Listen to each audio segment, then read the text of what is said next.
The story begins with a young girl lying on a bed and enjoying a certain procedure. The hero continued to perform intense actions to give the girl as much pleasure as possible. In fact, he was giving her a foot massage, and he did it like a professional. Perhaps the girl had been walking too much lately because she had varicose veins in her legs. That's why the guy decided to help her comb through the meridian system, and the girl had to be patient for a little while. The massage session was soon over, and the girl was amazed at how much the hero's skill surpassed other massage therapists. Next time, she also wanted to choose him. While seeing the girl off, the guy said that he would look forward to seeing her next time. An elderly man approached the main character, named Xiao Lu, and praised him for his excellent work, because now they had another satisfied customer. Xiao Lu thanked Uncle Zhang for allowing him to work part-time at his spa during the summer holidays. At first, Uncle was afraid that a student like him could stoop to washing customers' feet, but who knew that his skill would surpass Uncle himself? Meanwhile, the time has come when the hero's work ends, and he said that he needed to go home to prepare dinner for Ling Ling, while his uncle asked him to take good care of his younger sister at the same time. Another elderly woman remarked that this boy was so good-looking, sweet-spoken, and hard-working that all the female clients loved him, while Uncle Zhang felt sorry for the boy because his parents died too early, and he had a younger sister waiting for him at home, so he had to work hard. When the younger sister and brother arrive home, they start eating, and we learn that the hero's full name is Lu Dequan. He is 19 years old and a freshman, and his sister's name is Lu Lingling. She is 16 years old and is in the 10th grade. The little sister remarked that her brother cooked much better than what they cooked in her school cafeteria, while the caring guy said that she could have more because she was still growing at this stage. 3 years ago, their parents died in an accident. Because they were in an accident, all the money in his family was used to pay compensation to pay for their sister's education. The hero works part-time anywhere. The younger sister loved the boy as much as she had loved her parents before, because he took care of her. Even though the work was hard, as long as he saw his little sister smile, everything was fine, because his mom and dad saw from the sky how he protected their family. Sometime later, the hero decided to take a shower, and someone behind him said that he had finally found the master of the blooming immortal. Lu Dequan immediately turned around to see who was talking to him. What he saw horrified him because the person began to rapidly approach. The hero screamed out of horror and surprise because he didn't know how to behave in this situation. A moment later, he moved somewhere, like an unknown world. Opening his eyes, he could not understand where he was and how he ended up there. Suddenly, a girl appeared behind him and called Xiao Lu Mr. Blooming Immortal. She was glad that she finally found him because it was incredibly difficult. The guy immediately began to deny that he was a blooming immortal. But the girl insisted that he was Mr. Blooming Immortal who benefits women. The proof existed right in the sunflower bud behind his back. A little girl had to look through the bodies of 98,000 men to find the one. The worried guy still asked her not to joke like that and wanted to know where he was. But she wasn't joking at all. I addressed the guy as a gentleman, a blooming immortal. His heart had started to ache again recently, and more often lately. This statement shocked Xiaolu, and he wanted to know how she guessed it. This is all because the next generation of flower immortals will not learn the charming scripture of fortune until they are 20 years old, meaning they will die of a heart attack when the sunflower blooms behind them. The enchanting scripture of fortune is the highest canonical text preserved by the God of creation. Within it lies a mysterious power. Through millions of years, the enchanting scripture of fortune will be passed down to every generation of flourishing immortals. It is he who is the descendant in this era. Although he didn't want to be called Mr. Blooming Immortal, but he still wanted to know what would happen to his younger sister if he died, and he wanted to know from the girl what he should do to learn the charming writing of fortune. According to the girl, everything should be incredibly simple. Xiaolu should then allow her to enter his body. A moment later, the girl flashed forward several meters and seemed to enter the main character's body as an invisible entity. After that, she immediately asked Mr. Blooming Immortal not to worry, because she wanted to help him win the hearts of beautiful women. And the guy began to be pierced by a crushing lightning that dressed his body and took possession of him because he must quickly blossom. A few seconds later, the hero woke up and did not understand why his body was so heavy. Sitting on it was Ling Ling, who was performing CPR because she was worried about her brother and thought that he might die. With tears in her eyes, she watched as her brother gradually awakened. And she was very happy because he had just fainted in the shower, and she was afraid that he would never wake up again. The caring sister asked Xiaolu to lie down and not rest because she would now bring him some clothes. Meanwhile, the heroes did not understand why he fainted in the shower. Little by little, he recalled moments from his vision, how an unknown girl had entered into him, and that she wanted to help him win the hearts of beautiful women all over the world. But he was skeptical about it, because it seemed to him that he had dreamed all of this while he was unconscious. And he believed that he had lost consciousness because he had been very tired at work lately. Looking at his sister, Xiaolu concluded that it seemed like Ling Ling had grown up. Suddenly, his face was filled with horror, and he saw something incredible. There was an unknown heart above the girl, and in it was the inscription 100%. A girl appeared behind the hero and said that after the gentleman finished studying the charming scripture of Fortuna, he received a favorable system. She will help Xiaolu see the level of favor women have for him. Gradually turning his head towards the unknown girl, he met her gaze and was horrified. What he saw made him start screaming furiously, as if he had seen a ghost that wanted to steal his life. When his sister asked what had happened, the hero simply replied that it was nothing serious, and that he was just testing his voice. In a whisper, Lu Dequan wanted to know from the unknown girl who she was, and how she dared to enter his body. The unknown girl's name was Xiao Sun. She was the one who was responsible for the safety of the charming scripture of fortune, and she entered his body to help him learn Fortuna's charming description. Later, he can take advice from Xiao Sun on flirting matters. Due to the vague wording, the hero did not quite understand what she wanted from him, and asked the mysterious girl to simply return to his body and not let his younger sister discover Xiao Sun. Xiao Sun instantly turned into a charming fortune scripture and said that it was no problem for her. But Mr. Blooming Immortal must bear in mind that if he cannot make the sunflower on his back bloom within a year, then even the gods will not be able to save him. Meanwhile, the caring little sister found clean clothes for her brother. She asked her brother to change his clothes, and she was going to go out for now. The guy was surprised to discover that she even brought him underwear. Confused, he now didn't understand how to look his little sister in the eyes. Sometime later, events continued to take place in the city spa. Lu Dequan thought about the fact that Ling Ling left home without even having breakfast. He was sure that yesterday she saw something she shouldn't have seen, so she was angry at him.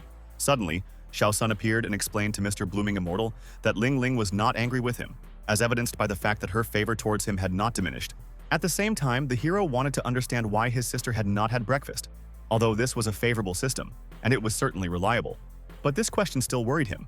Indignant, Xiao Sun explained that the favorable system was certainly accurate. If he didn't believe her, she would prove it in the future. Pointing her finger at one of the girls, the mysterious girl asked to test the system on a woman. An unknown woman came in and her favorability was only 50%. The kind Uncle Zhang immediately approached the lady and asked her if she wanted to wash her feet. It was true. She had been walking all morning and now her legs were hurting. In order to relax, she wanted to get an experienced worker who could help her avoid leg pain. A moment later, Uncle Zhang had already started calling Xiao Lu to serve the young lady. At the same time, the girl had already begun to wait for him in the room on the chair. The hard-working guy prepared warm water to wash the girl's feet. Upon seeing him, she immediately began to be indignant, because she thought that the boss was making fun of her, because he could not be the most experienced person in this spa salon. The good-natured man said that despite Xiao Lu being so young, his skill was unmatched here. No one among the clients he served was left unsatisfied. Of course, if she didn't believe him, then he could understand the girl. Since the boss said so, the girl decided to trust Xiao Lu with her legs. However, she asked him not to deceive her because she was a streamer. If his skills are not very good, she will criticize him on live television. Immediately after that, she started broadcasting live and talked about how she had just been walking with everyone all morning, and now she had found a spa and decided to wash her feet to relax. She also said that the boss told her that she would be served by a master, but she was very skeptical about him. After some time, she will test him herself and then tell everyone if this guy has real talent or not. With a haughty expression on her face, she continued to film the hero on camera, expecting him to do his service poorly. Xiao Sun noticed that the girl dared to look down on the master, and the blooming immortal should definitely make her lose her face. But at the same time, the hero understood that she was a client, and he could not make her lose her face. The mysterious girl gave the hero an idea that he should transfer his innate life force into his hands while he washes her feet. And then an interesting thing will happen. A few seconds later, the girl had already bared her legs, and she asked when the puzzled guy would finally start washing her feet. Taking one of the legs, he said that he would begin now. He carefully placed her feet in the basin and asked if the water temperature was right for the girl. On the stream, everyone was asking what Xiao Lu's skill was like, but the girl thought it was average, and the boss was embellishing it too much. The hero knew that Uncle Zhang treated him very well and could not allow other people to ruin his reputation, so he anxiously began to think about what he should do to satisfy her needs. Just now, Xiao Sun told him to direct his innate life force into his hands, but he didn't quite understand how to direct it. Suddenly, the heart began to beat faster and seemed to arm the hero with a new strength that he had never felt before. Feeling the surge of energy, Xiao Lu also noticed that his arm had become much stronger, as if it was wrapped in a large number of small lightning bolts. Touching the girl's feet, there followed the immediate reaction that the hero had been waiting for. The girl came to her senses and began to scream rather quietly. This surprised the hero, and he wanted to know if he had hurt the girl. Blushing, the young lady asked the hero to continue. At the same time, she did not understand why the master had such pleasant hands. She felt something that was very pleasant to her. To make it even more enjoyable, she began to tense her legs to feel the massage as strongly as possible. An unsuspecting guy asked the lady to relax because he was having a hard time giving a massage. Looking at the girl, he noticed something incredible. After the massage had been applied to the girl, her feelings for Xiao Lu began to grow rapidly. After a few seconds, they reached their peak, namely 100%. The young girl even dropped her phone from bliss. For the first time in her life, she experienced the feeling that all the tension she had previously had in her body had disappeared. Seeing this, the uncle was stunned. He watched in surprise as Xiao Lu massaged the girl's feet. Looking at his uncle, he simply said that he was washing her feet because he had never done anything that could bring such colossal pleasure. After some time, Xiao Sun asked Xiao Lu why he didn't give her his number, because the girl wanted to get it. And then he would have raised his level. It wasn't all that simple, and the hero has his own principles. He won't just pick the first woman he meets, because he has his own standards for choosing a partner. In order to understand the hero's preference, Xiao Sun wanted to know the selection standards: age, height, figure, appearance, level of education, property. But Xiao Lu did not understand why she wrote all this down, if he said it as if she would later want to help him find a girl who meets the conditions. It was indeed like that, and Xiao Sun would even be able to show it off. Having written down the parameters, she pressed the magic button and began generating girls who fit the criteria. Thus, several options emerged for girls who met the criteria. Within 100 meters, there were 4 girls with over 80 charm points. Xiao Sun decided to take a look at the profile of a girl named Ye Xiaoying. Her age was 21 years old and her height was 165 centimeters, and all the indicators were also indicated in the statistics. The mysterious girl was shocked that all the indicators except for charm were poor, in which case the parameters should be re-entered to find a target with the best qualities, where the sum of the 5 parameters exceeds 4 points. As it turned out, within a radius of 100 meters there was a girl who met all the search requirements. Looking at the girl, the hero was truly amazed by what he saw. After all, the girl who was seen and found was called Jiaxie Er. Her age was 19 years old, and her height was 169 centimeters. Seeing the hero's reaction, Xiao Sun immediately asked if he knew her. And it was true. She was the president of the student council and recognized by all the guys as a beauty at his university. But soon, he realized something else and asked the girl to wait a second.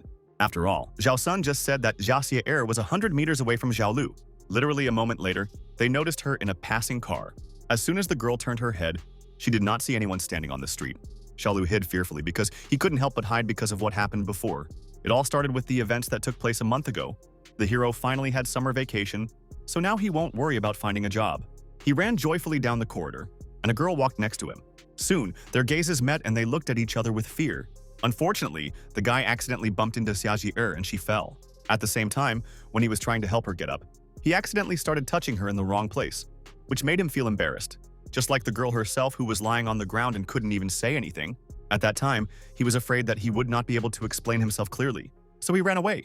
In any case, he cannot face her, otherwise the consequences would be catastrophic. Love depends on fate, not on an empty date, so Xiao Lu wanted to handle his own affairs and asked Xiao Sun not to interfere. Sometime later, the hero started walking home and went up to his floor. Suddenly, he found splashes of red paint on the door of his room. When the boy entered the room, he found his younger sister in a panic, and he immediately realized that someone was bullying her. It was Zhang Hui. He brought people again and demanded that they pay off the debt, and also said that if they did not return the money within a month, he would take the house. What he heard angered the hero, and he shouted that their house belonged only to them, and no one dared to take it away. As it turned out, Xiao Lu's father borrowed money from someone when he was still alive. He only borrowed 50,000.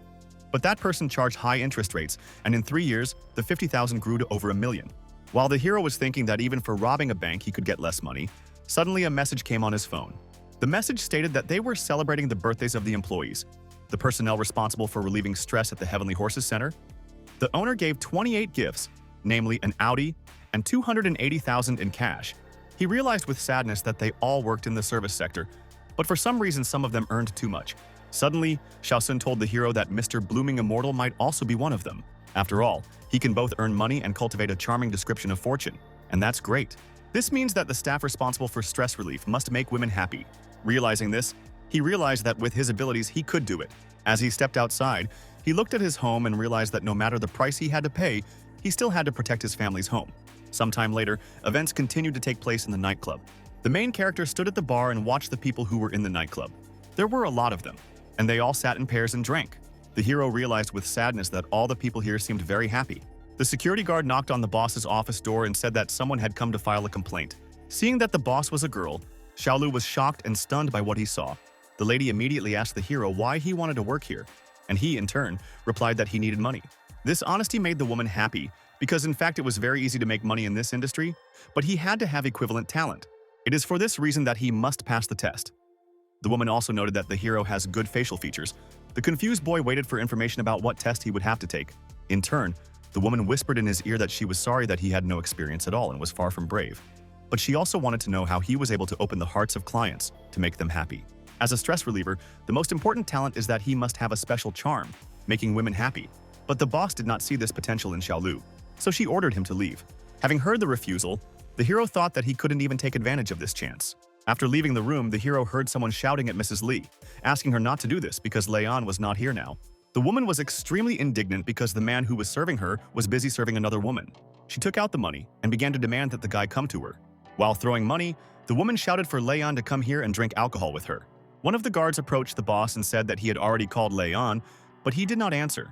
Mrs. Lee was an elite group, a platinum client. But if they couldn't calm her down now, it would greatly affect their reputation. That's why the boss ordered to find someone who would drink with Mrs. Lee, and also to try to call Leon again. Meanwhile, Xiaolong sat down next to the woman, wanting to sit with her to ease her melancholy. The woman was outraged to the limit. She shouted that no one dared to drink with her except Leon, and she wanted to hit with all her strength the guy who sat down next to her out of politeness, but suddenly the woman's hand was grabbed. This was done by Xiaolu, who did not want the woman to hit people. Those watching this were stunned and did not understand why Xiaolu still hadn't left and was sticking his nose into things that weren't his business. Mrs. Lee is known for her cruelty, and this time, the boss must deal with this matter personally. Confused, the woman was surprised that she no longer felt angry after the mysterious guy took her hand. Instead, she felt very pleased. At the same time, the hero asked her not to be angry, because everything could be resolved peacefully. And the woman agreed with him. She was no longer angry and was not going to hit people. Seeing this, the boss was stunned. She could not believe that an unknown guy was able to calm Mrs. Lee down. The woman admitted her mistake in misjudging this man. The lady asked the handsome man how long he would hold her hand, thinking that he was a new worker. She said that she had not seen him here before. The hero immediately wanted to answer that this was not so. But his boss interrupted him and noted that the lady really had good intuition. And she also said that Xiaolu was now their new employee, and she wanted to let him serve Madame Lee. Meanwhile, the same employee was serving the client. Suddenly, he saw that his phone was ringing. After answering the phone, he explained to the director that he had just been serving customers and had not paid attention to the phone. It was very difficult to please Mrs. Lee because she did not allow anyone else near her except him, and he was going to come immediately. The guy was told that this was no longer necessary because the new guy was doing just fine, and Mrs. Lee was happy with him, and the guy had better explain to the boss why he hadn't answered the calls. After disconnecting the call, the guy was incredibly angry because what kind of insignificant person dared to covet his place? He wanted to teach him a lesson. Sometime later, the director remarked that Xiaolu's performance had exceeded all her expectations. By acting so brazenly in front of the client, he not only did not lose his nerve, but was also able to quickly calm him down. So the woman took her words back, and she congratulated the hero, because now he officially became an employee of Pegasus. The embarrassed hero bowed before the boss and thanked her. The woman gave him the money and asked him to go and buy himself some nice clothes. Working in this field, first impressions play a very important role. Without hesitation, the guy immediately took the money and told his boss that he would return the money as soon as he received his first salary. The lady just laughed and asked him not to return anything.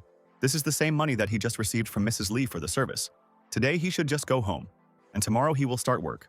As Xiaolu left the room, boss thought that this guy was very interesting, because he was able to satisfy Mrs. Lee.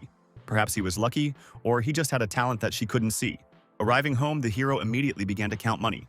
Just by having a drink with a client, he was able to make a ton of money, equivalent to 2 months' worth of money earned at a spa. The hero knew that the boss told him to use the money to buy clothes.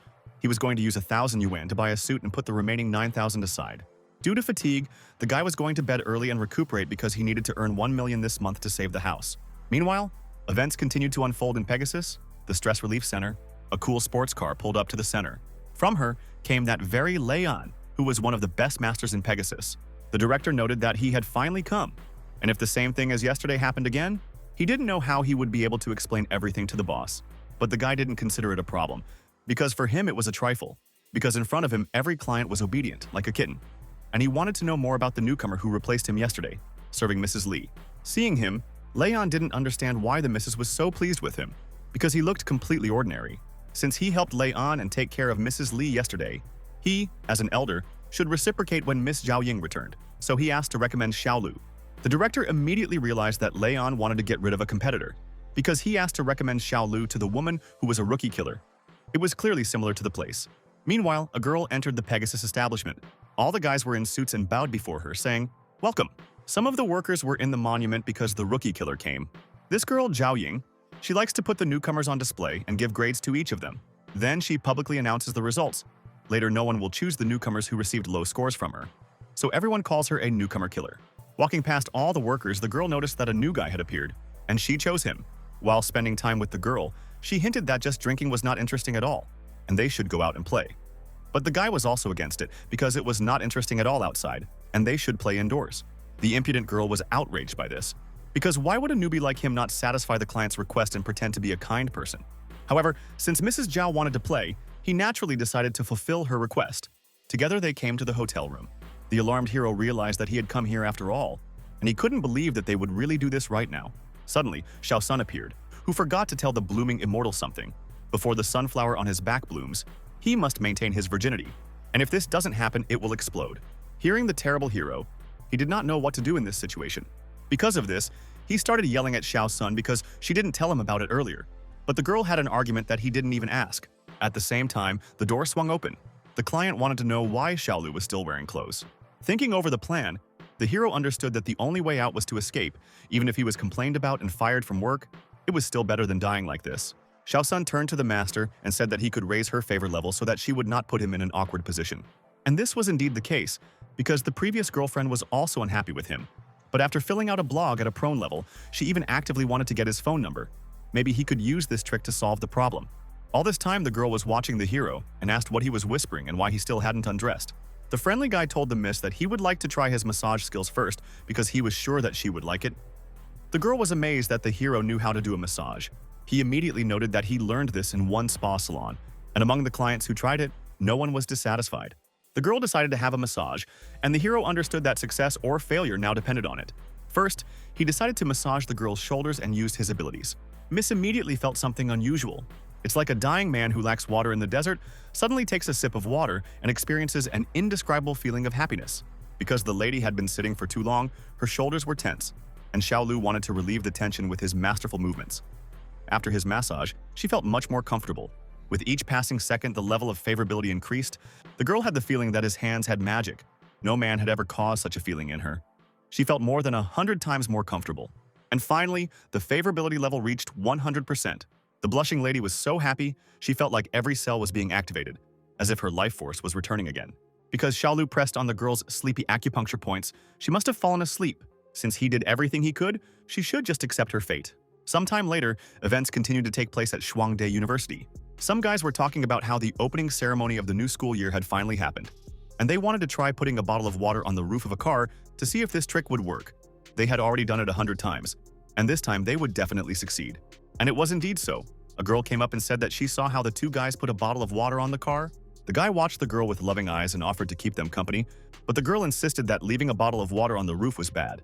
The guy seemed to blossom, and thought that for such a beautiful girl as she, a bottle was certainly not enough, and he asked her to put out as many bottles as she thought necessary, and he would not object. A little embarrassed, the girl smiled sweetly and said that if he thinks so, then that's good. Her words were immediately followed by a blow to the roof of the car. There was a huge number of unknown slabs on the roof, which made it impossible for the car to move. The guys got angry and were ready to take revenge on the girl for what she did to the car. She was not an easy girl, and she thought the guys who hit on her were crazy because they didn't dare contradict her.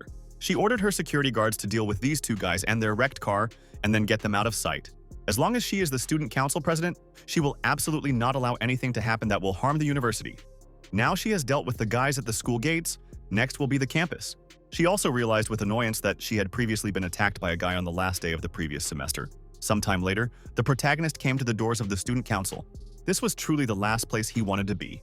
Upon entering the door, the teacher announced that the school wanted to hold a sports event to welcome the freshmen, and Xiaolu should bring a list of people who were on the student council because he had received a scholarship last semester. The heroes were in charge of sports activities in the group, and it looks like he dug this hole for himself. Peering through the door window, he hoped that God would bless him so that that same girl would not be there. Having opened the door, he nevertheless saw that there was no one there, and he was very happy. Approaching the table, he began to look for a list of students who were on the student council. Yawning, the guy also realized that he hadn't slept well last night and needed to take a good nap. Suddenly, someone started opening the door and saying that the meeting with the president was over, and a certain girl was about to return to the office to deal with the flow of meetings. Hearing this, the guy immediately realized that the same girl had returned. If he went out, he would immediately run into her. Realizing this, he also understood that he did not want to cross paths with her. Looking around quickly, he knew that if she recognized him, she would remember what happened last time. It was quite obvious that he would not be able to escape. As he ran away, he thought about the need to hide and first go inside. As it turned out, he entered another student council room, and the office he saw was truly luxurious. Because of his curiosity, the hero approached the table and began to examine what was lying on it. There was a notepad on the desk that said the assignments needed to be completed were the freshman welcome, then preparations for freshman sports events, recruiting new members for student council departments, founding a student league, and organizing a mid-fall party. It was that very notebook and those student council tasks that must be carried out in that council. If that is the case, then this room definitely belongs to that very girl. Someone outside the door started talking about the need to notify the department heads that a meeting was coming soon. Meanwhile, Xiaolu heard this and knew that he had to find a place to hide and not let her find him. Literally a moment later, the door swung open and a girl walked in. When she entered the office, she discovered that her diary was lying on the floor. Bending down to pick it up, she couldn't quite understand how it could have ended up on the floor, and she immediately began reading the contents to make sure that nothing in her notes had been changed. Hiding, the hero waited until the girl finished reading the book and then left. The leisurely girl began to move towards the door. Peering through the crack in the closet, the hero thought that it seemed she was already getting ready to leave. As it turned out, she had simply locked the door, and she did it because it was too hot today. She just took a little walk, but she got a cold and needed to change clothes. With horror, Xiaolu realized that it seemed like the end for him, and he couldn't get away with it if she noticed him. The girl opened the closet to get clothes, and the guy was shaking and trying to hide. The girl slowly took her things out of the closet, and soon she closed it. The hero already thought that he was lucky and he was not discovered. Suddenly, she said that this outfit was bought last year. It was old-fashioned, and she was going to wear another one. A second later, she opened the door, behind which was the hero himself. The guy was holding a beautiful dress in his hands and thinking that this way he would block the girl, and she wouldn't do anything to him. The stunned lady watched as some guy stood in her closet and spied on her. There was a scream, and the hero reacted in time, after which he covered the girl's mouth, saying that it was just a misunderstanding and not at all what she thought. Unfortunately, the girl was unable to maintain her balance and immediately began to fall. She fell to the floor, and Xiaolu fell after her. And outside the door, the president was asked if she was okay. Due to her state of shock, the girl immediately began to push the impudent guy away. In fear and horror, she began to scream, covering herself with her hands so that Xiaolu could not see anything. To save herself, she began to reach for the door handle and tell the guards what had happened. To prevent this from happening, the hero ran up to the girl from behind with lightning speed and covered her mouth with his hand. He wanted to tell her that he was not a thief or a pervert. It was just a misunderstanding, and he wanted to explain everything that happened. Touching the girl's stomach, he used his magical abilities. The confused girl felt this, and the abilities began to act. He fell to his knees. The girl did not understand why. The place where he pressed caused a feeling of numbness and softness. It was incredibly pleasant. Xiaolu, not understanding what was happening, wanted to know what happened to the girl. It was obvious that the lady's mind had become clouded, and she wanted to understand what he had done to her. A moment later, Xiao Sun appeared and told the gentleman that he should not let the girl go, because if she screamed, he would be considered a criminal. Someone immediately started knocking on the door, asking what had happened to the president and what was going on inside the room. The hero wanted to know what was needed to solve the problem, and Xiao Sun advised him to increase the girl's favor to 100%. Covering the girl's mouth, Xiaolu said that he was very sorry because this happened. With increasing speed, he began to increase favor using his magical abilities. The hero's hands gave the girl a feeling of warmth. She experienced an incredible sensation from his hands. As the president suddenly fell to the floor, the hero realized that his favor had indeed been increased to 100%. They kept knocking on the door, and the guy knew that if they saw him, he would be branded a pervert for the rest of his life.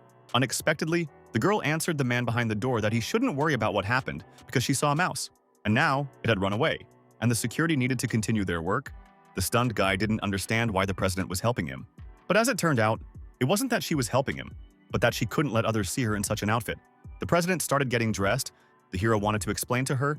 He came here because he wanted to hand over a list of people taking part in sporting events. Not that he wanted to peek while she was changing. It was all just a misunderstanding. The embarrassed girl asked him not to tell anyone about this because what happened today should remain a secret. Breathing a sigh of relief, the hero began to convince the girl not to worry and that he would not tell anyone anything. At the same time, the president was not so simple. Her mother told her that she should not trust men, so she wanted to do something unusual. 5 minutes later, she began introducing Xiaolu to the students. He would now be a member of the student council and would temporarily take over the position of her assistant. All the colleagues began to clap joyfully, as they were pleased with the new addition to their ranks. The hero understood that now he would have no freedom at night, and no freedom even during the day. Sometime later, events continued to take place in the center of Pegasus. One of the workers wanted to ask the guy how yesterday went with the rookie killer, whether she was satisfied. The modest hero answered that perhaps this really was the case. The colleague was happy for him, because if she was not satisfied with his service, she would come back to complain and give a low rating.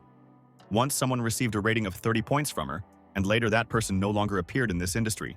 The hero realized with apprehension that last night he had taken advantage of the fact that she was sleeping to leave her house, and he did not understand whether she would come to complain about him. Suddenly, that same lady arrived, and they immediately started asking her if she was happy with the newcomer. The brazen Leon watched everything that was happening and thought about how he dared to take his client away. And today, he would force him to leave this industry. The managers wanted Xiaolu to apologize to the girl in advance for the poor service. But as it turned out, the girl actually wanted to rate Xiaolu's service 100 points because it was very good. Everyone who heard this did not understand how this was possible, because even Leon, as soon as he came here, only received 95 points. This newcomer truly surpassed Leon. From now on, the girl wanted to choose only Xiaolu when she came here. Leon continued to watch everything that was happening. He was overcome with anger. He could not stand it. He crushed the glass with his own hand, and the girl, noticing this, wanted to help him because his hand was hurt. Smiling, the angry guy told the girl that everything was fine and she shouldn't worry about him. At the same time, he realized that Pegasus's trump card could only be him, Leon, and no one should take this position away from him. Sometime later, events continued to take place in the Night City. The girls who came to Pegasus were discussing the new guy, who provides even better service than Leon. And they didn't think about how he looked, but rather wanted to evaluate his service. Just a few minutes later, Xiaolu was already serving one of the clients. The girl was lying on the bed and waiting for the moment when the handsome guy would start servicing her. With his hands, he began to reach towards her back in order to use his magical abilities. As soon as the guy touched the girl's shoulders, she experienced incredibly pleasant feelings, which were mentioned in rumors. The guy didn't know how Zhao Ying spread these rumors among the people, but after that day, there was no end of customers. After Xiaolu's magical massage, the girls practically fought to get in on the magical session. At the same time, other workers were indignant that this was not a massage parlor. He was the only one serving clients. But the management turned a blind eye to this. He knew how to make money, and one of the guys heard that his profits exceeded Leon's. Suddenly, it turned out that Leon was walking right next to the gossips. The boys, seeing him, immediately began to bow because they deeply respected the skilled worker. The girl who was next to the indignant guy asked him not to be angry. Today, she would try to do everything possible to help him and not let others get the better of him. He looked the girl straight in the eyes and said that she didn't have to do that, but she could do one favor. The embarrassed girl was ready to do anything to please Leon. The events continued to unfold the following evening. Leon approached Xiaolu and told him that he would be serving Miss Mary today. What they heard again shocked the workers, because Mary had never chosen anyone except Leon, and they thought that this struggle was already over and Leon had lost his first place. The detached girl watched the hero, and she had only 20% favorability towards him. The friendly heroes asked the miss if she would allow him to pour some wine. The girl said that she really didn't understand why some women chose a simpleton like him. It was obvious to her that Leon was 100 times better than Xiaolu, and the hero asked if he didn't suit her. Then why didn't he switch with Leon? Embarrassed, the girl said that she didn't want to change and only wanted to say a few words, but he seemed completely unwilling, as if he had no professional spirit. This time she chose him because she wanted to see how brilliant his professional massage techniques were and why others had abandoned Leon to choose him. In anticipation, the woman also knew that before that they had to find a suitable place. The good-natured guy replied that he was very sorry, but now he does not work outside the center because going out is really too dangerous. Fortunately, his profits have been quite good lately, and now he can give up working on the road. The girl sighed heavily and forgot that he was now a celebrity in this center, and he had every right to be arrogant. But what a pity, because she thought that if his massage satisfied her today, she would give him a fee of 100,000 yuan. Because of the amount they heard, sometime later, the couple was already at the entrance of the Lantian Hotel. Meanwhile, they were being closely watched by Leon, who was following and calling someone. At the same time, events took place in a dark alley. A man with a scar beat up another man and said that if he didn't give him the rest of the money tomorrow, he would tear off his hands and feed them to the dogs. Suddenly, the terrifying man's phone rang. Unsuspecting, he answered the call and asked who was calling him. The man who called shouted that he was warning that Mary was now his woman, and if he bothered her again, he would do such a terrible thing to the man that his mother would no longer even recognize him. The angry man started shouting who was calling him, and if he found him, he would beat him up, after which he ordered him to give his address. It turned out that it was Leon who called and said that he was currently at the Lantian Hotel with Mary, and if the man dared, he should come. This made the sly guy laugh, and now Xiaolu will slowly enjoy what Leon had painstakingly prepared for him. Meanwhile, the couple had already entered the hotel room, and the hero wanted to know if the girl wanted a massage right now. The girl asked him not to rush, and first she wanted to have a glass of wine with him.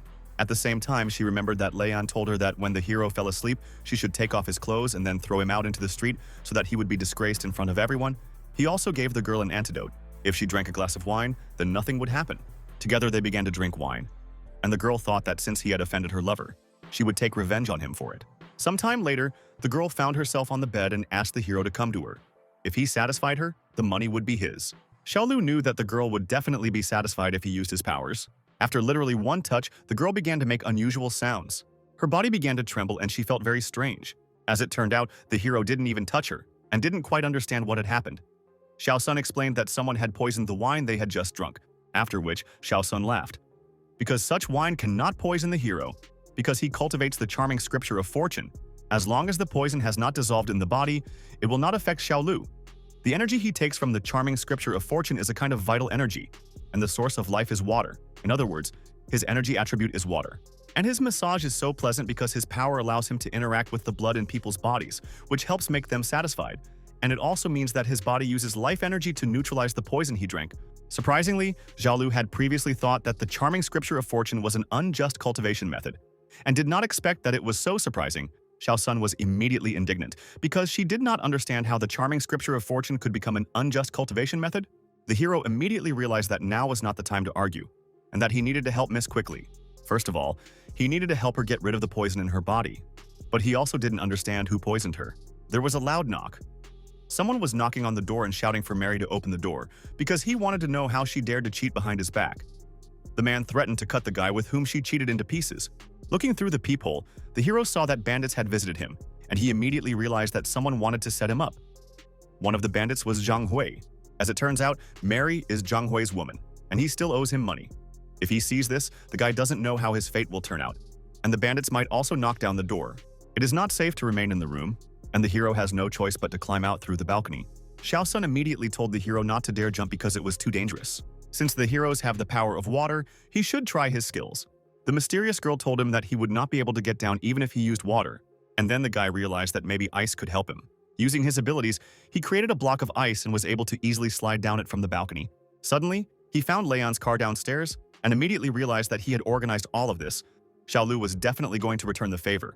Ice partially covered Leon's car, and he didn't quite understand what was happening.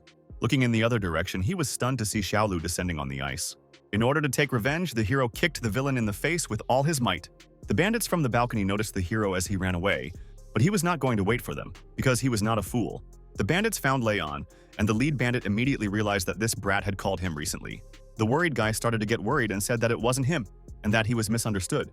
But the bandit knew that it was Leon who was playing a joke on him. It was because of this that the bandit was going to take away Leon's pretty face so that he could no longer flirt with girls. Meanwhile, events were taking place in the student council. All the participants worked hard, and today the preparations were finished. The president invited everyone to karaoke. Embarrassed, the girl approached one of the guys to find out where Xiaolu was. The guy told her that he was busy that evening and asked to go home. If that's the case, then the girl said that she should ignore him, and they themselves could have a fun time together. And at the same time, the girl thought that Xiaolu even asked another person to help him say that he was leaving. And she began to think that she was so scary. She recalled that the hero was very bold that time, but for some reason still kept his distance from her. She obviously gave him many chances. It is possible that he has a girlfriend. He is busy going on a date with her tonight, thinking about this. She thought that Xiaolu did a good job, and even dared to be impudent to her. And then the girl decided to take revenge on him. Meanwhile, events continued to unfold in Pegasus. The hero brought a certain document for the boss. The woman didn't understand why he wanted to quit, as if they weren't paying him enough. It was all because he came here to earn money and pay off his debt. And now his debt has already been paid off. The boss saw the report. He earned more than $1 million in a month. Frankly speaking, the woman had never seen an employee who could earn money the way he did. The guy far surpassed Leon in earnings. After tearing up the resignation letter, the girl said that Xiaolu was a wonderful employee, and she could not let him leave. Without hesitation, the hero told the lady that even if she tore up his resignation letter, she still would not be able to change his intentions. Immediately after that, she handed over the contract that he signed when he got a job here. It clearly stated that he would work here for a year, and upon termination of the contract, he would be obligated to compensate for 3 months' income. Therefore, if he pays the boss $3 million, then she will let him leave. After this, she asked him what he would choose: to stay here and work peacefully, or to pay $3 million for his freedom. The woman wanted the hero to be submissive and become her money tree for the whole year because she was not going to let him go. Then the hero said that he would stay here for a little while longer and would leave when he earned enough money to compensate. As she was leaving the office, the woman asked him to wait. Because of him, she felt unwell and asked for a massage. Then the hero asked to let him go get a bottle of wine, but there was no need. The woman had heard that his skills were incredible, so she was very curious if this was really true. At that moment, the hero realized that this was a great opportunity. He did not even hope that the woman would give him such an opportunity. And perhaps if he increased the level of her favor, she would not demand compensation from him. Touching the boss's back, he immediately began to use his magical abilities. Unfortunately, the level of favor did not increase. The woman did not react in any way. Moreover, her level of favor remains at 50% and nothing happens. The boss closed her eyes and made no sounds. as if she had fallen asleep. Since the woman had fallen asleep, the hero put his jacket on her because he was afraid that she would freeze. And then the woman suggested that he go outside for a while. Meanwhile, the student council president said goodbye to her subordinates, after which she asked the butler if the students threw parties at the Pegasus Club, since it looked unusual. It was then that the butler told her everything. With horror, the girl realized that this place was different from the place she had imagined. Everyone got into the car. The girl asked her uncle to hurry up and get as far away from this place as possible. Meanwhile, the hero and the boss were leaving the club. The girl was stunned by what she saw and did not understand why he was leaving such a place and who was next to him, whether it was possible for her to be his girlfriend. But at the same time, she was too old. A moment later, she ordered the butler to stop and began to get out of the car. The car with the boss and Xiaolu had already left the scene. The butler wanted to know what had happened to the young lady, and she ordered the man to immediately find out as much as possible about the girl next to Xiaolu, because she would not allow him to ruin the reputation of the university. At the same time, the hero wanted to understand where they were going, and the boss asked if he wanted to earn money to pay off the fine for breaking the contract.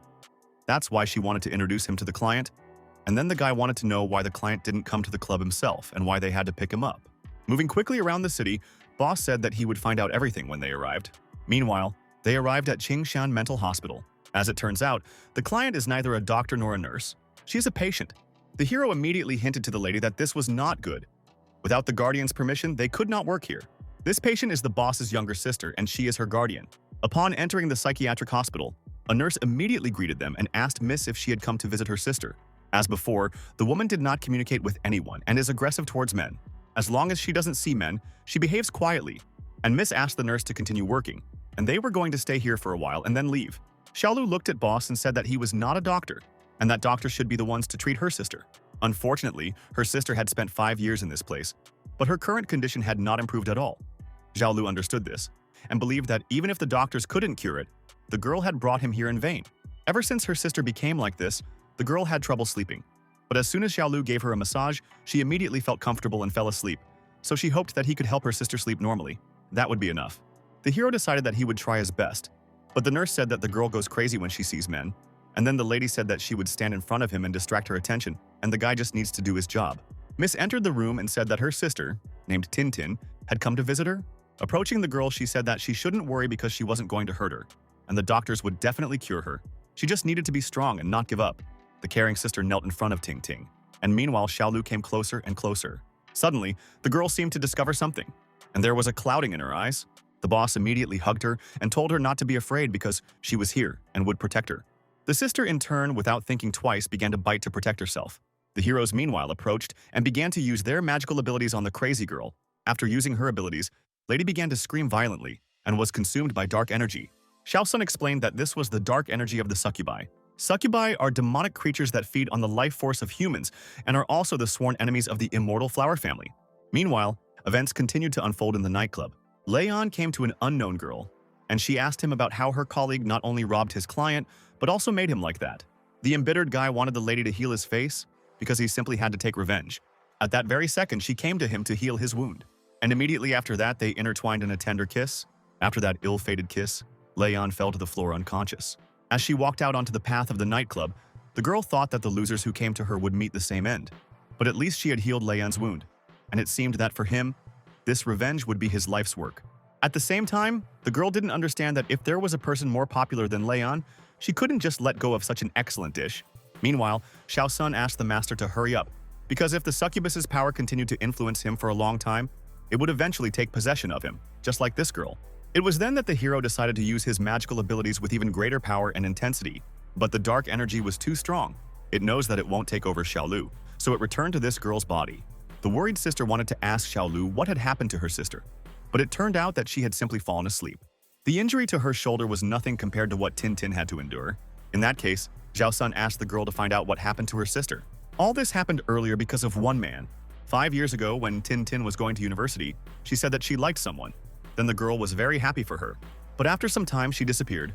The girl called the police and asked all her friends, but no one knew where she was. 6 months later, police found more than 10 girls unconscious in an abandoned house, including her younger sister Tintin. Xiaolu immediately wanted to know who this man was, but the woman replied that she had never even seen his photo. But before Ting Ting disappeared, she updated her status. The status indicated that she was very happy to be with her boyfriend. This story was strange because the girl was alone in the photo, and Miss had been trying all these years to find out at least something about the man. But everything was in vain. Even the thought that this scoundrel had harmed her sister made her want to destroy him. After several dozen minutes, they almost reached Xiaolu's house together. The guy immediately told the lady that his house was here, and then the girl asked him to wait. Unexpectedly, she kissed him because the guy had worked hard, and Tintin would be able to rest properly today, and this was his reward. It turned out that Xiaolu's sister was watching what was happening, and she dropped her books in fright. Getting out of the car, the hero wondered whether the boss's sister would be able to cope with what had happened to her. Xiao Sun said that this and the dark energy are incredibly abundant. It will be very difficult to do anything with his powers, so the guy should improve his cultivation. If that's the case, then shouldn't he follow Xiao Bao's example? Meanwhile, the girl watched everything that was happening and did not understand what it meant to follow Xiao Bao's example and what had happened in general. They sat down to eat with his sister, and she wanted to know why her brother came home so late, as if he was out with his girlfriend. But Xiaolu replied that he didn't have time to talk to girls, let alone date someone. Confused, the sister wanted to know if he had worked the previous night, and it was true that if he didn't work, he wouldn't be able to support his family. The girl shuddered as she realized that he was working with other girls, or perhaps earning money in other ways. The younger sister got angry and slammed her hand on the table. At the same time, the heroes did not quite understand why his sister became so suddenly angry. Sitting on her bed, she thought that this shouldn't be the case. She can't allow her older brother to work in this industry and she has to stop him. To clear his head a bit, Xiaolu decided to go outside and take a walk, when suddenly a car pulled up to him. It was the same girl who got out of the car and asked where he was going and if he needed a ride. Slightly confused, the guy replied that there was no point in doing that. He could get to work by bus. At that moment, the girl said that he was obviously the club's trump card, and for some reason they got to work by bus. If the clients recognized him, they would stop appreciating him. University rules prohibit working part-time in bars and clubs. His actions are ruining the university's image. If the hero doesn't have a compelling reason to work there, the girl was going to report him. Suddenly, the younger sister ran up and told the girl not to offend her younger brother and to let her say something. Money can't buy love. And her brother doesn't like her, and she told her brother that even if their family is poor, she doesn't want to make him unhappy for the sake of money. Xiaolu was even more confused as he didn't understand what had happened to Ling Ling. The hero began to explain the whole situation to the chief and said that his sister was still too young and foolish and should not be paid attention to. Turning to his younger sister, he wanted to understand what she was talking about, because she should go home after school and do her homework. Ling Ling was extremely indignant because she didn't want her brother to think of her as a child. She saw what he did with that girl last night. Xiaolu immediately began to make excuses and said that her sister had misunderstood everything, and it was not what she thought. She also knew that her brother worked hard to support their family. But last night he served that girl, and today they are serving another girl. And this, in the opinion of her sister, is an unworthy occupation. Meanwhile, that same girl wanted to understand what it means to serve another girl. A crowd of people gathered around Xiaolu and his companions, and everyone was discussing how being a gigolo at such a young age was very low, and how modern youth were very dissolute. At the same time, the butler said that there were too many people here. If they misunderstood each other, then perhaps it would be worth solving this problem in the car, and the girl agreed. They started rushing somewhere at high speed. The following events took place at the Pegasus Club. The same girl who healed Leon came there and got rid of the scar. It was the famous supermodel Gan Weiwei. No one could believe that she came to relax in their club. Everyone was incredibly happy and hoped that she would choose one of them. The manager immediately turned to the girl to ask if she knew who to contact. At the same time, Gan Weiwei said that she had heard of a master named Xiao Lu, who was the best in his field. Unfortunately, Xiao Lu was late, but if the girl didn't mind, the manager was ready to find a replacement for him. It was then that she ordered all the people to come here because she was going to appreciate all the services of this place. And she was ready to pay for absolutely all services. But the manager told her that, unfortunately, they could not fulfill her request because there were other visitors in the building.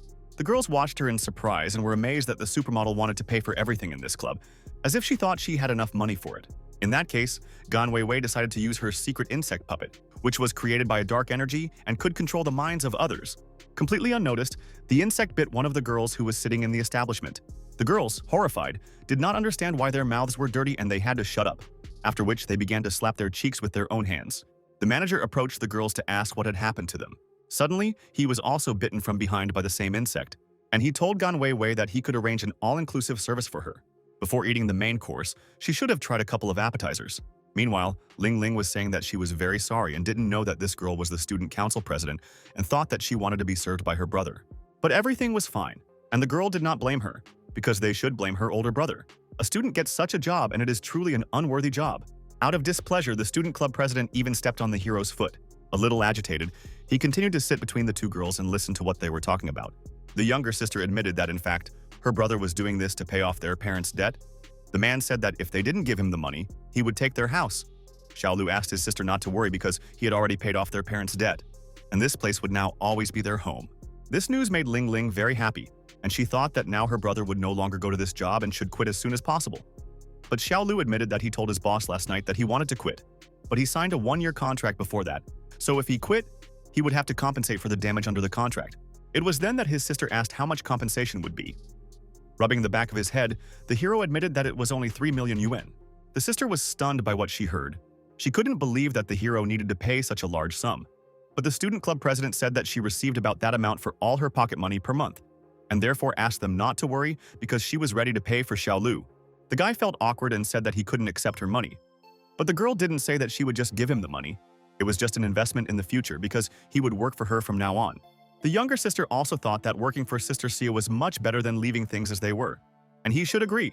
Then Xiao Lu wanted to know what he would do because he didn't want to take risks and act blindly. And then the girl told him not to worry, because she would not be making him climb a mountain or dive into the ocean.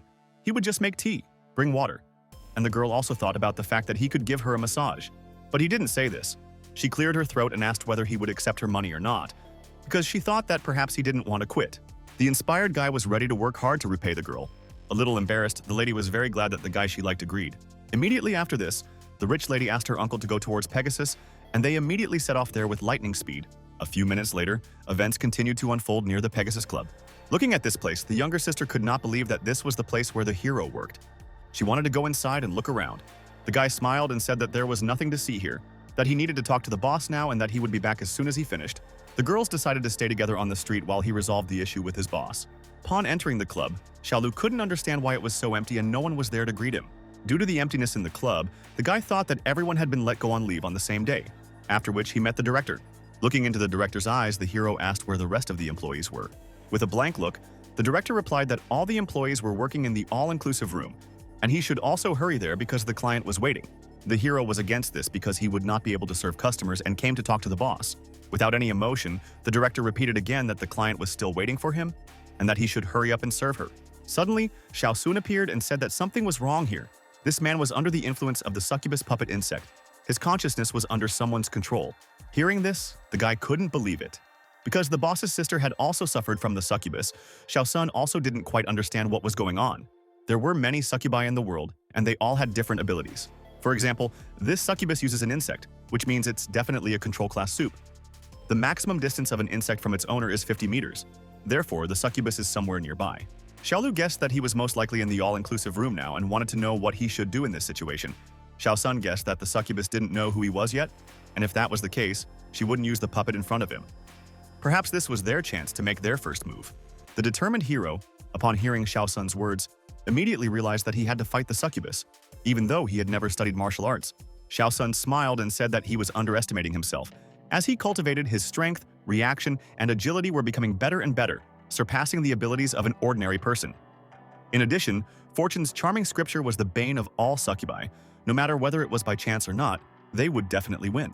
A moment later, the guards had already surrounded the hero and wanted to take him to the all-inclusive room. The hero sighed heavily but did not lose hope, because he had no other choice, and he hoped that Xiao Sun had told him the truth. The guards brought Xiao Lu and reported that the master had arrived. At the same time, many workers sat over Gan Wei, giving her many different treatments, such as massaging her legs, back, and arms. Seeing the chief foreman, the girl ordered all the workers to leave them alone. The obedient workers bowed before the girl and immediately began to leave. The hero had absolutely no idea how to react to this and watched with surprise what was happening. The girl asked the guy why he was standing there frozen. He should come over because she had tried everything the place had to offer just because of him. Confused, the guy didn't know what to do, but Xiao Sun gave him a hint and told him to do everything as always. As soon as the succubus was distracted, they would immediately take advantage of the opportunity and attack. Sitting down next to the girl, Xiao Lu began to ask if she was some famous model, because she looked simply incredible. And he hoped that she would forgive him for such words because no other description came to his mind. Gan Wei was not surprised that he was able to impress Lei Yan and become the trump card of this establishment, because he has such a sweet tongue that no girl can resist. To begin with, she was going to drink some wine. This glass contained a black bloodworm. It is capable of saturating human blood with dark energy, which succubi love very much. Apparently, the succubus wants to turn the hero into the main course. The girl asked in surprise why the guy didn't drink the wine, as if he was afraid that something had been mixed into it. Xiao Sun told the hero at the same time that ordinary people couldn't see such things. If he didn't drink the wine now, Gan Wei would start to suspect him. Meanwhile, two girls were waiting for him on the street and didn't quite understand why he was gone for so long. as if he was busy with something. Ling Ling immediately assumed that perhaps he had not been allowed to resign and was now being kept inside. The chairwoman asked the younger sister to wait here because she wanted to know what kind of place this Pegasus Club was, where you could enter but not leave. At that very second, the heroes began to drink the wine that Gan Wei Wei gave him. Unable to take a sip, he said he couldn't drink it and apologized. The girl was not satisfied with this answer, and she wanted to know why. Xiaolu decided to argue that his main task was to give the girl a massage. Alcohol could negatively affect the quality of his work.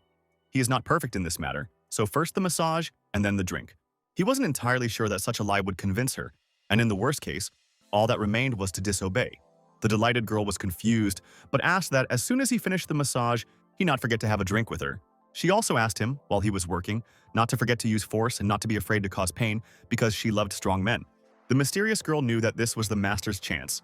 He had to take advantage of this succubus's carelessness to use his powers and kill her. The trusting succubus lay down on the bed and waited for the hero to start giving her a massage.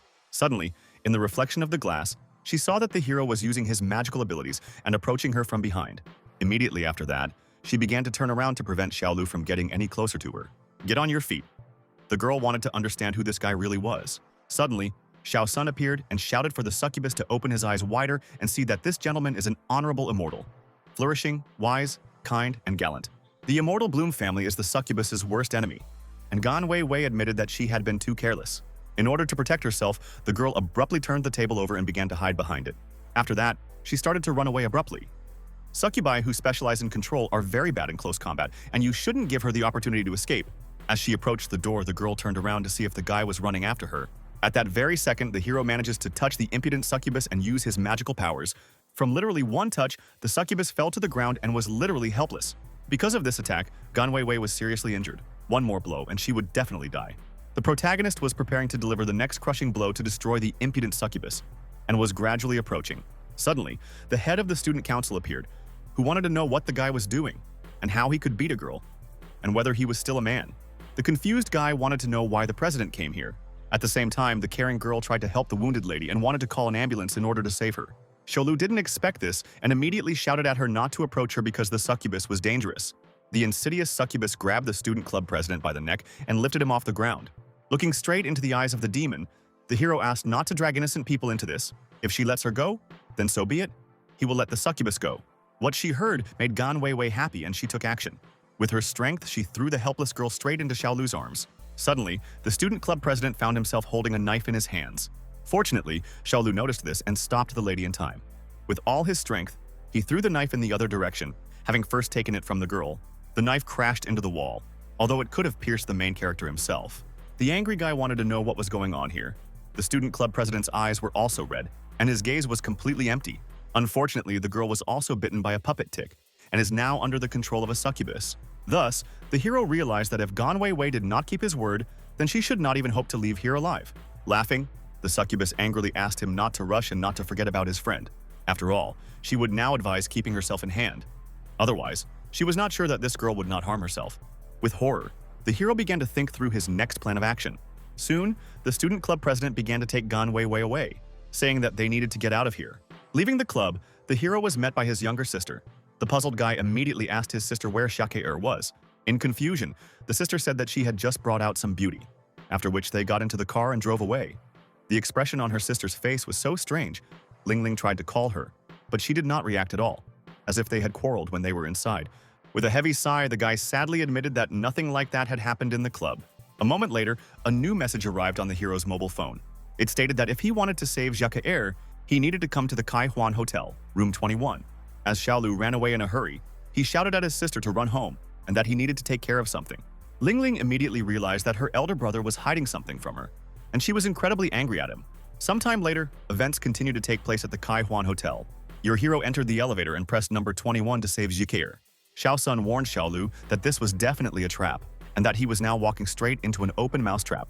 Feeling guilty, the hero understood that it was because of him that Shake-er was caught. Despite the fact that it was an obvious trap, he had to go there. He also prepared a secret weapon and asked Xiao Sun not to worry because they would definitely save her. An anxious Xiao Sun was worried because they didn't know whether this weapon would be useful at the moment.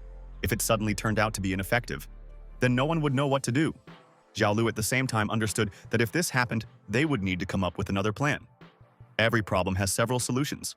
The elevator doors opened and an unknown guy was waiting for the hero on the floor. Not understanding what was happening, the hero immediately asked the mysterious guy who he was. But then he just bowed down and said that Gan Wei Wei was waiting for him in the room, and he needed to follow him. The mysterious guy began to open the door to the room. As soon as they entered the room, initially no one was visible. Suddenly, another door swung open in front of them. Behind the door was Gan Wei Wei, sitting on a chair, and Xia tied to a pipe. The succubus had a whip in her hands and began waving it. Feeling anxious, the protagonist asked the girl to tell him what she wanted in exchange for Xiaoke's freedom. It was then that Gan Wei Wei said that if Xiaolu jumped from here, then she would let the innocent lady go. In fact, she was just joking because she would never ask such a thing, and said that if he could beat Kai Chi, then she would let his girlfriend go. Xiaolu was afraid that this was another trap, but Xiao Sun convinced him that given his current level of cultivation, the hero would be able to beat this man with one hand. Fearing deception, he wanted to understand why I should trust him that she would keep her word, since she could give her a command at any moment and leave with her, and he would be unable to do anything about it. Gan Wei Wei began to convince the hero that she had removed the puppet effect from Xia because otherwise, the impudent one would not have had so much fun. As soon as Gan Wei Wei took the gag out of Xiao's mouth, she immediately shouted at Xiaolu to call the police. The succubus girl immediately turned to Xia and said that the police were clearly of no help here. Meanwhile, a servant named Kai Chi was ready for a fight. Xiao Sun was surprised that the succubus dared to look down on the young master. A couple of blows would definitely be enough for the master to win. And then the girl warned that Kai Chi had previously been a professional boxer. He moved at incredible speed and fought at first glance much better than Xiaolu. Luckily, the hero managed to deflect the impudent man's blow, but he felt the force that was put into the punch. For an ordinary person, such a blow would have clearly broken his arm. From this moment on, Xiaolu wanted to let Kai Chi feel the force of his attack and thought that he wouldn't be able to dodge it if he was so close. The former professional boxer was able to easily dodge the main character's crushing blow. What he saw amazed the guy. He didn't expect that this was even possible. A series of blows immediately followed, and he didn't understand how Kai Chi was able to dodge so well. It turned out that it was completely useless, because the master had endowed him with power, and the hero's fist would never reach him. Seeing what was happening, Xia and Xiaolu were stunned. They didn't even know what to do next. Parasitic cockroaches are capable of instilling in the host a reaction that a human cannot surpass. The overconfident hero began to address the boxer, asking him if he still served the succubus faithfully after what she had done to him. Unable to bear such words, the impudent man began to attack Xiaolu, delivering numerous blows to the body. At the same time, the boxer understood that no matter whether it was a demon or a god, as long as they made him stronger, he would obey their orders. One of the blows still managed to hit the hero. This very blow was able to knock the main character off his feet and slam him right into the wall, which began to crack from the force of the blow. Watching the fight, the girls began to worry wildly because they doubted that Xiaolu would be able to win. After recovering from the blow, the hero told the boxer that since he was so fanatical, he shouldn't cry later, since he forced him to use a special skill. Gan Wei Wei immediately asked her servant to be careful, because the guy probably still had an ace up his sleeve. But the boxer asked the master not to worry, because he was always serious, no matter who the opponent was. That secret weapon was a lighter. The hero began to set fire to absolutely everything that was in his path and had the ability to burn. The boxer was amazed that arson was his trump card. But it wasn't that simple. High-class rooms are always equipped with fire alarms, and trying to start a fire in a hotel is very stupid. In fact, arson was not his true goal, because he is just an ordinary student who has never done anything illegal. Looking the guy straight in the eyes, the boxer wanted to know what he wanted to start, if it wasn't a fire. The idea was not to commit arson. The point is to collect as much water as possible throughout the room. Using his magical abilities, the boy began to freeze the water that was under his feet. Without waiting for a response, the boxer began to attack, and shouted that this was a cheap trick. He would not be able to scare anyone here. Smiling, the hero thought that the boxer really hadn't learned anything at all in his life. Did he really not know that under the influence of cold, cockroaches gradually lose all their strength? All his movements become more constrained and slow. The unsuspecting boxer did not expect Xiaolu to do such a mean thing and attack in such a way. This kind of attack worked successfully, and the hero returned the blow with all his might to the impudent guy, thereby destroying him with literally one blow. Having fallen to the ground, the fighter could no longer fight. In fact, it wasn't a trick. The hero preferred to call it simple knowledge. Later, in his free time, he advised the boxer to read a few books. Pointing his finger at Gan Wei Wei, he asked why she didn't let go of Xia since Xiaolu had won the battle. A moment later, the rope on the girl's hands began to untie. From that moment on, it seemed to them that, fortunately, everything was over. Suddenly, they discovered a silhouette approaching them. It was Gan Wei Wei. Part of her body had turned into a giant spider, and she didn't think it was over. The outraged hero did not understand why she did not keep her promise, because she promised that she would let her go, and now she was doing dishonest things. Laughing, the succubus didn't understand what was going on. After all, she had let the hero's girl go, but she certainly hadn't promised that she would stop hunting them. If it weren't for that useless piece of trash, the girl definitely wouldn't have shown her ghost devil spider form. They are the only people who have seen that form, and everyone who saw this form of the ghostly devil spider before died, the hero assumed. This was indeed the case, and Gan Weiwei praised him for quickly grasping all the information. A large amount of webbing began to entangle Xiaolu's arms and legs, making him unable to move. Meanwhile, Xiake'er was trying to get out and was pushing the door to get into the corridor. Unfortunately, the girl suffered the same fate, and her entire body was covered in cobwebs. The angry spider approached the hero and wanted to do something terrible to him. Something angered her. She did not understand why he maintained such a blank expression on his face, as if nothing was happening, because now, according to her plan, he should be begging her for mercy. With incredible calm, the hero explained that even if he began to beg, would she spare him? He thought she would not, so he decided to save his strength. Gan Weiwei continued her attack and wanted to see if he could remain as calm as she did when she launched her attack and began to tear apart his body. Her wish was for Xiaolu's cry to turn into a song, and she commanded him to cry. Xiake'er watched everything that was happening with horror, and only her scream was heard. Suddenly, the hero used his secret weapon, and the angry spider began to retreat. Coughing violently, she wanted to know what kind of spray he used and why she was experiencing such unbearable pain. It was a special strong dichlorvos that helps against mosquitoes, flies, cockroaches, and any other bugs. A small spray is enough to kill them all. At least that's what the seller said. The spider was experiencing unbearable pain. It was difficult for her to breathe, and gradually she began to suffocate. Soon, her body began to disappear completely, and only a dark something remained. Meanwhile, Xiaolu had the spray, and he thought that the seller hadn't really deceived him. One press, one kill of an insect, a brave guy approached the girl and said that he had come to save her. After which he asked them not to be afraid because everything was over, and now they were safe. At the same time, the hero felt that Xiake'er was clinging too tightly to him. Xiao Sun immediately realized that something was clearly wrong with the girl. Blushing, the girl asked to hug her and hold her tighter. It turns out she was under a spell that if they didn't find an antidote, she would feel like there was fire burning into her brain until she hurt herself. This condition was similar to the mental disorder of the boss's sister. But the succubus had died, and Xiaolu didn't quite understand where he should look for an antidote now. There was only one way to extract the antidote, but in that case, the hero would have to sacrifice himself. He couldn't believe that he had to do something so shameful. If he took it off her without permission, he would be a criminal. This was all just to save her. And Xiaolu asked Xiao Sun to leave the room, but she couldn't leave him alone because he was completely inexperienced. That's why she had to guide him. The confused hero tried to explain to the mysterious girl that he didn't need her help with this. He'd seen it done in a couple of Japanese videos, so he could handle the task himself. Xiao Sun was against it because videos alone weren't enough. What if something went wrong, and she wanted to help? Sometime later, Xiaolu asked Xiao Sun not to talk about sacrifice to himself anymore, because he might misunderstand this expression. A caring, mysterious girl began to bandage the hero's hand because she must take care of his health. So, Shaka, drank the guy's blood, and everything should be fine with her, because his blood contains the purest life energy. One sip is enough to neutralize any poison. The skeptical guy wanted to know if his blood had any side effects, but Xiao Sun asked him not to joke like that, because his blood was the best in the world, and it couldn't have any side effects. Besides the fact that after his blood, no other guy would be attracted to her except him. But that certainly couldn't be called a side effect, Xiao Sun thought. Sometime later, Xiake'er finally woke up and began to anxiously shout for no one to be killed. She was worried that Xiaolu was there, but now everything was fine, and the worthless succubus was defeated. In short, the hero explained that they had gotten rid of Gan Weiwei, and everyone was now safe. The worried Xiake'er still didn't think they were safe because the spirit girl was still flying above the hero's head. Xiao Sun was angered by this statement because she did not consider herself a spirit girl, because there was no such beautiful girl like her. It turned out that because Xiake'er drank Xiaolu's blood, she now has the ability to see spirits because her body has changed. Since she now has the opportunity to see Xiao Sun, the hero can no longer hide anything.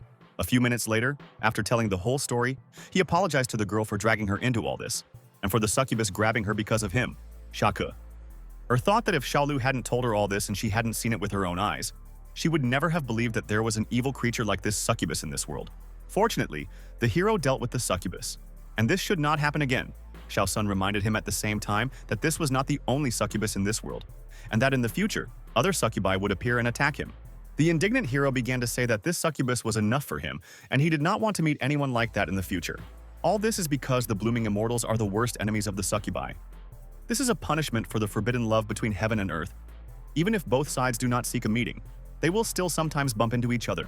Then Xiaolu wanted to understand what he would do if someone appeared again who was just as difficult to deal with, and Xiake'er then offered her help, since she already knew about the evil creatures in this world.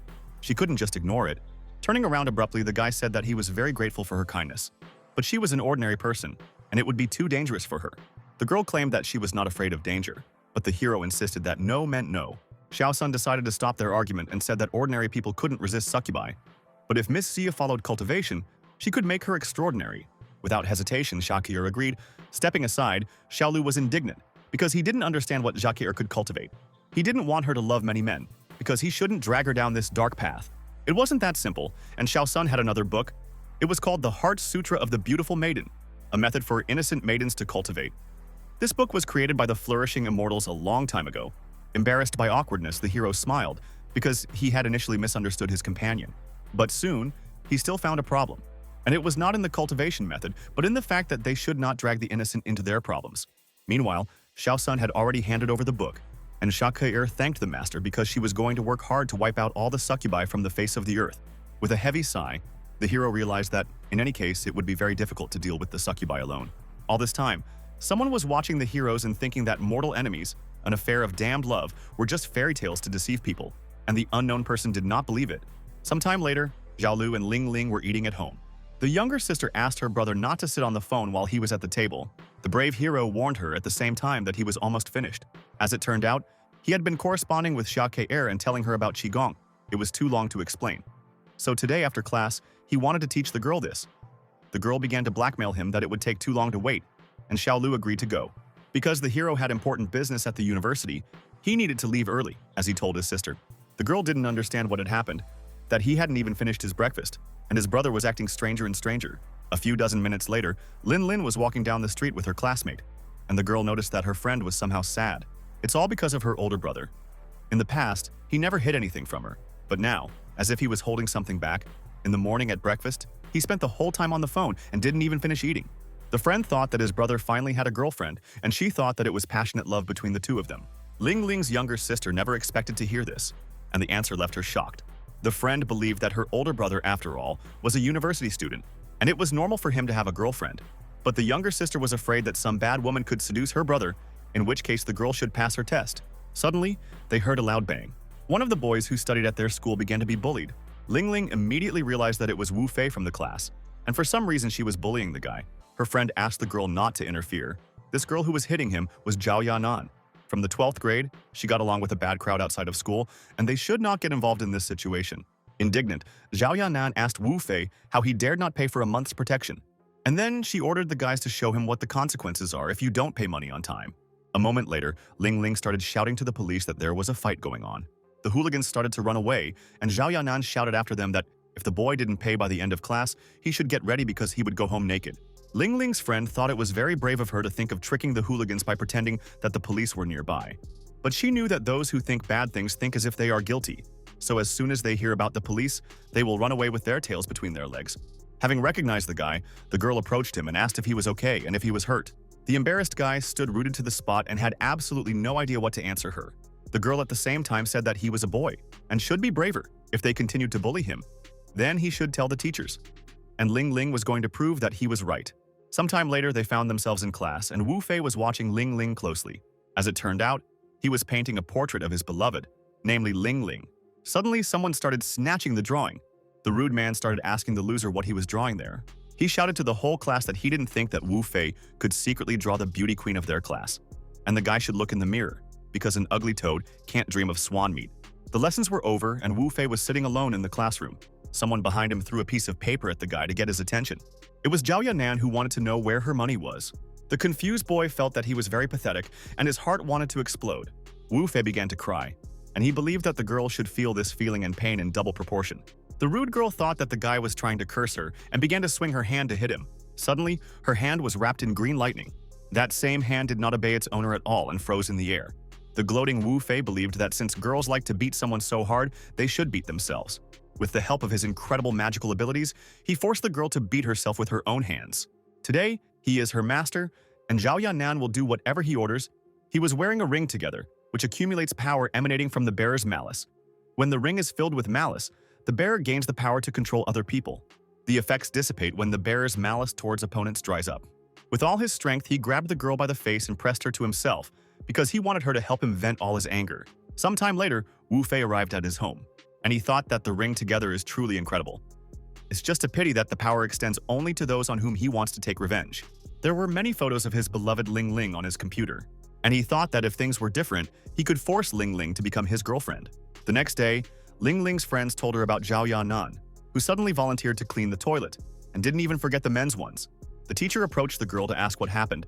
She said that this was her retribution to those whom she humiliated in the past.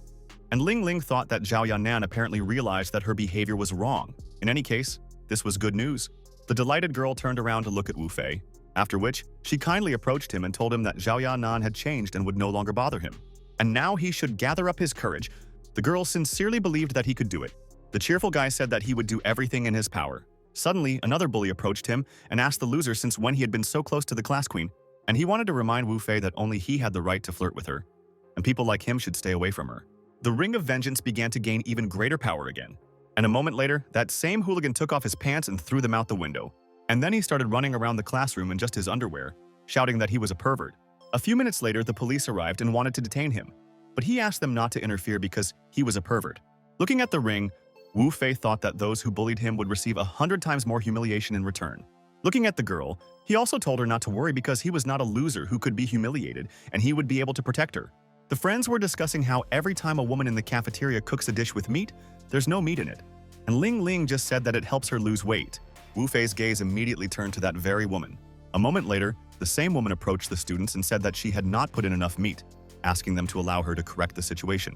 During physical education class, Coach told Ling Ling that sports day was just around the corner, and her results in the 100-meter dash were so poor, it felt like she wasn't getting enough rest or hadn't trained enough to begin with.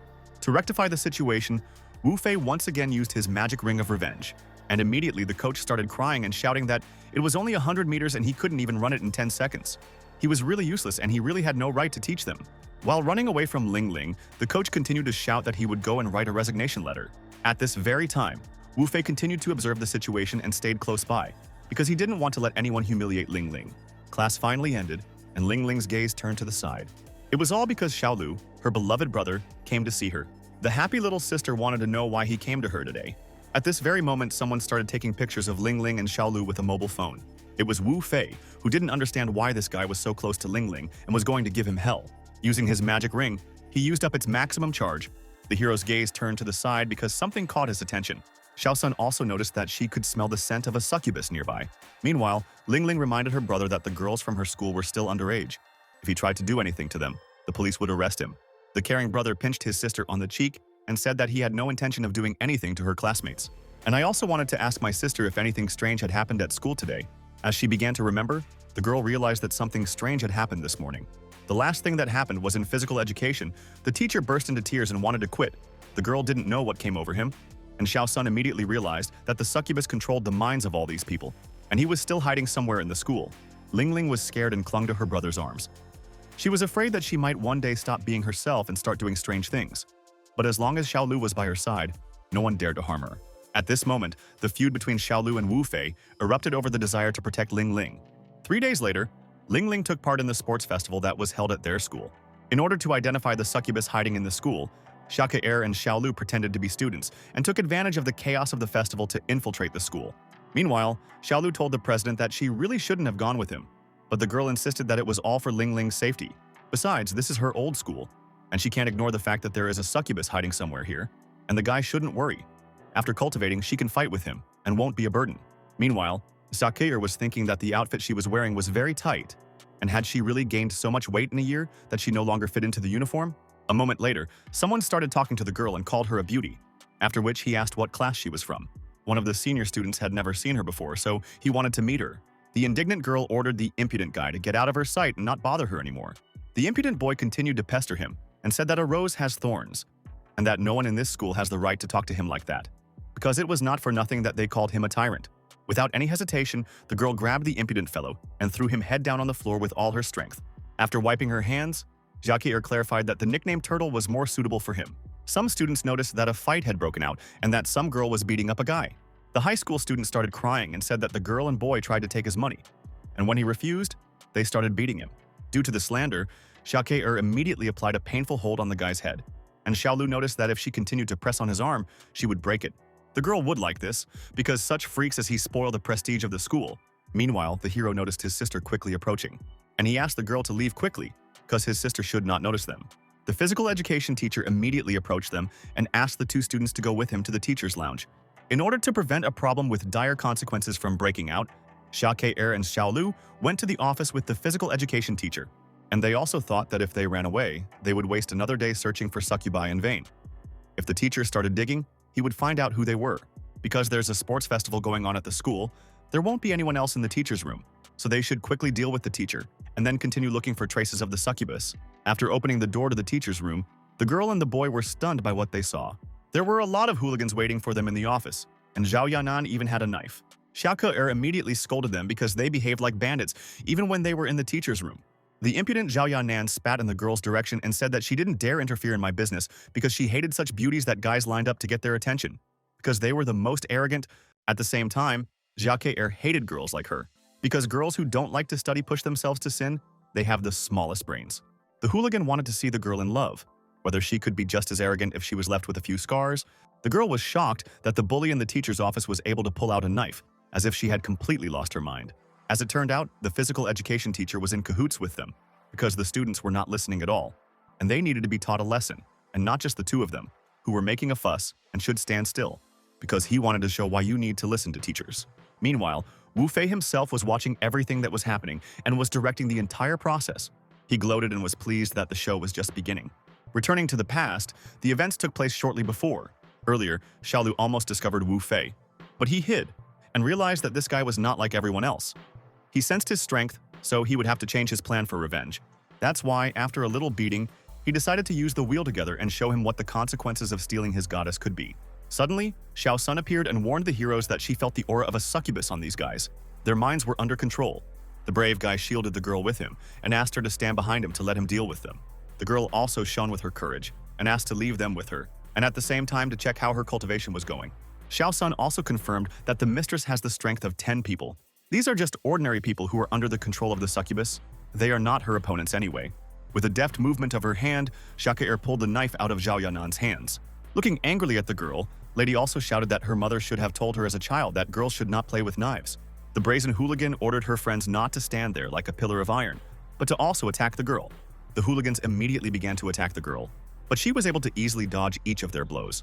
Suddenly, the gym teacher himself caught the girl from behind and began to block her neck with his hands in order to begin strangling her. Using the strength of 10 people, she was able to easily knock him over and throw him many meters forward because he did not dare touch her body. Zhao Yanan knelt down in confusion, not knowing what to do next. Xia Ke-er herself didn't have a single scratch on her. She was able to easily defeat 3 people, as she possessed the strength of 10. Wu Fei began to worry and did not understand where such a strong girl came from, just like a black widow. She ruined all his plans, and now he did not know what to do. He also understood that fear is the lot of the weak. Only hatred can give a person strength. He should accept hatred in his heart, and it will burn everything. As if possessed, Wu Fei began to repeat that he must take revenge. Approaching the bully, the girl said that if Zhao Yanan were a girl, she would end up like these, and in the future she should take better care of herself. Looking at each other, the heroes did not understand where the succubus was because they had defeated all their opponents. The succubus had set a trap for them, but it was unknown why he hadn't come to see for himself. He was probably watching everything from the security room. They should go and check if he was there. Xia Ke-er was sincerely glad that the hero had figured this out on his own and admitted that he was truly smart. Because Xia Ke-er drank Xiaolu's blood, from that moment on, she would forever admire him sincerely. Without realizing it, she would exaggerate his strengths. From the outside, it would seem that she was simply admiring him. The hero wasn't entirely comfortable, but he still decided to go to the security room, because if they didn't hurry, the succubus might escape. Suddenly, the door in front of them swung open. It was that same succubus, around whom there was a dark aura, and he looked angrily at the couple. Looking at the succubus, Xia Ke-er couldn't believe that it was him, because judging by his beauty, it was unlikely. Watching the heroes, the embittered Wu Fei felt terrible anger and a sense of rage, and he believed that anyone who dared to call him a freak should die. With the power of his mind, he began to throw many objects, lifting them with the help of his magical abilities. Fortunately, Xiaolu was able to easily repel each of the brazen succubus's attacks. The caring guy asked the president if she was okay, and she really was because he was able to protect her. In horror, Zhao Yanan started to run away. She literally begged to be saved because she felt incredible fear. Meanwhile, Wu Fei stopped her and said that there was nothing to be afraid of, because only hatred would give her strength. Feeling strong anger, the guy was able to easily turn an ordinary girl into a monster, because now, instead of nails, she had sharp claws. From that moment on, the girl began to thirst only for revenge and immediately wanted to attack. Xia Ke-er actually let her go because she is a girl. and now she thinks that she won't have to let her go again. Two incredibly strong girls began to attack each other, running to deliver crushing blows. A fight broke out. The heroine wanted to kick, but the mutant easily dodged. With her newfound power, the girl possessed abilities she had not had before. Taking advantage of Xiaqier's distraction, Zhao Yanan struck her shoulder with her claws. She also wanted to spoil the girl's face so that her own mother wouldn't recognize her. The hero feared for the girl's life and began to run to her aid. Suddenly, some object began to fall on him, because magic was used on it. Luckily, the hero was able to dodge the falling huge cabinet with his reaction. Smirking, the succubus said that the enemy is right in front of him. And again, he began to use his abilities to defeat Xiaolu. Using incredibly powerful magic, he raised many sharp objects into the air and wanted to attack the hero with all of them. In a flash, a multitude of sharp objects were fired like darts straight at the protagonist. Using his reaction and skills, the guy immediately began to dodge many objects. Wu Fei asked the hero not to be afraid. Before piercing his heart, he would tear his entire body apart. Otherwise, his anger would not go away. At the same time, the guy understood that in order to defeat this crazy guy, he first needed to close the distance. But this pile of pens was standing in his way, and he didn't quite understand what to do. Upon discovering the water tank, Xiaolu immediately came up with an idea that could help her win. This smart guy immediately began to hide behind the water tank. The succubus just laughed because he thought that the hero would not be safe this way. Meanwhile, the handles fell into the water tank, thereby destroying it. The demon also shouted that Xiaolu was now like a wet dog. Someone like him should never be near Ling Ling. What he heard shocked the hero, and he immediately wanted to know which Ling Ling he was talking about.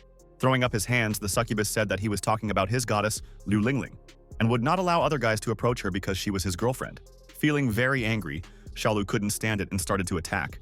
Seeing that they were approaching him, the succubus began to laugh because the hero would not be able to close the distance to fight in close combat, since the pen would reach his body much faster. A multitude of flying objects followed the hero again, but he continued to run. Unfortunately indeed, the pens that were thrown by the succubus got stuck in the hero's body. But Wu Fei realized with horror that the pens were just stuck in his shirt. Because his shirt was made of ice, which covered half of his body, his clothes were covered in ice. He made himself ice armor to stop his attacks. The hero's rage knew no bounds because the villain dared to fight for the heart of her little sister. What he heard shocked the guy. He didn't know that it was his sister. With a single powerful blow, Xiaolu was able to easily neutralize the insolent Wu Fei. But that was not the end, and what followed was a series of blows that were supposed to destroy the succubus. Because of everything that happened, the hero couldn't just let the demon go. The defeated insolent man lay unconscious and could not say a word. The ring had fallen off his finger during the blow and was no longer on his hand. Xiaqie approached the hero and asked what happened here, because the girl who was against her simply fell unconscious. This is because the owner fell unconscious, and the puppets immediately lost their ability to fight. Suddenly, the girl discovered that some ring was lying on the floor, and in order to take a closer look at it, she lifted it up. She immediately realized that this was an unusual ring and wanted to wear it. Fearing that something terrible would happen, the hero immediately took it away. Having said that it was impossible, there really was something wrong with this ring. Xiaolu held the ring in his hands and felt an unusual energy coming from it. The companion immediately said that her master was right. It was a cursed item, enchanted by a powerful succubus. It allows the wearer to gain dark powers. This guy couldn't be a powerful succubus, but was an ordinary person. All his powers came from the ring. And then, the heroes decided to wait until Wu Fei woke up to ask him where he got the ring. Using his magical abilities, the hero decided to speed up his awakening and splashed a small amount of water directly into his face. Literally a moment later, the impudent fellow had already jumped up and was conscious. The angry heroes watched as the impudent man woke up. The beaten boy begged not to beat him and said that it was all his fault. Bowing down to him, Xiaolu immediately said that maybe he wouldn't hit him, but only if he honestly told where he got this ring. Otherwise, he would have to teach him a lesson for messing with his sister.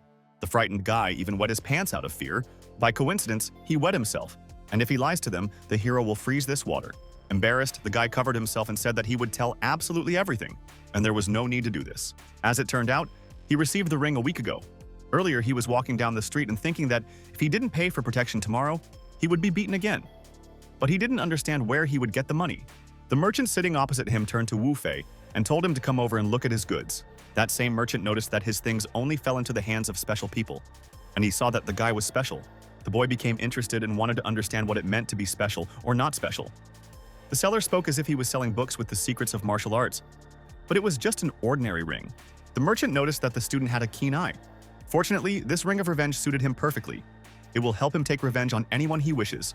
Wu Fei was skeptical about this and wanted to know who this merchant was and how he knew that the guy wanted to take revenge on someone.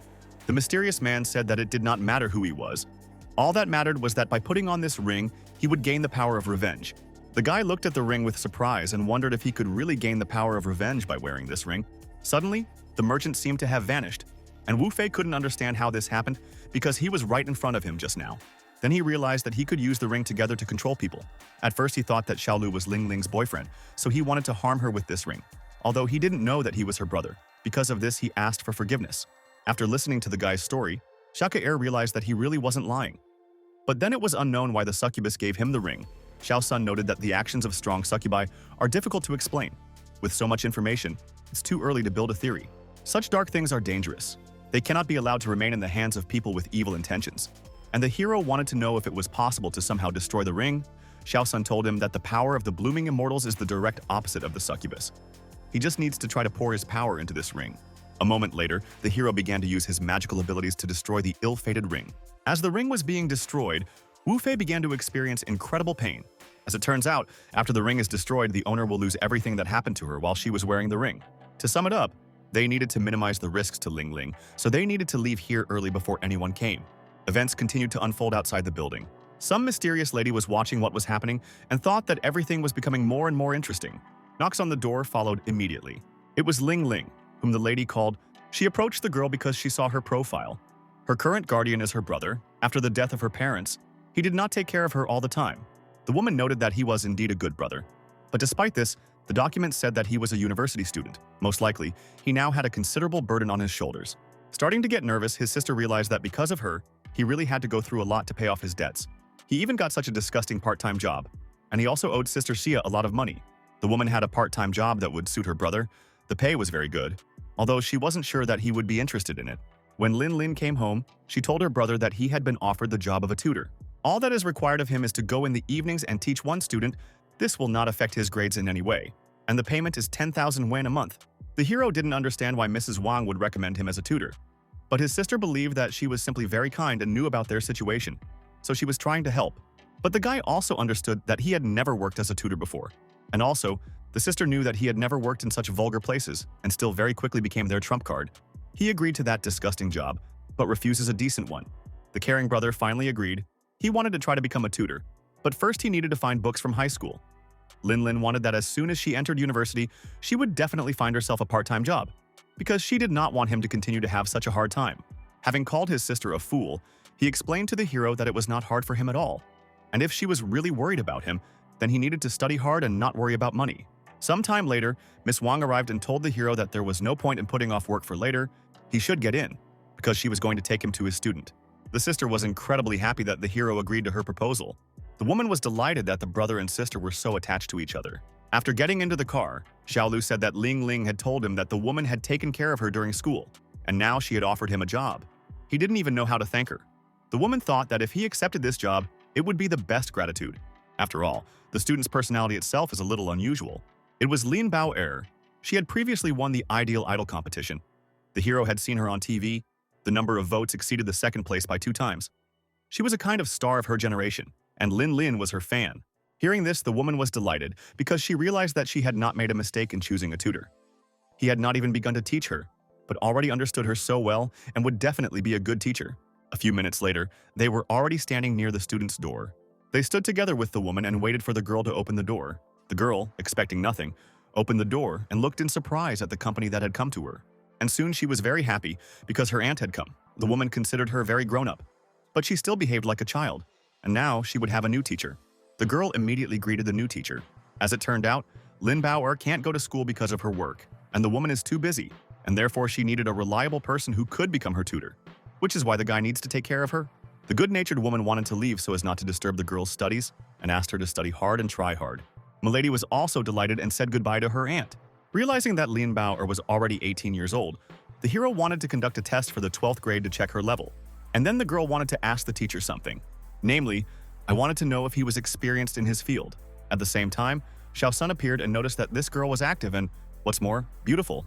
Embarrassed, the hero did not want to answer this question. And then Lin Bao began to ask questions coquettishly. She wanted to know what kind of girls he liked. Sweet, innocent, stubborn, no matter what he liked, she could play any of them perfectly. Taking the book in his hands, the hero hit the girl on the head and said that he likes girls who study hard and that he needs to finish the test quickly, because if she continues to misbehave, he will tell everything to her aunt. The upset girl listened to the teacher but asked him not to tell her aunt. because when she gets angry, she gets very scared. The girl happily handed over the sheet of dough and said that she was finished. The hero was noticeably surprised because he didn't expect the girl to complete the test so quickly. As it turned out, she was strong in mathematics. After checking the test, the hero saw that she scored only 60 points. But the girl was happy with this result because 60 points was the passing minimum. Smiling and a little angry, the hero said that the maximum score in this test was 150 points and thought that although she was a talented actress, she was quite stupid. Apparently, being a tutor was not as easy as he thought. A whole hour passed, during which time Xiaolu was able to explain to the girl all the mistakes on her test.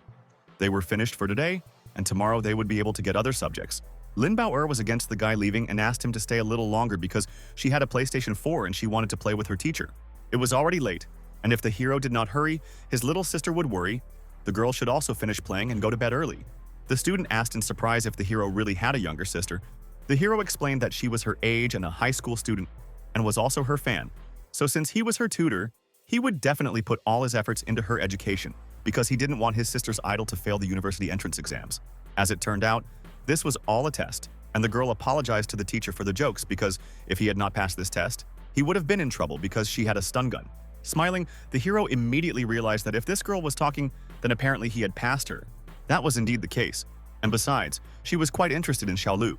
Fearing an audit, the hero immediately realized that the girl was making fun of him again. Apparently, he would have to give her more homework tomorrow. Without hesitation, the girl repeated again that she was not joking. As soon as Lin Bao'er lay down in bed, she began to think that she had worked very hard today and would surely sleep like a log. The bear that was sitting on her windowsill began to watch her, his eyes glowing green. Events continued to unfold the next day, and the hero rang the girl's doorbell. After some time, there was still no answer, and the guy thought that no one was home. A few seconds later, the student herself arrived, looking worried and apologized for the wait. Observing the girl's behavior, the guy immediately realized that something was wrong with her. Suddenly, the girl began to fall. She walked crookedly and her legs seemed to give way. Xiaolu was surprised and didn't understand what was wrong with the girl's leg. The thing was that when she woke up, she felt pain in her leg, so strong that she didn't go out anywhere all day. Judging by her condition, she can't even walk. So the hero asked to let him give her a massage, and the girl happily agreed, a little afraid of the girl's reaction. He said that he once worked in a spa salon and could get the blood flowing in her foot. Then, perhaps it would decrease further. The girl was delighted to hear this and asked to massage her leg. The lady was very keen for the teacher to demonstrate his technique. Meanwhile, the guy started giving the massage and tried his best to help the girl. She was shocked and embarrassed, after which she immediately realized that the hero really did have talent, because the pain completely went away. Xiaolu said the girl only suffered a couple of bruises, possibly due to uncomfortable shoes, but overall everything was fine, and he decided to put on a plaster. If he didn't bother his leg, then in a couple of days everything would go away. The girl was not happy when she saw the patch because it was not at all cute. The concentrated heroes asked to calm their inner idol. Health is much more important. Besides, no one will see her leg. The girl emphasized that the teacher was now looking at her legs and wanted to know if he liked them. At that very second, the hero pressed on the middle of his foot. After this, the girl immediately cried out because she felt pain. Knowing this, the hero understood that it could be even more painful if the girl continued to make fun of the teacher instead of studying hard. A few minutes later, they continued studying, and the boy discovered that the girl was a much better student and had not made the same mistakes as yesterday. The lady believed that since she had tried hard, she deserved a reward. Xiaolu immediately clarified that if it did not go beyond what was permitted, then he could fulfill her request. As if fearing something, the girl asked the hero to sleep with her that night. Hearing such a request, the hero immediately assumed that she was mocking him again, but the girl said that she was not mocking him, but just wanted to ask the guy to leave after she fell asleep, because she was scared. Lately, she has been having nightmares constantly, and she had one last night too. In her dreams, she had an image of herself preparing for a wedding. They put a chic pink dress on her, but for some reason she was worried. The anxiety came because her lover was a terrible monster. Seeing him, the girl was overcome with intense fear. The monster said that he knew about Lin Bao'er's dream, that she wanted to have a wedding like in a fairy tale, and for her sake, he prepared it. Together with the monster, they began to walk down the red carpet, and many different cartoon characters greeted them. Soon, the monster wanted to know why there were only girls visiting, but not a single guy. The worried lady said that there was no need to worry, because she had already sent out the invitations, and Prince Horse and Prince Toad would be the best men at this wedding. The monster understood that the groomsmen were not what she expected. After all, he could never allow a man more handsome than him to be at this wedding. What she heard horrified the girl, and she didn't know how to react to it. She knew this was a nightmare and she had to get out of here. She ran away in her sleep and didn't understand what was happening and why her legs wouldn't obey her. The monster knew that she loved to dance, so he ordered this pair of red shoes for her. Before the ceremony began, he wanted to dance to his heart's content. It was obvious that the lady did not want this at all. and she shouted this to the monster. Lin Bao thought it was just a nightmare, but when she woke up in the morning, her leg hurt really badly. Xiao Sun appeared and explained that if it had been an ordinary nightmare, she would not have been injured in life, and besides, harming people through their dreams is the signature of succubi. A moment later, the guy already agreed and asked the girl not to be afraid because he was going to be with her today, and he would leave after she fell asleep. Night had come, and it was time to go to bed. The guy sat opposite the girl and waited for her to fall asleep. The wary lady wanted to understand what she should do if the nightmare happened again. In a calm tone, the hero said that he would be able to protect her. But the girl did not quite understand how he could protect her in a dream. The guy asked her to think about him, and then he would be able to help in a dream. And this meant that she needed to look at the hero more to make it easier to think about him. Literally a few seconds later, the girl had already fallen asleep, and it was immediately clear that something was wrong. The eyes of the bear standing on the windowsill began to glow green again. Xiao Sun immediately discovered this and reported it to the master. The succubus aura of this toy is exactly the same as the Ring of Revenge. To find out how he harms people, he will have to destroy this bear, and the hero began to use his magical abilities on him. A wary Xiao Sun asked the hero not to do this because if he destroyed the bear now, they would not be able to save Lin Bao from the nightmare. That's why they should first see if they can wake her up. The hero began to carefully wake up the girl, and sweat was running down her face. It was clear that she was having a nightmare. She did not wake up because Lin Bao fell into a dream created by the powers of the succubus who controlled this bear. One must hope that this person will free the girl from the equipment, otherwise there is no way to avoid death. Then the hero realized that they could wait until the morning. As soon as this man released Lin Bao, he would immediately destroy the toy. The indignant Xiao Sun understood that they probably didn't have any more time to wait. Judging by her words, the ceremony was supposed to take place today. If she really married this monster, she would definitely fall in love with this man playing this monster in life. Xiaolu couldn't let this bastard touch Lin Bao and wanted to know what he had to do to stop the ceremony. There was only one way to enter the girl's dream and disrupt the ceremony. The teddy bear in his hand was the key to sleep. All he had to do was fall asleep while in his line of sight. It was then that he decided to lie down next to the girl in order to save her. Sometime later, the hero woke up and found himself at the castle where the ceremony was taking place. He needed to enter it quickly. Suddenly, the guards announced that he could not enter the castle. Mr. Beast said that only fairy tale characters can attend the ceremony, and besides, handsome guys can't enter, and he doesn't meet both criteria. Hearing this, the guy immediately began to think that the only thing left to do was to burst in with noise. Zhao Sun calmed him down and said that in this way he would warn the enemy. The girl wanted to deal with everything alone, and then he asked what Xiao Sun was proposing. Joyfully, she said that she would give the guards what they needed, and then the transformation of the main character began. The soldiers were surprised because Mr. Beast was so powerful that even characters from Eastern fairy tales came to his wedding. As it turned out, Xiaolu transformed himself into one of the fairy tale characters in order to enter the castle. The worried girl began to scream that no one would want to marry a freak like him and begged him to let her go. A moment later, the priest was already asking the master of the monster if he would agree to take Lady Lin Bao as his wife, and the monster, of course, agreed. Then the priest asked Mrs. Lin Bao if she would agree to marry the beast master, and the girl screamed that she did not agree. 1,000 times she did not agree. The embittered monster looked at the priest, and he said that since Mr. Beast and Mistress Lin Bao agreed, he would officially proclaim them. Suddenly, another character entered and shouted that he was against it.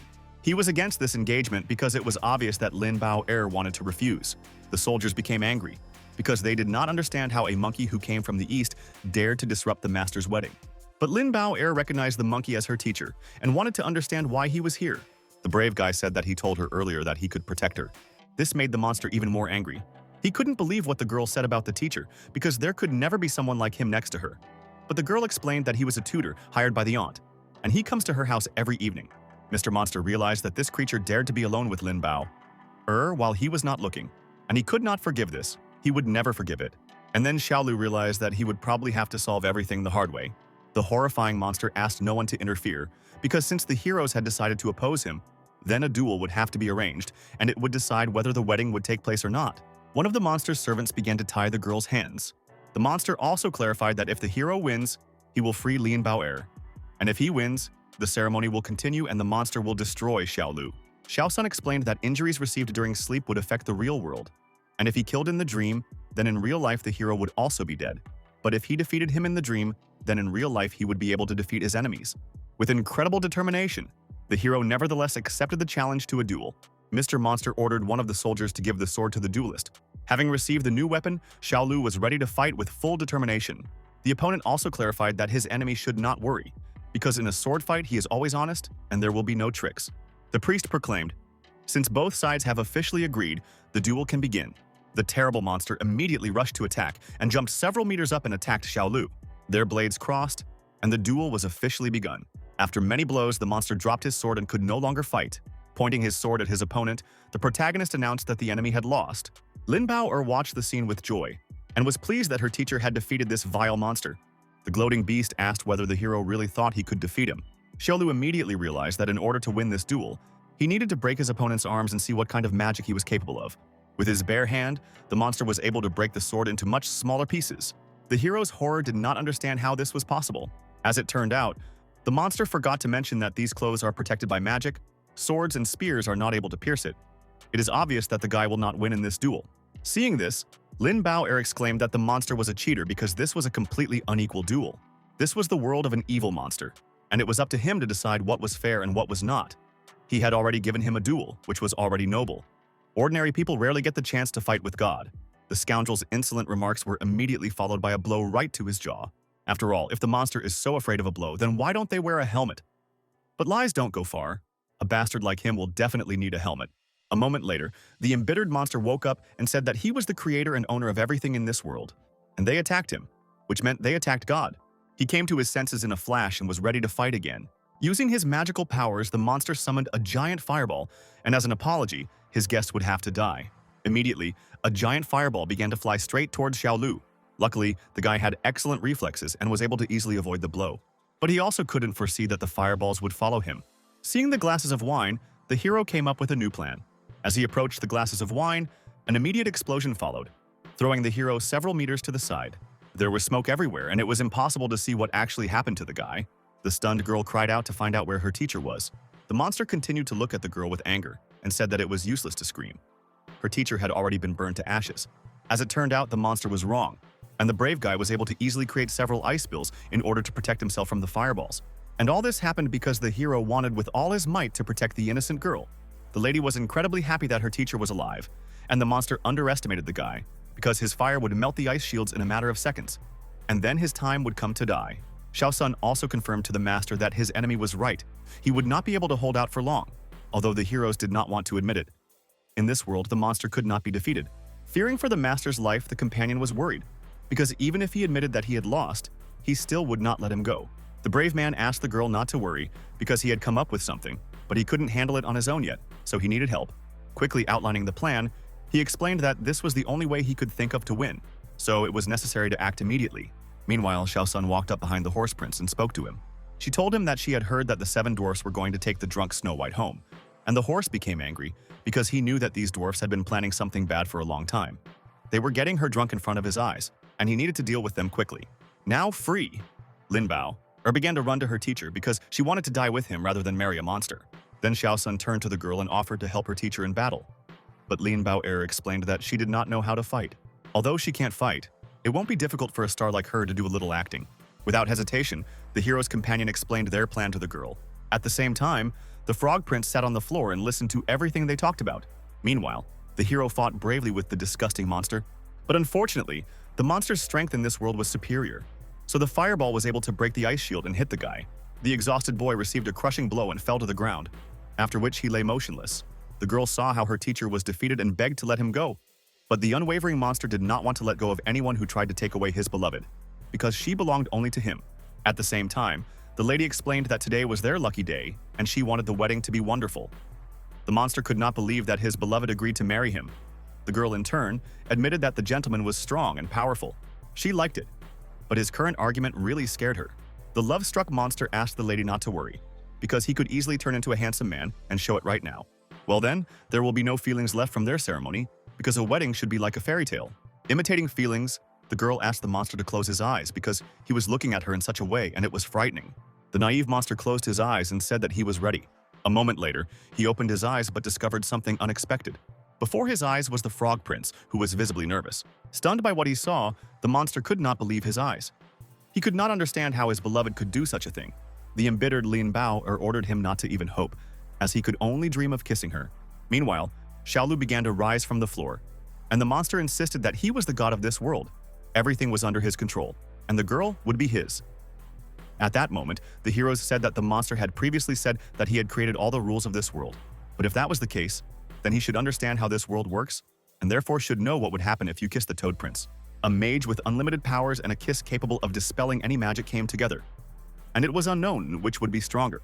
Despite the guy's words, the monster continued his attack and went on the attack. Suddenly, his body began to gradually shrink, and then he turned into a small toad, who was wearing a suit. The former monster watched everything that was happening with incomprehension and did not understand how he had turned into a toad. But rules are rules. Even though he created them, everyone still has to obey them. Now the monster had no protection left, and the hero could do whatever he wanted to it. The toad began to noticeably get worried and now didn't understand what would happen to her. The embittered brave men watched as the toad awaited its fate. A fight immediately broke out and the frog was losing. A moment later, that same frog turned into a guy who screamed that he was not ready and apologized, literally begging not to be beaten anymore. As it turned out, it was Xiao Wang who became that very monster. Previously, he was the girl's assistant, assigned to him by the company. She always trusted him and did not think that he was capable of such a thing. Xiaolu immediately realized that Xiao Wang was the main villain's subordinate, and it was he who brought the teddy bear to Lin Bao'er's room. The hero wanted to know where he got it. It turned out that some merchant sold this bear to the naive guy. Earlier, Xiao Wan was walking through the city and thinking about why people send letters to idols. As long as he was with Lin Bao'er, she wouldn't have to waste time on them. Suddenly, a stranger came up behind the guy, and he said that he could smell envy in it. To this, Xiao Wang only said that the man was crazy, but then he told him that he had something for him, something that would help him get his hands on this idol. The boy, who did not understand anything, immediately exclaimed and wanted to know who this stranger really was and how he knew about his envy. The mysterious man explained that it didn't matter who he was, all that was needed was to leave the teddy bear in her bedroom, and then he would be able to invade her dreams. Every detail of the dream would be under his control, and everything that happened in the dream would have an effect in the real world, so that his dreams would come true. Lin Bao'er also remembered that Xiao Wan actually said that a fan had given this bear to him, with the wish that it would always protect his sleep, so she left it in the bedroom. The guy did this only because he loved the girl. Every time he saw a man next to her, his heart cracked, and Xiao Wang just wanted her love. Enraged, the girl shouted that a scoundrel is someone who can only use vile and dirty tricks and is not worthy of uttering the word love. The lady ordered this guy to never catch her eye again. What he heard shook the guy and greatly lowered his self-esteem and sense of self-worth. A few seconds later, it was as if an earthquake had started. But it was not just an earthquake, this world was collapsing. Apparently because of her words, his heart was completely broken, and he was still the owner of this world. If they did not manage to escape from the castle, he would never wake up. And then, the brave men began to immediately flee from the crumbling castle. They quickly ran forward towards the exit in order to get out of it as quickly as possible. In the real world, they gradually began to wake up, as it turned out, when they left the castle. Then in real life, they also woke up. The brave guy started to wake up Lin Bao'er, and she wished the hero good morning. Smiling, the hero looked at her and realized that she seemed to be okay, which meant he was finally finished with this succubus. Suddenly, a lady came in and wanted Mr. Xiaolu to explain what was going on, as the woman had caught the two of them in bed together. I'm incredibly worried. The guy was now thinking about how he should explain all this. The protagonist wondered whether he should tell her the truth, because it was on the verge of fantasy, and it was unlikely that she would believe him. Van waited for an explanation from the young tutor, who simply didn't know what to do. Unexpectedly, Bao announced that she had asked the teacher to come earlier for an extra lesson. The woman asked the teenager if everything was really as her niece said. Quan answered positively. Then she finally calmed down and said that she would cook something delicious. The young cultivator breathed a sigh of relief, realizing that he was lucky this time. After finishing his classes, Lude slowly walked home, and suddenly girls surrounded him and started telling him that he was handsome. The bewildered guy couldn't understand what was happening and where they even came from. At that moment, another stranger ran past him and accidentally touched Quan. Naturally, she began to ask for forgiveness and ask if everything was okay with him. The teenager, stunned by what was happening, replied that everything was fine and he was not hurt. The unknown girl looked extremely strange and behaved just like her friends. Suddenly, she clung to him and asked once again if he was sure it wasn't painful, after which she wrote down the guy's phone number and left him hers, saying that she would definitely call him. Then she hurried to hide. Quan still could not understand what had happened to him and why everyone was reacting to him like that. In this regard, he inquired with she. The assistant said that this indicated an increase in the skills of the blooming immortal, adding that he practices the charming scripture of fortune, which also increases his attractiveness. A shocked Ludi called on her to help him get rid of this effect, which greatly surprised she, because she stated that every man dreams of women bowing down before him. The guy noted that in this case he was no different from the succubi, and the girl decided to help him. Due to this, Quan needed to absorb the energy of the blooming immortals to reduce the effect on the surrounding world. Lu knew massage was perfect for this, but he had no time left for a part-time job. Meanwhile, he was surrounded by girls again, all of them looking at him mysteriously. Suddenly, the girls asked to exchange numbers with him and offered to look at their photos. But at that moment, the bravest female representative appeared and began pushing everyone aside. It was clear from her that she clearly knew what she wanted. A moment later, the stranger literally pounced on the young man. The stunned teenager immediately rushed in the opposite direction from the girls. Lin's friend, in turn, boasted to her that Jong had agreed to spend the evening with her on the occasion of her birthday, saying that there is no one more handsome than him in school and all the girls are running after him. However, a couple of seconds later, Kwon ran past them, followed by a whole crowd of girls. The enraged Jung Feng could not accept the fact that someone was more popular than him. At this time, the main character was giving Xiake another massage in her office. The young master said that he would have to massage her regularly to get the bad energy out of her body. Naturally, she was only glad to have the young cultivator massage her shoulders every day, after which Lu Dae hurried to leave, but the girl unexpectedly invited him to go to the cinema that evening. But Kwon said that he had hired himself out as a tutor and would be busy, so Air decided to give him 1,000,000 won and he would return the money to her later. The teenager said that as a man he couldn't do such a thing, and therefore on payday, he would definitely invite her to the cinema. Xiake in turn smiled and said that she would look forward to this moment. Then she began to think about what outfit she would wear to appear before him next time. Kwon finally breathed a sigh of relief, realizing that his massage was actually working. Suddenly, unknown guys rushed towards him and asked if his name was Lu Dae. The young man asked in return why they needed him. One of them immediately grabbed him by the jacket and began to claim that it was because of him that they lost the girls they had been chasing for so long. The enraged teenager declared that this morning he dared to steal 2 more girls from them. After all, they and their friends organized an application process for Taekwondo, and even managed to interest 2 girlfriends. Initially, the students agreed to join their section in order to have an incredible figure. But when Kwon rushed past their counter a couple of minutes later, the girls immediately rushed after him. And that's why there isn't a single girl left in their organization, Lu Dae thought. Meanwhile, Jang and his friends passed by and noticed their worst enemy. Jong Feng naively believed that now Kwon would get what he deserved and the athlete would clearly beat him. The young man immediately began to deliver his blows, assuring that he had no equal in Taekwondo. However, Lu Dae easily dodged the enemy's attack, which surprised him, after which he dealt an extremely painful blow, causing the guy to immediately collapse to the ground. He clearly did not expect such a turn of events, and those present were also shocked. Kwon, in turn, noted that he could accompany him to the hospital. The girls, of course, noticed him and began to try to become his friend again. Jong's friends began to understand that it was better not to enter into conflict with this man. At that moment, the director of a famous TV show suddenly appeared. Having noticed the young man, he immediately rushed towards him and offered to star in his show. But the teenager refused to participate in the program and said that he did not have time. Then the director said that he would pay him 50,000. Suddenly, Feng also approached them, and the channel employee also invited him to come to the show. Chong urged Kwon not to pass up the opportunity to bring glory to their university. Considering that so much money could be made from just one show, Lu Dae finally agreed. Naturally, Jang intended to take revenge on him for the stolen reputation of the local gigolo. Soon, word of the upcoming show spread throughout the area, and after another massage, Xiake felt good. Suddenly, I overheard a conversation between 2 girls who were talking about Kwon, who agreed to take part in the program. A stunned ear realized that at this event he could meet some beauty. Naturally, she immediately called her assistant and asked him to contact the show's organizers for further sponsorship. All this was done so that they would give her a place as an honorary guest on the program. Lu Dae in turn went to the student. The protagonist, as always, got along well with Bao, and there was some progress in their work. Because the girl significantly improved her grades at school and thanked her teacher for this, having learned from the young master that he would be participating in the show, she also wanted to join him. She decided to turn to her aunt to help her get into this program. Extremely surprised, Wang asked why she needed this TV show at all. Linner replied that she wanted to support the young cultivator as he would be participating in the show.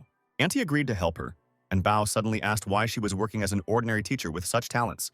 Meanwhile, work was in full swing on the set, where everyone began preparing for the performance. As soon as the director saw the main star of his show, he ordered the makeup artist to come to him. Seeing the scale of the show, Kwon remarked that this was not a modest program at all, as Dao had said. Wang said they were lucky enough to attract sponsors, and a superstar also asked to appear on their show. Hearing the name of Long Ten's company, the boy remembered that this corporation belonged to Xiake's parents. After a certain time, Er approached him in a stunning dress, and the young man asked what she was doing there. The girl replied that she simply wanted to take part in such a famous program. However, he found this extremely suspicious, especially since her company suddenly agreed to sponsor the program. A few seconds later, Lin walked towards them. Zhang Feng tried to get her attention, but he didn't succeed because Bao Er saw her beloved teacher. A puzzled Xiake asked the guy how he knew her. Quan replied that he was her tutor. Then Lu Dae realized what kind of superstar Dao was talking about, and the girl only confirmed his suspicions, stating that as a true student, she simply had to support her teacher. Their pleasant conversation was immediately interrupted by Er, who said that her election campaign was a violation of the fairness of the show. Stunned, Lin asked her who she was, and introduced herself as Quan's classmate. Bao noted that for a classmate, she was an overly arrogant person. Xiaqi explained that she was the student council president and Lu Dai was her personal assistant. Zhong watched the main character and his girlfriends from the side, burning with envy. Naturally, this feeling only pushed him to take revenge on the young master. Soon the show began, and the host immediately took to the stage where the audience was eager for a spectacle. The guy quickly introduced the participants to everyone and called Bao Er a youth idol. The girl greeted everyone present warmly, and of course most people liked her. When the host asked her why she wanted to participate, Lin replied that she wanted to become the prom queen. The guy asked everyone to greet their incomparable participant with a standing ovation, declaring that everything was in her hands. The stands literally chanted Bao's name, which of course spoke to her popularity. Soon, the girl began to sing a beautiful song with her charming voice. People literally froze at her performance of the famous piece, at the end of which she smiled and winked at her teacher. Quan listened to her singing with great pleasure, realizing that she was a real star, after which Xiake came on stage and began to play the piano in an incredible way. Everyone was impressed by her talent. Lu Dai was also amazed by Air's abilities. Suddenly, she asked the blooming immortal what he had prepared for the girls. The guy confidently replied that he intended to fully reveal the number pi, but his perplexed assistant declared that with such talent he would not win. The teenager smiled and said that he didn't really want to win the show because he only cared about the money. At that moment, the host called him onto the stage, assuring the audience that the young man had prepared an unforgettable gift for them. Everyone began to watch Quan closely. Zhang was also curious about what he had prepared. Lu Dai himself began to understand that he would have to change tactics. And besides, everyone was expecting something incredible from him. Suddenly, the guy asked to bring him mineral water for his trick. The presenter immediately brought him a bottle of mineral water and kindly provided it to him. Taking the bottle in his hands, the teenager called on everyone to watch what was happening carefully, after which he calmly poured some of the water onto his hand, and a moment later, a beautiful flower appeared in his palm. Without exaggeration, everyone was shocked by the guy's unimaginable magic. After a couple of seconds, the lotus had completely turned into ice, and Quan announced that it was now time to send it to greet the others. Then, releasing the flower from his hands, he miraculously flew into the air, leaving behind a magical trail. After a few minutes, the lotus began to shed snowflakes. The audience was stunned by the young man's abilities and, of course, supported him. However, Shaka knew perfectly well that this was not actually magic. But the presenter suddenly declared that it was not magic, after which, for unknown reasons, he began to talk about Lu's past. Claiming that he worked part-time at a center where influential women relieve stress, shocked, Director Wang couldn't understand why he was disrupting the program. And only Zhang Feng was pleased with what was happening, because it was he who had obtained this fascinating information and persuaded the presenter. The hall instantly fell silent. The main character continued to stand silently on the stage and look into the distance. Soon the show resumed, and the host began to announce the results of the competition. Shako and Bao didn't like the guy's behavior, and they decided to do everything to replace him. However, suddenly one of the judges announced that they should eliminate a contestant named Quan, adding that he had a problem with moral values since he worked in such a place. The rest of the jury agreed with her and unanimously decided to exclude him. Unexpectedly, the young master admitted that he had indeed worked in this center, because he needed to feed his younger sister after the death of his parents, who owed money to bandits. The woman replied that there were many ways to make money, but he chose to sell himself. Naturally, this caused a storm of indignation among the participants themselves and the spectators. Or said that she is against personal attacks, and if the judge has no evidence, then it is a provocation. Lin supported her and said that she found the jury extremely incompetent. The stunned judge tried to say something, but instead muttered incoherently under her breath. Bao noted that she couldn't even express her thoughts, and therefore she didn't belong here. At this moment, the young cultivator intervened again and said that they had misunderstood everything, because he didn't do anything wrong in the center and only provided massage services. But the arrogant old woman began to be insolent again, saying that you can't make much money from massage, and even more so to pay off the debt, which again provoked an inadequate reaction from Kay and Lin. The blooming immortal, in turn, unexpectedly offered to give her a massage, after which, if she was dissatisfied, he would leave the show. But if a woman likes him, she will be obliged to ask him for forgiveness in front of everyone. To her surprise, she accepted the rules of the game, intending to expose such a self-confident youth. She didn't care what the massage was like, because she was going to say it was terrible anyway. Ju was looking forward to the teenager's disgrace, naively believing that he would soon get rid of his competitor. The girls immediately began to dissuade him from this idea, saying that she would simply lie and say that she didn't like it. However, the smiling Quan assured her that she would not dare to say this. Xia and Bao looked at him in surprise. Soon, Lu Di asked the judge if he could begin the massage, and the woman responded positively. Then, using his unique abilities, the guy began to massage her face. From her expression, it was not difficult to guess that she really liked it. Suddenly, she asked Quan how he was going to win, and the teenager urged her to just watch the action. And after a couple of minutes, everything was over, which Lu Dai happily informed everyone present about. The judge, who looked several years younger, said that there was nothing surprising about his massage, But the audience was shocked because she literally dropped several decades. The bewildered old woman couldn't understand why everyone suddenly started making noise, but her colleagues asked her to look in the mirror. The stunned woman was amazed by this result, which was exactly what Kwan was aiming for. Suddenly, Teacher Wang fell to her knees in front of the teenager with tears in her eyes, after which she literally begged me to give her a massage for any amount of money in a month. Thus, the main character became much more popular. Everyone was talking about him. Crowds of reporters surrounded the educational institution. Students could not understand what was happening, but some were aware that after the show, Lu Dai became a real star and they dreamed of interviewing him. The female half of the population never saw any men except the young master, which naturally made all the guys literally hate the young cultivator, to whom the girls simply clung from all sides. Van certainly changed her attitude towards the blooming immortal radically, telling the boys that Kwan and his hands are a real treasure for a girl. At the same time, she forced everyone to speak respectfully about Lu Dai, and the students were horrified.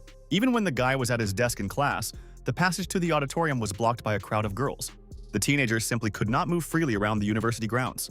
Finally, heading to Shake's office, the exhausted young man could hide from the frantic girls. The student council director noted that the video of his massage had gone viral online. The guy insisted that the presenter had put him in an awkward position, and he had to somehow get out of it. Reported his confession that it was Zhang Feng who had instigated the program employee to provoke Lu, adding that he was the son of the director of a television station and clearly did not like competing with Kwan.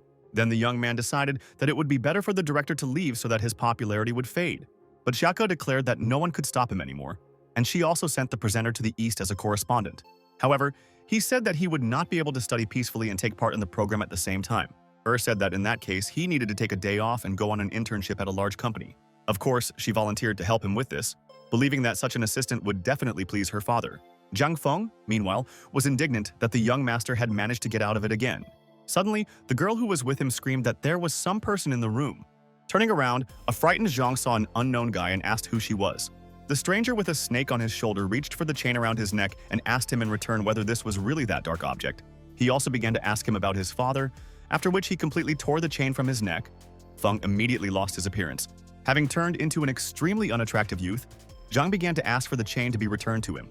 And since the girl made a noise, the stranger made her fall asleep, then said that he would return the item in exchange for a favor.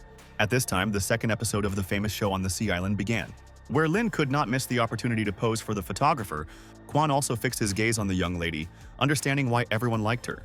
Suddenly, his peace was disturbed by a worried Xiake, who asked him to help her with something. After showing off her new swimsuit, asked if she looked beautiful in it. Naturally, Lu Di replied that she was simply incredible in it, and that it suited her very well. He added that the outfit suited the president's personality well, and that the photos would be gorgeous. Seeing what was happening, the jealous Bao immediately rushed to the guy and asked if he liked her photos. Of course, Kwan answered positively, so Zhe pretended to have a sore neck to ask the teenager for a massage. Without thinking twice, the young rival sat down on the sand and asked Lu Dai to stretch her legs.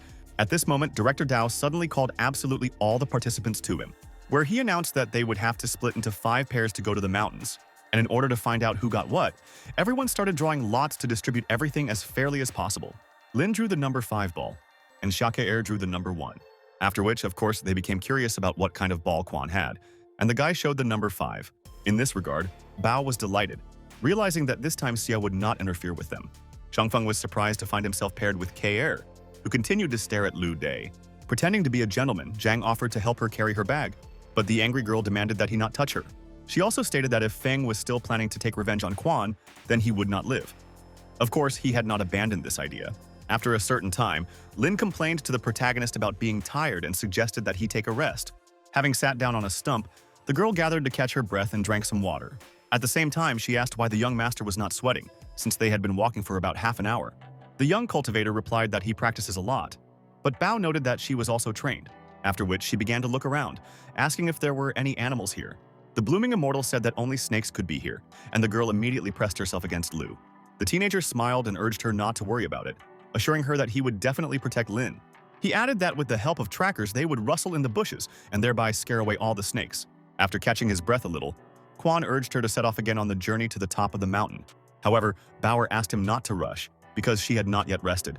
The guy pointed out that she shouldn't sit for long either, as it would be difficult to walk later. So he took her bag. The young lady looked at her beloved teacher and completely forgot to look at her feet. Suddenly, Kwan heard her screams behind him and rushed to her aid. As it turned out, the snake bit her on the leg and was in no hurry to leave, trying to attack her again. With a lightning-fast movement, Lu Dai pierced the snake, thereby killing the animal. Then, After examining the bite on Bao's leg, he concluded that the snake was poisonous. As a result, the teenager immediately began to suck out the poison so as not to put Lin in danger. The girl was very scared, and Quan tried to calm her down, saying that she would be fine. At the same time, he slowed the blood circulation in her legs to prevent the toxins from spreading throughout her body before she reached the hospital. At this moment, Bauer shouted that there were a huge number of snakes behind the guy. Turning around, the young man actually saw many dangerous predators. C didn't understand why there were so many of them, because they couldn't live only in this location of the island. In the end, Quan came to the conclusion that this was clearly the work of a succubus, after which he attacked him, but the guy managed to dodge and ran to the side, after asking how Lu De was able to find out that it was he who did it. Then the teenager gave him a portion of irrefutable arguments and said that he was only pretending to be a photographer. The succubus noted that he now understood why the Lord of Darkness had sent him after him. He introduced himself as a snake tamer, and Quan suggested that if he dealt with him, the snakes would retreat. Because of this, he tried to attack him, but the demon was fast enough. Therefore, the young man was unable to catch the monster, who seemed to be playing with him. He kept laughing and saying that Lu couldn't do anything to him, after which he showed his pet, who was the king of pythons due to his incredible size. Suddenly, Quan asked Bauer if she trusted him, and of course the girl answered positively. Then the guy grabbed her and jumped off the cliff with her. Lin was terribly scared. Meanwhile, Zhang couldn't keep up with Xiake. It seemed like she deliberately didn't want to stop so as not to talk to him. Feng suddenly suggested that they take a little rest, but Air refused him here too, saying that she would not wait for him. But Zhang insisted, saying that the photographer was also tired of carrying a camera. The girl glanced at the sweaty cameraman and came to the conclusion that they really should take a short break. Zhang himself intended to use a potion that would make Xiake fall in love with him. As he continued to think about it, he didn't know how to get her to drink the potion because she was extremely cautious. Then he came up with the idea of mixing the potion with mineral water and changing the bottles. Having completed this manipulation, the young man suddenly shouted that there was a bear ahead, or immediately turned around, during which time Zhang changed the water bottles, then simply said that he imagined it. The girl urged him to move away from her and not to invent anything, constantly thinking about her faithful Lu De. And since she had recently become the possessor of life energy, Xiake could see demonic creatures. As soon as the girl tried to drink the water, she discovered a small scorpion at the bottom of the bottle, and she understood everything. After which she said menacingly that this water was Feng's. The guy immediately began to claim the opposite. Suddenly, she grabbed his hand and pulled him along, warning the operator that they needed to have a serious talk. The TV show employee was extremely surprised by this unexpected turn of events. In fact, Ear began to brutally beat the teenager, who begged her not to hit him in the face. Then she asked him where he got the succubus worm. Zhang admitted that it was a love potion. He added that it was given to him by an unknown person who was eager to deal with Quan, and he decided to help. She, of course, realized that this mysterious stranger was a succubus, and that Lu and Lin were in danger. At this time, Day and Bao were in the cave. The guy asked if everything was okay with the girl. She answered positively. Asking in return where they were, Quan suggested that they had been carried to this place by the current, after which he began to apologize to her, saying that the succubus was hunting him, and she was just unlucky enough to be nearby. But Bao declared that she was not afraid of anything with the teacher, and then he put her on his back to set off on their journey again. Soon they moved towards the river current, which, according to Lu, flowed into the sea. But since the edge of the river turned out to be too narrow, they were unable to cross on foot. Therefore, it was necessary to continue swimming, but Lin was weak, and the poison was gradually spreading throughout her body. Suddenly, bats appeared in the cave, and Quan decided to follow them. Having told Bao that they would definitely get out, he would take her to the doctor. After a few meters, they came to a fork in other dungeons, not understanding where to go now.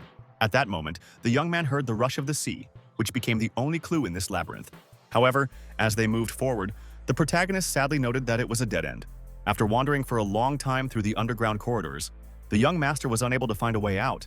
Suddenly, the young cultivator discovered a cluster of snakes and immediately retreated. The succubus instantly appeared and declared that there was really no difference between people and rats, because when they saw danger, they hid in their holes. Blooming Immortal sat Bao on a rock and asked her to wait while he dealt with the snakes. The girl, in turn, urged the teacher to be careful, since these animals are quite sharp. The succubus continued to demand that Quan surrender, as he was supposed to bring him to speak with the king, not kill him. Zhai immediately explained to Lu De that 20 years ago, the previous Blooming Immortal had fought with him. Before his reincarnation, he seriously injured the succubus, who never appeared again. Suddenly, the boy called upon the demon to inform his master to come to him personally. The embittered monster declared that he had no right to speak like that about the great king. The teenager immediately fired several magic arrows at the snakes, which was quite successful. The enraged demon immediately ordered his huge python to kill Quan. The snake was indeed large in size, but this did not stop it from acting quickly. The young man began to dodge the python's blows and generally did not even think of attacking it. Finally, waiting for the right moment, Lu De rushed at him with a thunderous blow. This only made his owner laugh, who said that with such skills he would not be able to defeat the snake. Meanwhile, the python literally pinned the teenager to the wall. It seemed there was no way out, because the snake was not only fast, but also had thick skin that could not be pierced. Suddenly, he noticed that the current had become stronger, which gave him some thoughts. Kwon immediately declared that he was ready to surrender and no longer intended to fight him. However, the monster did not believe him, saying that a couple of minutes ago he had a different opinion.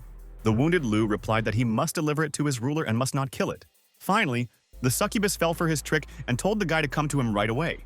Standing in the water, D said that his leg was injured and therefore he would have to do it himself.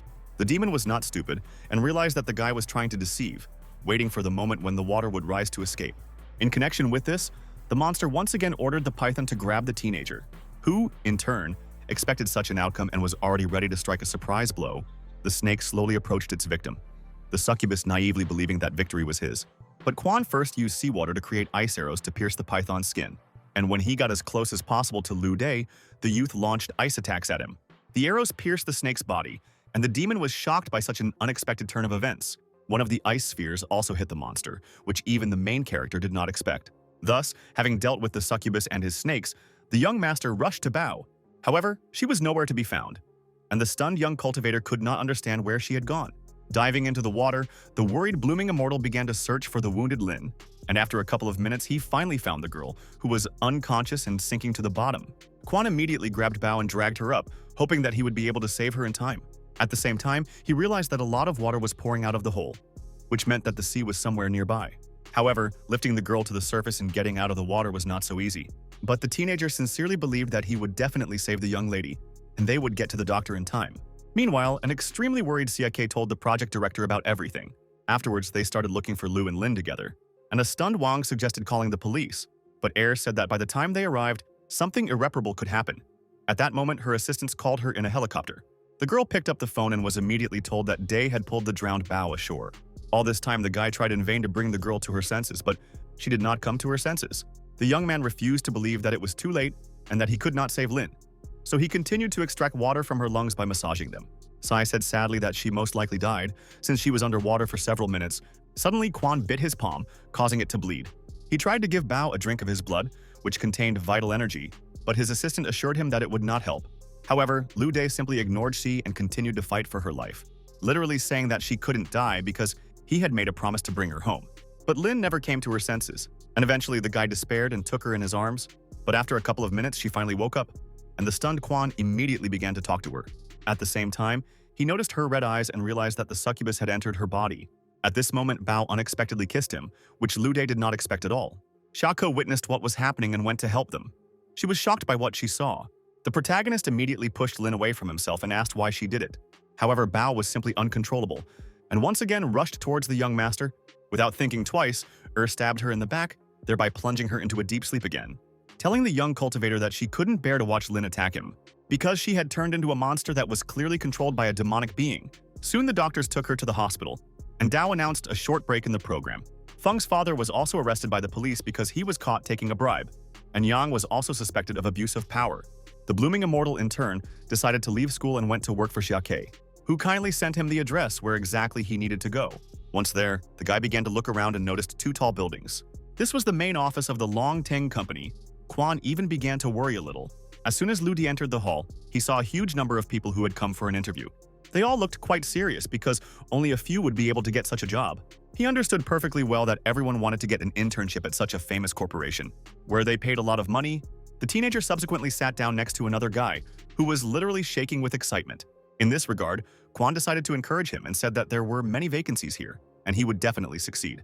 But the young man replied that they were all being interviewed for the position of assistant chairman.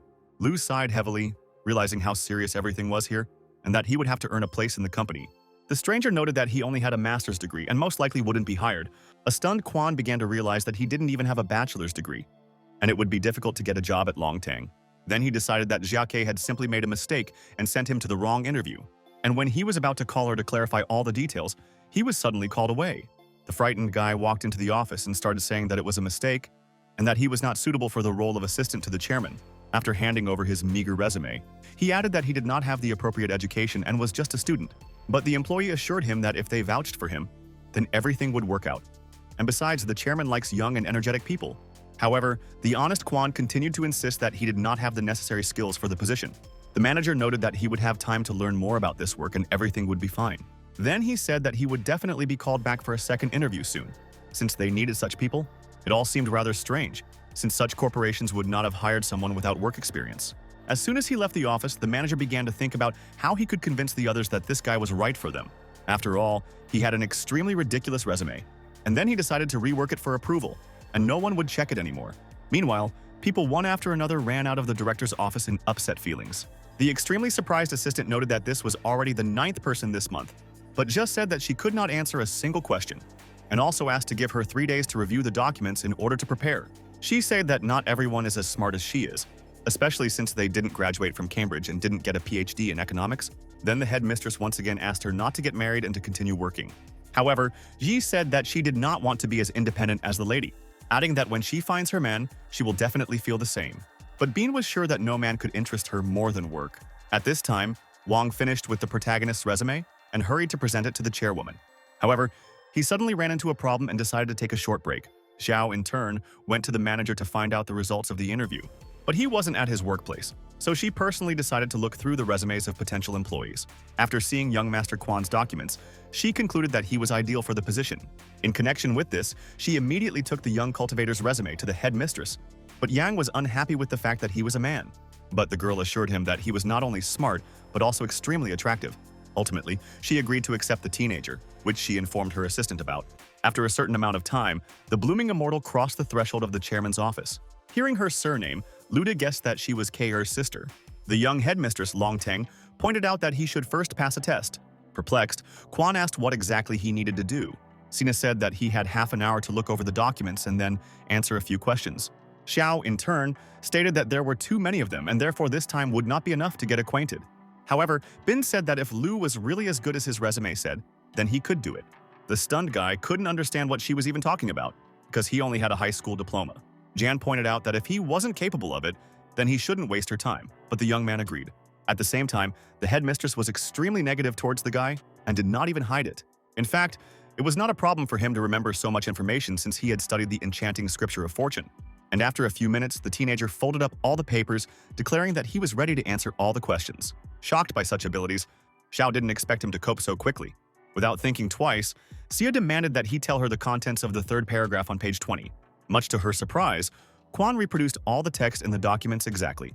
She suddenly called him a genius, which the chairwoman doubted, saying that he simply had a good memory. Then she spoke to him in Japanese, and the protagonist answered her, surprising her again. The young master never thought that he would one day need it, since his sister forced him to learn this language because of anime. Finally, Bin was convinced of his abilities and hired him. The young cultivator thanked her for her trust, after which she asked her assistant to arrange a car to take them to the airport. The blooming immortal didn't expect that he would have to go on a business trip so quickly. In this regard, he called K.Er., who thought that he had passed the interview. Picking up the phone, the cheerful girl asked if everything was okay with his work. Quan replied that he was currently flying to Japan with the CEO, and asked him to look after Lin. Naturally surprised, Xia agreed to help him and urged him to take care of the director. Then it suddenly dawned on her that Lu Day should have taken another job. But the teenager didn't have time to explain everything to her, because the flight attendant asked him to turn off his phone. But before the plane took off, Quan promised her that he would take care of her sister. K.Er. immediately started calling Bin, because she wanted to find an assistant for her father, not for her sister. After a certain amount of time, Lu Day and Yang landed at Kansai Airport. Naturally, as an assistant, the young man helped her with her luggage and headed for the exit, where they were met by a friend of the headmistress named Sakura. As it turned out, they studied together in college, after which they exchanged pleasantries and began to reminisce about their student years. Suddenly, the girl noticed the teenager and asked who it was. She called him her assistant. Quan immediately greeted Miyawaki. Then, having loaded all the things into the trunk, they got into the car, where the conversation between the two girlfriends continued. Sakura asked Bin why she hired a man as an assistant since she doesn't like them. Yang said that Xiao was getting married and so she had to hire Lu in a hurry, and upon her return she would definitely replace him with a woman. As it turned out, Day heard everything and realized that he urgently needed to look for another job. Soon, Miyawaki invited them to the best restaurant in town, which served delicious sushi. But Xia refrained from offering the treat and suggested getting down to business, asking if Sakura was really selling the company's shares. Then the girl told her a story where she was forced to take such measures to save her reputation. Suddenly, Vaki began searching for something for a long time in her bottomless purse. She then pulled out a bottle and urged Yan to try it, saying that her company had developed it for skincare. The girl immediately began to try the cream called white cherry juice and was pleasantly surprised by its effect. Mia also noted that her father spent 23 billion on developing this product. At the same time, He had high hopes for this product and believed that Jade Cherry would become a leading corporation in the country. Suddenly, their conversation was interrupted by Yoshida, who brazenly appeared in the restaurant with security. Naturally, Sakura was extremely indignant at his appearance, but the guy said that he couldn't help but say hello to Zia. Moreover, the Miyawaki family must return the money that they never got around to paying. He also learned that since Kiyoshi Mamiya's illness, the Jade Cherry Corporation had been in trouble. Sia asked Waki how much she owed him. The girl answered 5 billion. But Yoshida corrected her, saying that it was already 10. A stunned Sakura protested, claiming that her father had borrowed money for 3 months, but Bin volunteered to pay off her debt, after which Yan wrote out a check for 10 billion, which he could withdraw from any bank. However, the guy urged her not to interfere in their affairs, but just said that she intended to buy out part of the Jade Cherry. Suddenly, one of Yoshida's bodyguards demanded that she speak politely to his boss. At the same time, he allowed himself to swing at her. But Quan, of course, stopped this moment and grabbed his hand. Bean was extremely surprised that the new assistant would be so strong and able to protect her. Suddenly, the second guard pulled out a knife and said that now the boy was definitely finished. However, Liu Dei was prepared for such situations and easily fought them off. He exposed the second bodyguard to the blow as his friend's knife pierced him. Yoshida was shocked by this turn of events and reached into his inside pocket to take out his pistol. But Quan quickly made it clear to him that it was better not to do this by holding a chopstick to his throat. The guy quickly realized what had happened and immediately apologized to the girls, saying that he had been overly rude. She replied that she didn't need his apology and that he should take the check and not bother them anymore. Yoshida instantly reached for the check and was about to leave the restaurant. But the protagonist insisted that he give Sakura the promissory note. He had no intention of arguing with the young master and handed the document over to Miyawaki, who saw her father's handwriting and confirmed that their collaboration was now over. But at the same time, Yoshida began to threaten the young cultivator, saying that he would definitely pay for this. Sakura noted that he was a mafia man and would clearly take revenge on Quan. But Liu, as always, was confident in himself and was not afraid of anyone. Admiring the actions of the teenager Miyawaki, she said that he was not only Bin's assistant, but also her bodyguard, after which the girl arranged a room in the hotel for the blooming immortal and Yang. Explaining this, he said that Zia usually always recruits girls as assistants, and therefore there was only one number left. Then she said goodbye to Quan, and said that she would definitely show them the city tomorrow. But Liu Dei said that he was forced to find another hotel because he could not stay in the same room with the director. But Bean said there were 2 bedrooms and he could stay the night in her room. She added that since he was suitable for the role of a security guard, she would double his salary. But Quan again refused the increase. However, the girl reacted extremely inappropriately, starting to shout that she was the director and had the right to decide such issues. At the same time, she still found the strength to thank the young man for what happened. It was then that the teenager saw her like this for the first time, which was certainly a pleasure to watch. But she was worried about the fact that the room had only one bathroom, since she was not used to sharing this place with someone. But in the end, she had to come to terms with it. Quan didn't know what to do with himself and sat down on the sofa, where the remote control lay on the table in front of him. The guy decided to take a little break and turned on the TV, automatically switching to cinema mode, but Liu Dei didn't understand where the sound was coming from, since there were no speakers anywhere. Leaning against the wall, he realized with surprise that the sound was actually coming from the walls. As he flipped through the channels, he became curious to know what this lover's mode was. When he pressed the button, he saw Ian taking a shower, which puzzled him. The main character immediately covered his eyes with his hands and said that he did not know about this regime and did not see anything. However, she didn't hear Liu. Then Quan realized that it was one-way glass and she couldn't see him. As a result, the young master hastened to turn off this spy function. At this moment, the young cultivator suddenly heard the sound of a gunshot and Yang's scream. The stunned teenager immediately rushed to the bathroom and knocked down the doors. Where he found a frightened Bean sitting on the floor in just a towel, the mirror behind her was broken. Liu immediately reported what had happened, and the police officer said that they would definitely sort everything out. Calling it a simple disturbance of public order, Zia insisted that they wanted to kill her. However, a dim-witted law enforcement officer said that someone had simply broken her mirror with a steel ball. The blooming immortal noted that they had a conflict with Yoshida today, and it was clearly his doing. The stunned policeman revealed that he was a member of the strongest gang in Osaka, which they can't arrest because they have no evidence against them, and Yoshida, after which he left absolutely calmly, urging her to call if necessary. Zia understood that it was useless. They stated that they urgently needed to change hotels, since after the police left, Yoshida might attack them again. But the self-confident Quan assured that he would not dare to do this again, because it was already night, and it was better for them not to go outside. Adding that he would personally be at her door, the girl thanked him for his help. She said that she didn't want to sleep anymore, which meant they should talk over a glass of wine. After drinking heavily, Jia asked him how he had managed to get a PhD from Harvard at such a young age. The stunned Liu Dei replied that he hadn't even finished his bachelor's degree. And then she realized that this was clearly her sister's doing.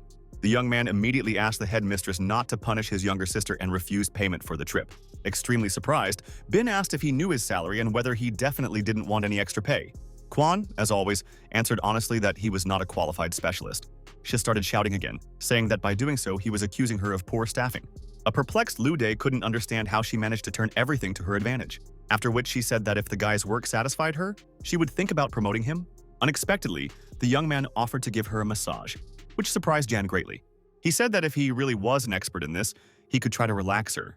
Soon the main character began to give his unique massage, which brought Zia only pleasure. Suddenly, the young master asked if she wanted him to make him stronger. Bin replied that he could massage as he wanted. Then the young cultivator used his magical skills. As a result, Jan literally flew away from such deep pleasure, but at the same time she suddenly felt a desire to sleep. The girl fought it in every possible way, but sleep took its toll. In fact, the blooming immortal understood perfectly well that she should get some sleep. The next morning, Jia woke up alone in bed, and when she opened her eyes, she saw no one in the room. Bin immediately jumped up and began to look around, but Kwon seemed to have disappeared. She was ashamed that, having known a man for only one day, she suddenly fell asleep in front of him. Opening the door to her room, Jan was surprised to find a sleeping guy on the threshold. The young man immediately jumped up and asked if she had slept well. Jia suddenly said that she approved of her sister's choice. After a certain amount of time, they went downstairs and got into Miyawaki's car, who began to apologize for yesterday. At the same time, Sakura offered her to live with her in order to achieve maximum safety for her. At that moment, the car stopped abruptly, and a worried Vaki asked what had happened. As it turned out, their path was blocked by a huge thug with a club in his hands, who, together with his friends, called on them to immediately get out of the car. Naturally, Kwon volunteered to solve the problem with the bandits, but the girls objected. Bean noted that there were too many of them and they were armed, so it was better to call the police. But the thugs suddenly started smashing the car, hitting the windshield with bats. A terrified Miyawaki didn't know if they would ever reach the police alive. Meanwhile, the brave teenager still got out of the car and headed towards the bandits. The thug recognized him and said that he had offended his brother yesterday and must pay for it. Kwon in turn said that he deserved such treatment because he behaved disgustingly. The big guy instantly tore his shirt off, revealing a wolf tattoo on his chest. At this time, Urahara scolded Yoshida because the Miyawaki family had paid off their debt and they could not buy their company at a low price. However, he assured them that he had sent Okayama to them, who would sort everything out and they would no longer interfere in their affairs. A couple of minutes later, his subordinate called him. The manager naively believed that he had already done everything. Yoshida picked up the phone and asked Okayama with a smile on his face if everything was okay. But the answer clearly excited him, and the guy began to say that he had a whole gang at his disposal. The beaten man, in turn, said that this man was extremely dangerous and dealt with all of his friends. Masao urged him not to be nervous, saying that if they couldn't take them by force, they would have to push them out with tactics. Meanwhile, the main character and the girls arrived at the Mamiya family mansion. The young master kindly opened the passenger door for his disgruntled headmistress. Sakura suddenly noticed that Xia was very worried about Lu, and even wanted to go out and help him with the bandits. But Bin continued to pretend that she didn't care about Kwon, and said that when she got home she would definitely fire him, since he disobeyed her. Then, the enthusiastic Miyawaki offered him to become her bodyguard, because he knew martial arts. An enraged Yan pointed out that if he really wanted to, he had the right to stay in Japan. This once again confirmed that Xia truly valued the teenager and did not want to let him go. D himself asked Sakura not to joke like that, but the girl said that she would seriously like to have such a guard, adding that his room was on the first floor and he could stay there. Kwon thanked her for her hospitality. She also provided a room for her friend, who was on the second floor. However, Miyawaki noticed that Bin seemed not to hear her and asked what she was thinking about. Yan said she didn't understand why the Yoshida clan was targeting them, and when she gave him the money, he looked disappointed. Then the blooming immortal suggested that they clearly wanted to take away their company. But Sakura replied that if people knew that the corporation was run by the mafia, they would stop buying their products. Kwon said that most likely they had calculated everything and taken a partner from the outside.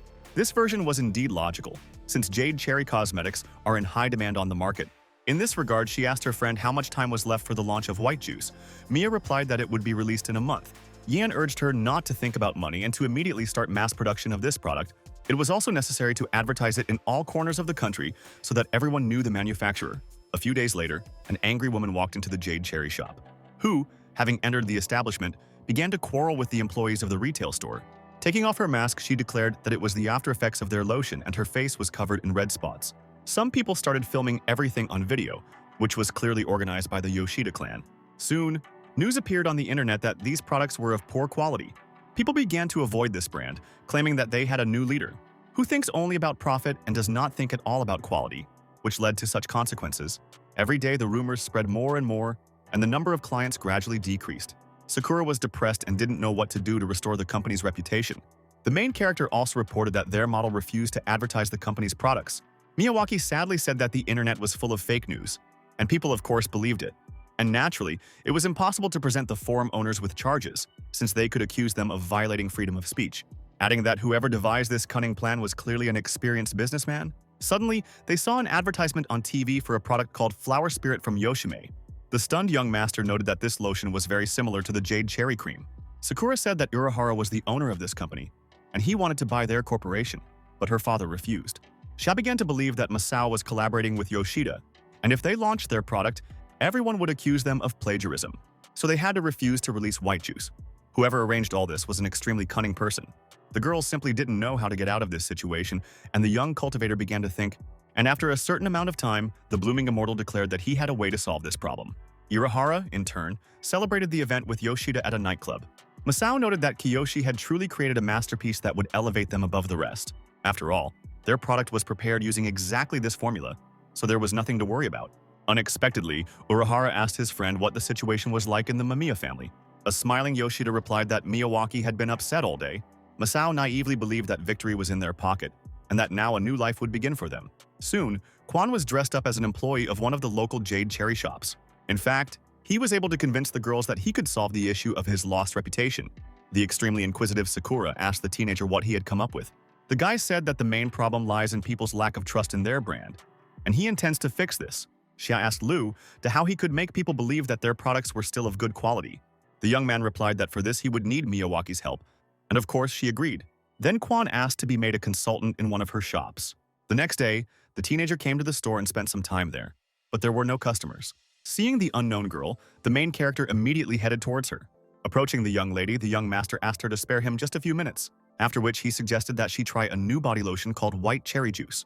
The girl replied that there was no need for this, because no cream could save her face. She added that she had tried every possible cosmetic and nothing had helped, but Lu had convinced her otherwise. The young cultivator stood his ground and said that if she had tried so many things, it would not be difficult for her to try another cream. She finally agreed, and then the blooming immortal stated that the lotion would be perfect for facial massage. Soon Quan began to work his magic on her face, and it bore fruit. Suddenly she felt as if she had been transported somewhere into nature, where an incredible landscape opened up. Ludi asked if he should massage her shoulders, and naturally she agreed. After completing this procedure, the teenager asked her to look in the mirror to assess the effect of the cream. The girl noted that the guy clearly had a talent for giving massages, and she was even willing to pay for it. But when she looked in the mirror, the shocked girl did not expect to see such a result. After her freckles simply disappeared, which delighted her, Quan asked if she liked the lotion. Naturally, the young lady replied that the cream, like the massage, was simply incredible and she wanted to buy it. But Lude said that this product has not yet been released and only has a trial version. At this time, the embittered Xiake went to her sister in Japan, hoping to take my beloved back to spend the weekends together. However, the cunning bean stated that she could not let him go, since he was her assistant. Besides, they hadn't finished their business yet, but Ear noted that she always took only women as assistants, and Quan was supposed to become his father's assistant. Yang replied that in that case, it should have been indicated on the resume. Miyawaki, in turn, did not dare to interfere in the sisters' family squabbles. But suddenly she received a call informing her that Lu was surrounded by some people in the store. Bin assumed that this was the work of Yoshida, who could not calm down. In this regard, they went to the store. Shake asked why someone should take revenge on him. Then Yang told about the situation with the bandits, adding that if he was okay, Er would have to take him back. But his sister was confident in him. Suddenly, Sakura stopped the car, and a puzzled Bin asked why she didn't continue driving. The girl reported that police officers blocked the road leading to their store. Frightened, Yang was afraid to imagine what had happened to Quan, since so many people had gathered near the trading post. An extremely worried Xiake ran out of the car, claiming that some bandits could not have harmed him. Suddenly, she saw Lu Day and called out to him. But because of the noise of the crowd, he did not hear her. Because women were going crazy demanding to be sold this incredible lotion. The stunned Ear, Miyawaki, and Bin couldn't understand what was going on. Soon, they finally made it inside the store to the main character, who greeted them with a smile on his face. Sakura, in turn, asked him how he managed to do this, since even on the opening day there weren't so many people. Then the young master said that, in fact, when he presented the cream, he also gave the girls a massage. A perplexed Miyawaki couldn't understand how a simple massage could have such a greater effect. But when Sheki pointed out that his massage was the best in the country, Quan immediately began to deny it. While she was clearly exaggerating, Ear stated that she had a video of him giving her a massage on the show. After watching it, they wondered how this was possible, since the woman literally looked 10 years younger. Naturally, Sakura was delighted and asked again how he did it. The teenager decided to lie and said that it was supposedly a family skill. Of course, they were amazed by the guy's work, realizing that now the reputation of the Jade Cherry was saved. Kwon, in turn, asked K.Er why she came to Japan. Jan immediately remembered that she had promised to give the young man to her sister so that they could return back. But as he replied that she was on vacation and therefore decided to visit them, Miyawaki began to prepare a room for her. A surprised Bin asked her sister why she wasn't taking him, but Kay said that she needed him now to help her sort things out. Naturally, Jan thanked her, saying that she had grown up quickly and made the right decision. Soon the main character went to take a shower, after which he went to his room.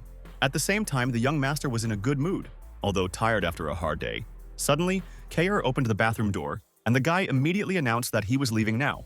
At this moment, the mysterious girl silently walked towards the young cultivator. Then she grabbed his hand and urged him to follow her. Kwon was extremely surprised. Meanwhile, Bin's father called, and Yan promised that her sister would definitely contact him. Because she came to Japan and didn't even bother to warn her parents about it. Walking out into the corridor, she suddenly saw Sakura standing at the door to Shia's room. Bin asked why she didn't go inside and if she had brought a blanket. Miyawaki noted that she felt uncomfortable entering, and she also asked Yang not to open the door.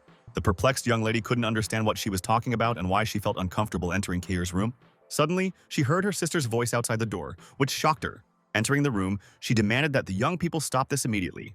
However, they saw Kwon giving the girl a massage and simply froze in place. Ludi, in turn, stated that since he couldn't have a massage, he would leave immediately.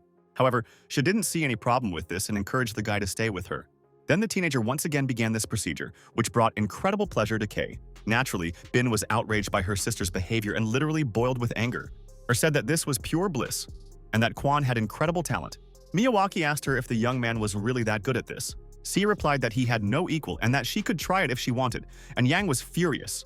But Sakura was extremely curious about how amazing a massage could be. Of course, Ludi understood perfectly well that she had been going through a very difficult time lately, so she needed to relax, and he did his best to do so by starting to massage her back. From the very first touch of the main character, Miyawaki felt an incredible sense of lightness. It was truly an incredible massage from the young master. The girl did not expect this from him. She seemed to have been transported to the shore of a lake, from where a magnificent view opened up. At a certain point, Sakura reached her peak and could not contain her emotions. A stunned Jan urged them to behave more restrainedly, as this was indecent. But Shaka assured her sister that no woman could resist his massage. She asked her to try it, but Bean refused, saying that she needed to get ready for work. However, the restless heir insisted on her own. Miyawaki also encouraged her to experience this magic. Jan continued to refuse, but the girls literally dragged her onto the bed, continuing to convince her that she would receive incredible emotions from Kwon. The blooming immortal himself noted that he could massage more gently if she so desired. After a certain amount of time of massaging Yang's back, the girls sank into a state of relaxation. The next day, they all gathered together for breakfast, but Bean was nowhere to be found.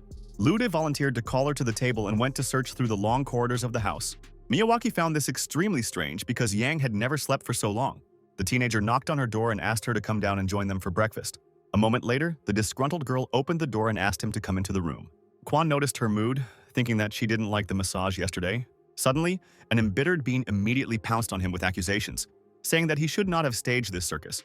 Ludi replied that he simply wanted to help her relieve some stress, as the past few days had been extremely hectic. He added that he could not do this without a reason, and that yesterday's session presented an excellent opportunity. Unexpectedly, Bean said that she actually really enjoyed his massage. Then Kwon said that he understood the reason, because before he gave Xia a massage in her office, where no one saw them, Yang was shocked. Then she asked how often he did this to her sister. Lu replied, every day. After which the protagonist and the headmistress finally went to have breakfast, where K.Er asked what was wrong with his hand. The young master replied that he was just kneading it, as he couldn't tell that Bin had actually bitten him. At the same time, the young cultivator could not get used to the girl's sudden mood swings, which Xia demonstrated once again. Sakura immediately said that the entire internet is talking about their product, white cherry juice. The blooming immortal noted that he should continue in the same spirit in order to achieve the desired result.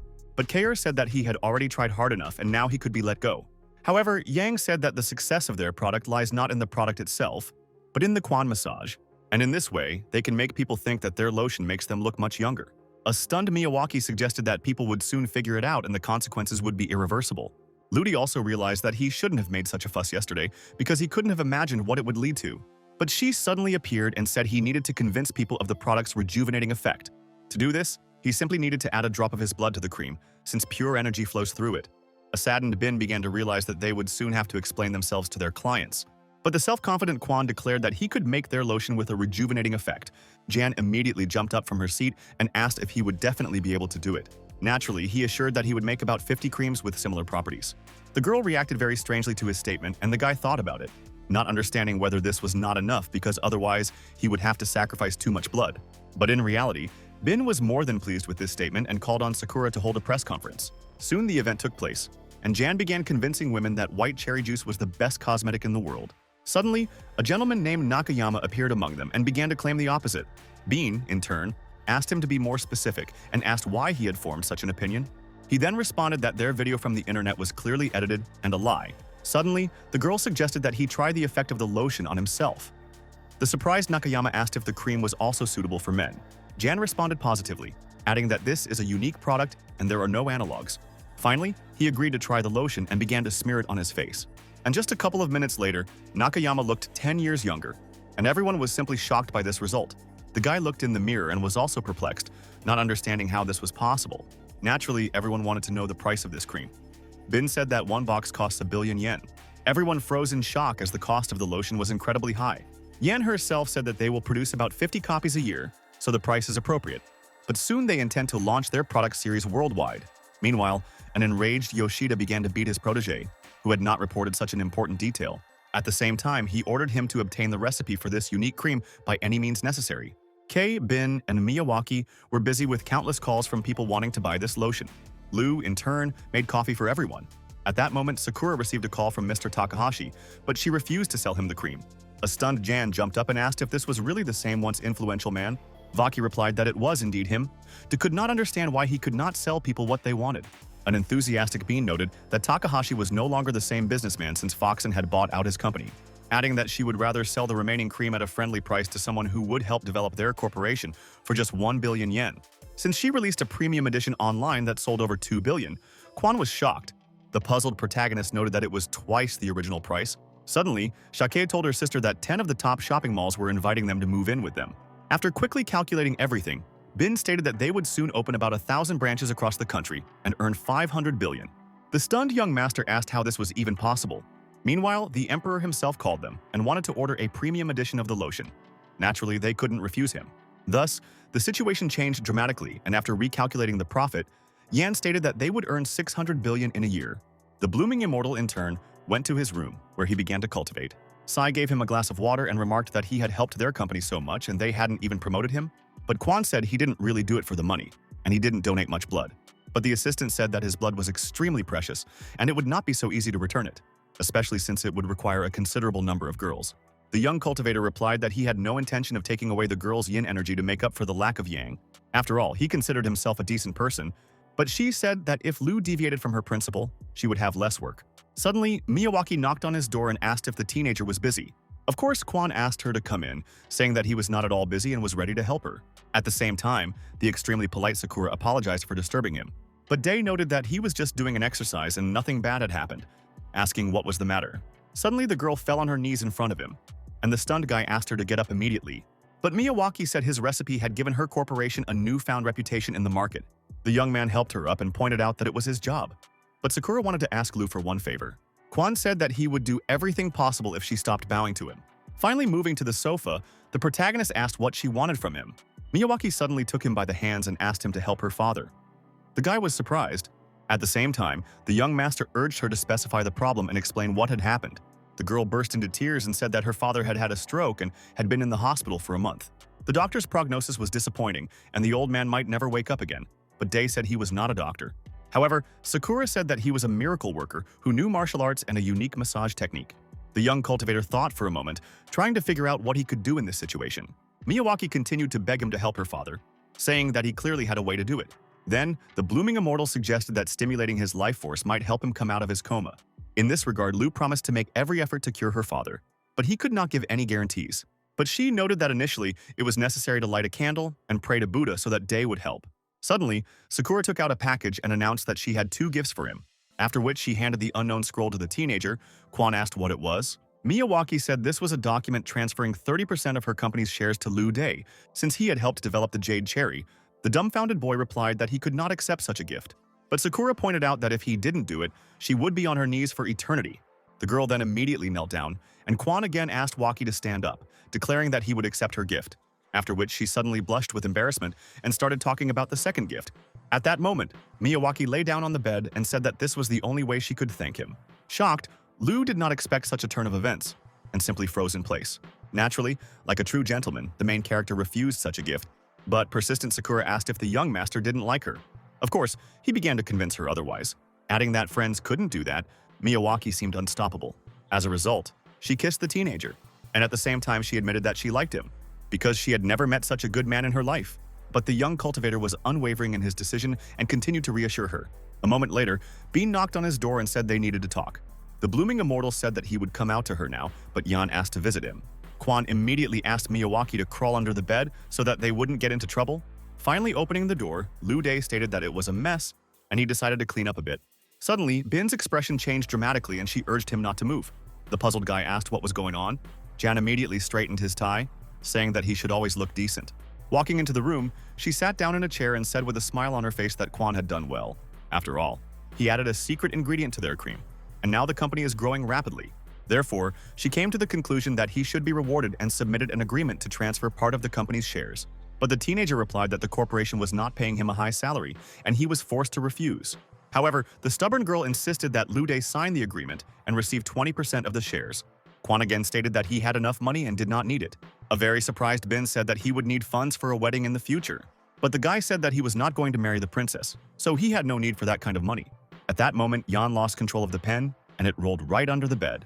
The protagonist was shocked, saying that he would lift her himself, since Bean was wearing a dress and it would be inconvenient for her to do so.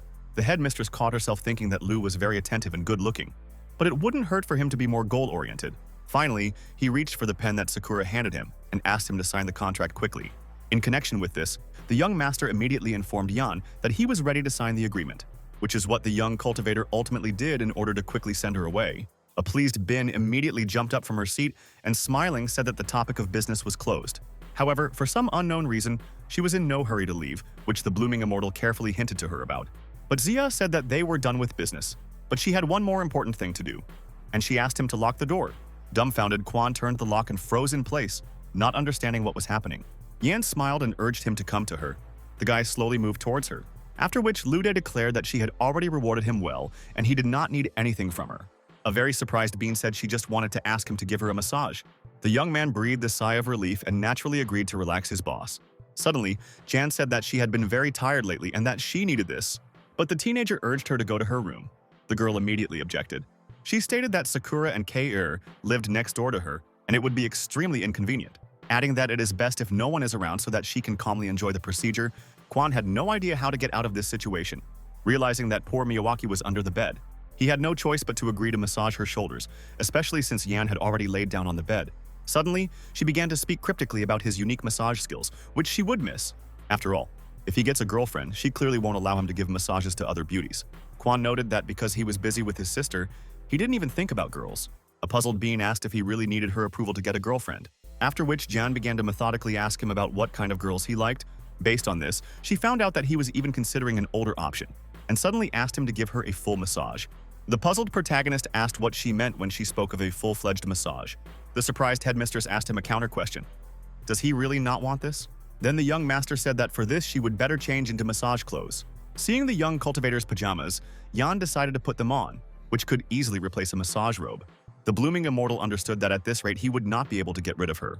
As a result, the headmistress began to change her clothes, and the teenager immediately turned away, not understanding what was on her mind. Soon the girl called the guy to turn around, which Lu, worried about what was happening, did.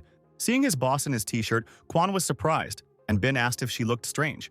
Naturally, he replied that everything was perfectly fine and that his clothes were simply too big for her. Then, falling onto her back, Jan encouraged him to continue his miraculous massage. Day was surprised and asked if she really wanted him to do it from the front. The girl, pleased with herself, responded positively, saying that she wouldn't be very comfortable doing it any other way. Kwon had to come to terms with the boss's whims and finally begin the procedure. However, at that very moment, the electricity in the house suddenly went out. The young man decided to find out what was going on, but Bean noted that it was even better this way, and he shouldn't get distracted. The stunned teenager tried in every way to dissuade her from her bad deeds, stating that he was an ordinary person and that she should be scared to be alone with a man. But Jan confidently replied that she had nothing to fear, except that he might fall in love with her. Then she touched his face with her hand and said that everything would be fine. But suddenly the door handle jerked violently, and Bean instantly panicked. Assuming that it might be her sister, Kwon hastened to convince her otherwise. Since K.R. never enters his room without knocking, it's clearly not her. A couple of seconds later, someone fired a shot at the lock, and Yan screamed in fear. Ludi immediately covered her mouth with his hand, urging her not to make a sound so as not to frighten the target. Eventually, an unknown man armed with a machine gun entered Kwon's room. However, he never found anyone, which seemed quite strange to him. Unexpectedly, the protagonist threw a sheet over the mercenary, thereby limiting his visibility. This is something the attacker clearly did not expect and subsequently did not have time to react. Taking advantage of the moment, the young master began to deal him his crushing blows, after which he rushed to deal with the others and asked the girls not to leave the room. As always, Bin tried to persuade him not to get into trouble, but the young cultivator didn't listen to her. Then it suddenly occurred to her that he had called upon them both not to leave the room. At that moment, Miyawaki called out to her, saying that she had also come to visit Lu. A stunned Yang asked why she did this. Sakura replied that she also wanted to thank him. Meanwhile, the blooming immortal carefully walked out of the room and saw two armed mercenaries. One of them told his friend that the girls were on the second floor, and D was on the first.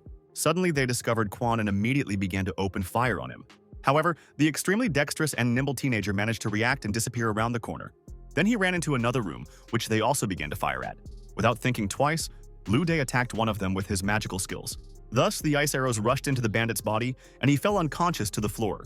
In fact, Kwon managed to turn on the water in the bathroom, which he later turned into ice. Realizing that he could do nothing to help his partner, the second attacker tried to escape, but Shaka suddenly blocked his path and easily subdued the thug. The mercenary was shocked by such a strong girl, and simply did not expect such a turn of events. Soon they turned on the light and, removing the night vision device from the bandit's face, discovered that he was the butler. A puzzled Kwon asked who had drawn Ueda into this matter, and the old man explained that Yoshida had ordered him to find the secret recipe for the cream. And since he owed him, he was forced to agree to commit this crime, but Jia did not believe him. When the butler asked where her sister and Miyawaki were, he replied that he had not found them, but Kei stated that they were not in their rooms. Suddenly, Kwon said that he was not actually lying to her, and Jia was surprised. At that moment, Sakura and Bin came out into the corridor and announced that they were fine. Naturally, Kei asked them where they had managed to hide. Unable to come up with anything better, Jan said that she and Miyawaki had been talking in the backyard. However, doubted her sister's words, since she had never walked through the gardens. Moreover, she was bothered by her shabby clothes. It all looked rather strange. Suddenly, Sakura reached for the katana that was hanging on the wall and walked towards Ueda, stating that her samurai clan, Mamiya, hates traitors the most, and therefore must lose her arm. However, the old man said that in fact her father did not become ill naturally, and it was the work of other people. Shocked by this statement, Miyawaki asked who dared to do this. The butler said that it was the president of the Yoshimi company, named Urahara, and he knew about the gentleman's high blood pressure. Then Sakura took pity on him and drove him out of her house.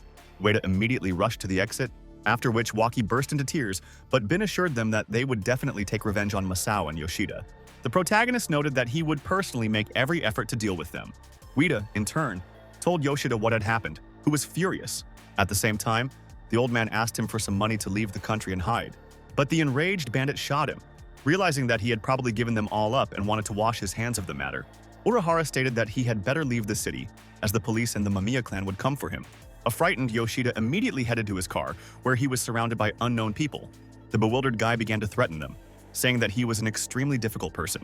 But the thugs simply shot him, saying that their boss had sent him his regards. At this time, the young master went to the Yoshimi plant, and the surprised C asked why he came there. The young cultivator reported that the girls were looking for Yoshida, and he needed to deal with Masao, after which, the blooming immortal easily overcame the high fence and entered the factory grounds. After waiting for the guards to disperse, Kwon hurried to the warehouse. Where the boxes of the company's products were, Lu Day immediately got to work. The assistant asked if he was ready to take revenge on such a disgusting person. Naturally, the teenager responded positively and used his magical abilities, claiming that he had changed the structure of creams and lotions so that they now had side effects. After a certain amount of time, Urahara's phone suddenly rang in the middle of the night. Soon the old man woke up and reached for the chest of drawers, hastening to answer the call, where he was informed that the Quality Control Association wanted to inspect their products. Masao didn't mind, knowing it was Jade Cherry's doing, but all the cosmetics in the factory were ruined. The stunned Urahara could not believe it and began to question his assistant. He himself did not understand what had happened. Soon, the news reported that Masao had been held accountable for selling substandard products. Concerned about her father's condition, Miyawaki came to him in the hospital, saying that their enemies had been destroyed by a talented guy, which will definitely help him recover. At that moment, Kwon entered the ward. Hoping that he would be able to restore brain tissue with the help of life energy, Lu Di began to heal the old man because the coma was caused by this very illness. Sakura literally began to pray for her father, sincerely hoping that the young man would help him. And after a certain time, the main character still managed to help Kiyoshi get out of his coma. An ecstatic Miyawaki immediately threw herself into her father's arms, saying that he had finally recovered. At this time, the young master came out into the corridor where Sayake was with her sister. He declared that everything was fine. Soon, Sakura went with them to the airport to see them off on their flight. Bean noted that she needed to rest, as so much had fallen on her. Her also said goodbye to her, saying that she had to come and visit them with her father. Miyawaki then promised the young cultivator that she would do everything possible to make the jade cherry the best in the world. The blooming immortal, in turn, replied that she should not overexert herself under any circumstances. Thus, Yang and Sakura began to work for Quan, because most of the shares were in his hands. Kair, stunned by this news, asked if he had really become a millionaire. The sister answered positively, adding that he himself did not realize it. Suddenly, Miyawaki moved closer to Lude and said that her second gift was still valid. Sina noticed Quan, who had turned bright red, and asked what happened. The guy said he was just hot, after which they finally went home. Meanwhile, Lin's friends were asking her why she was in such a good mood today. The girl replied that her brother was returning from a business trip and she needed to meet him. The girls kept laughing, saying that she loved her brother too much. Seeing a store called Jade, the young lady decided to go in and buy some pies. Because Quan loved meat buns, the girls started teasing her again. Claiming that she was a very attentive sister, they then headed home.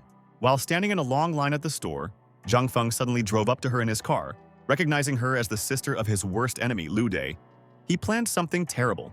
After all this time he was haunted by an irresistible desire to take revenge on the teenager. Suddenly, Zhang approached Lin and asked if she was Quan's sister, and the girl answered positively, after which he gave his name and said that he was a friend of the young master. Then Feng asked where her brother was. The girl replied that he was returning from a business trip today and she wanted to meet him. Zhang said that he was also heading to the airport to meet a friend and offered to give her a ride. At this time, the protagonist, K-Er and Bing, got off the plane and headed towards the exit. Where the family's personal driver was waiting for them and greeted the girls, Yan unexpectedly invited the young cultivator to visit, as his father wanted to meet him. The sisters were sure that Dad would definitely like him and were eagerly awaiting Lu. However, the blooming immortal said that he promised to spend time with his sister. Then they agreed that the teenager would come to them another day and meet the head of the family. Soon, Bin and Kay got into the car and headed home. Quan only watched them go. A moment later, Lin called him and the guy hurried to pick up the phone. He asked where she was because he had already returned and was waiting for her at the airport. But instead of the girl, he heard Zhang's voice, who declared that Sister Lu would not be able to meet him, adding that everything depended on him, and if Dee didn't hurry, something bad could happen to Lin. At the same time, he named the place where Quan was supposed to come to see his sister. The young man said menacingly that if he touched Lin, he would be in trouble. Zhang immediately hung up and began searching his pockets for the remaining potion. Fing intended to make his sister Lu drink it in order to make her his slave, after which it was necessary to give her a knife so that she could kill her brother with her own hands. Chong naively believed that his plan was perfect and that this time everything would definitely work out. But at that moment, Wang suddenly appeared and quoted a writer. A stunned Zhang immediately turned around and asked her who she was. The girl replied that she was a teacher, and a perplexed Feng began to threaten her with a knife. But the brave Wang demanded that he immediately release her student, as the consequences could be irreversible. Zhang immediately rushed at her with a knife, but he failed to hit his target. The girl skillfully snatched the dagger from him and plunged it straight into his heart. He said that he had started this dangerous game in vain, in which there could only be one outcome. Feng's bloody body instantly collapsed to the ground. Wang looked at him silently. Meanwhile, police officers saw a motorcyclist without a helmet on the road and ordered him to stop for inspection. An unknown guy shouted that he was not going to cover his beautiful hair with a helmet, after which he rushed his motorcycle forward, trying to break away from the law enforcement officers. Suddenly, the main character overtook him on a bicycle, and in doing so, he literally flew into the air. The stunned stranger could not come to terms with his defeat to the cyclist. Having finally overtaken the young master, he turned to him and declared that he should not compete with him. However, when the motorcyclist turned back, there was a huge truck in front of him. The guy realized that he wouldn't be able to steer and immediately began to brake. He miraculously managed to avoid crashing into a truck and move to another lane of the road. Thus, the blooming immortal once again pulled ahead. As he headed straight for the truck, the motorcyclist was perplexed, saying that he was clearly tired of living. But Quan literally ran under the truck and drove on. The shocked stranger couldn't believe that this was even possible. A moment later, Lude had disappeared without a trace, and the young man realized that he could no longer catch up with him. By that time, the teenager had been stopped by police officers, thus ending his race. Quan, in turn, finally arrived at the abandoned warehouse, which was the place to meet Zhang and his sister. Looking at his watch, he realized that there were only 5 minutes left, so he had to hurry. In connection with this, Lude began to run around the territory and shout out his sister's name. Soon, the guy finally found her lying unconscious on the ground and tried to help her come to her senses. Van suddenly appeared and urged him to calm down, saying that she had simply taken a sleeping pill and was sleeping, adding that she had also dealt with Feng and that he would never bother anyone again. Then Quan asked if she was not an ordinary person.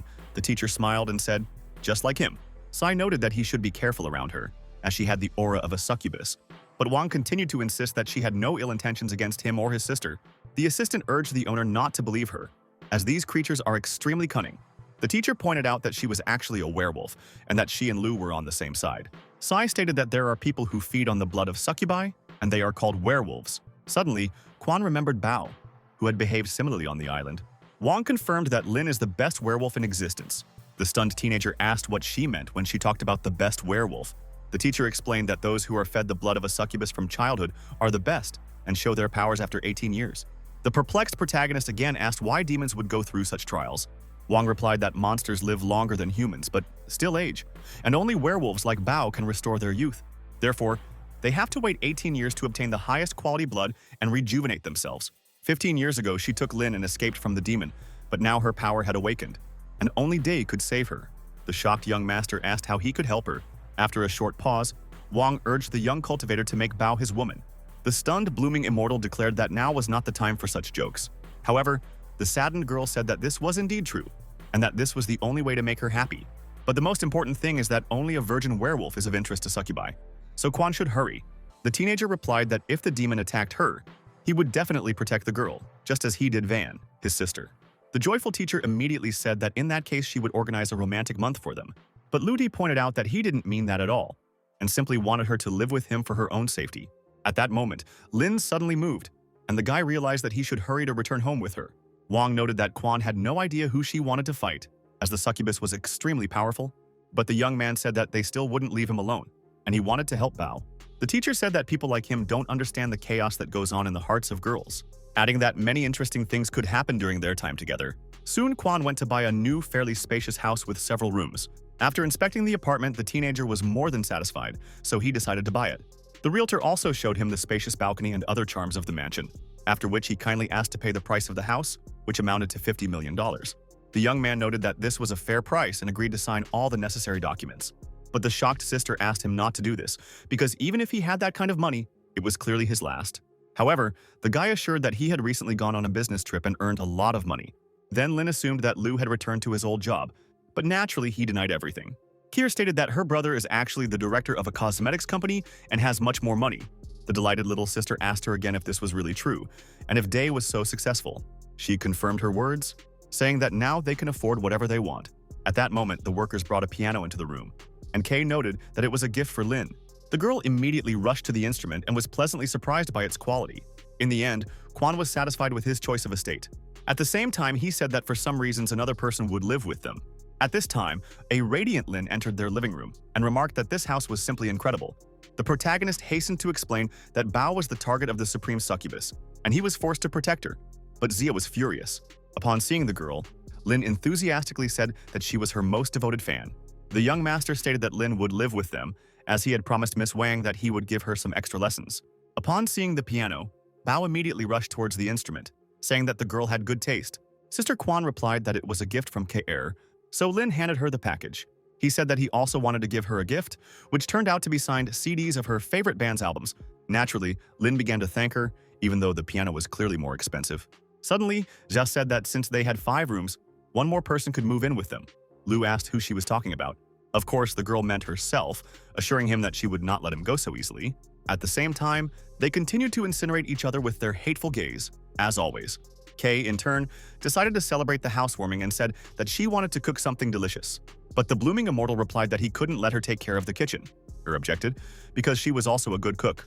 Shia suddenly found herself immersed in memories of her mother talking about how a woman should be able to cook, and for this, she hired the best chef, who began to teach her and Sister Yang. Therefore, the girl sincerely hoped to win over Quan with her amazing cooking skills. Then Bao decided to show off her skills and said that she too could handle things in the kitchen. Surprised, Dee asked if she could cook, and Lin replied that she had undergone special training. She added that Lu would definitely like her cooking, which K.R. seriously doubted. In this regard, she stated that no one would eat her food, since she clearly had little experience in this. Unexpectedly, Bao suggested that they organize a competition to find out who was the better cook, A puzzled Kwon asked why they were taking this so seriously. At the same time, he again offered to help them, but the self-confident girls urged him to simply wait until lunch, after which they went to the kitchen and began to surprise the owner of the house. Lin noted that he should be careful in his statements. After a certain amount of time, Sia asked him to try the spicy chicken in the most delicate sauce. Of course, the curious Lu Dae ate a couple of pieces and was amazed at how delicious it was. Then it was Bao's turn, who also cooked chicken, but a little differently. Kwon also liked this dish and spoke enthusiastically about it. Then K-Er prepared some more amazing dishes and asked the guy to try them. Naturally, Lin did not lag behind her and provided him with a huge number of different meat delicacies. Eventually, the teenager called on them to stop as they had prepared enough food for several days ahead, after which the girls asked the long-awaited question, which of them is better at the kitchen? The protagonist replied that they both cook incredibly deliciously and he cannot determine the winner. Sia came to the conclusion that in this case they would need to prepare the same dish, and after a few minutes they presented two options of tofu. One was sweet and the other was salty. At the same time, the girls asked the young master which one he liked best. Finally, the young cultivator called them to stop, and everyone sat silently in the living room. Lin suddenly asked her brother to watch a cartoon with her, because she had never seen such a big TV before. Kayer immediately came to her senses and recommended that she watch a love story in the student union. Bao immediately snatched the remote from her and said that it would be better to take a look at the student's affair with the teacher. Subsequently, the girl decided to watch some TV series so as not to offend anyone. But the girls continued to recommend their favorite films to her, and Lin was shocked. Suddenly, she jumped up from the sofa and announced that she needed to do her homework. Then the restless individuals turned to the blooming immortal and asked what he would be watching. Kwon sighed heavily and said that this TV had a split screen, so they could watch both shows. As time passed, it was late night and everyone was sleeping in their rooms. However, the irrepressible Lin suddenly quietly came out of her bedroom and headed towards Lu. And as soon as Bao tried to open the door to his room, K-Er called out to her.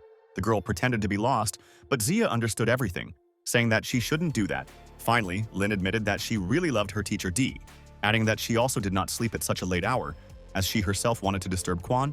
At that moment, they heard the characteristic sound of a door handle turning. A couple of seconds later, the guy went out into the corridor but didn't see anyone, thinking he was imagining things. The girls, in turn, managed to hide around the corner, continuing to argue among themselves. The next morning, Sister Lin woke up and went to the living room.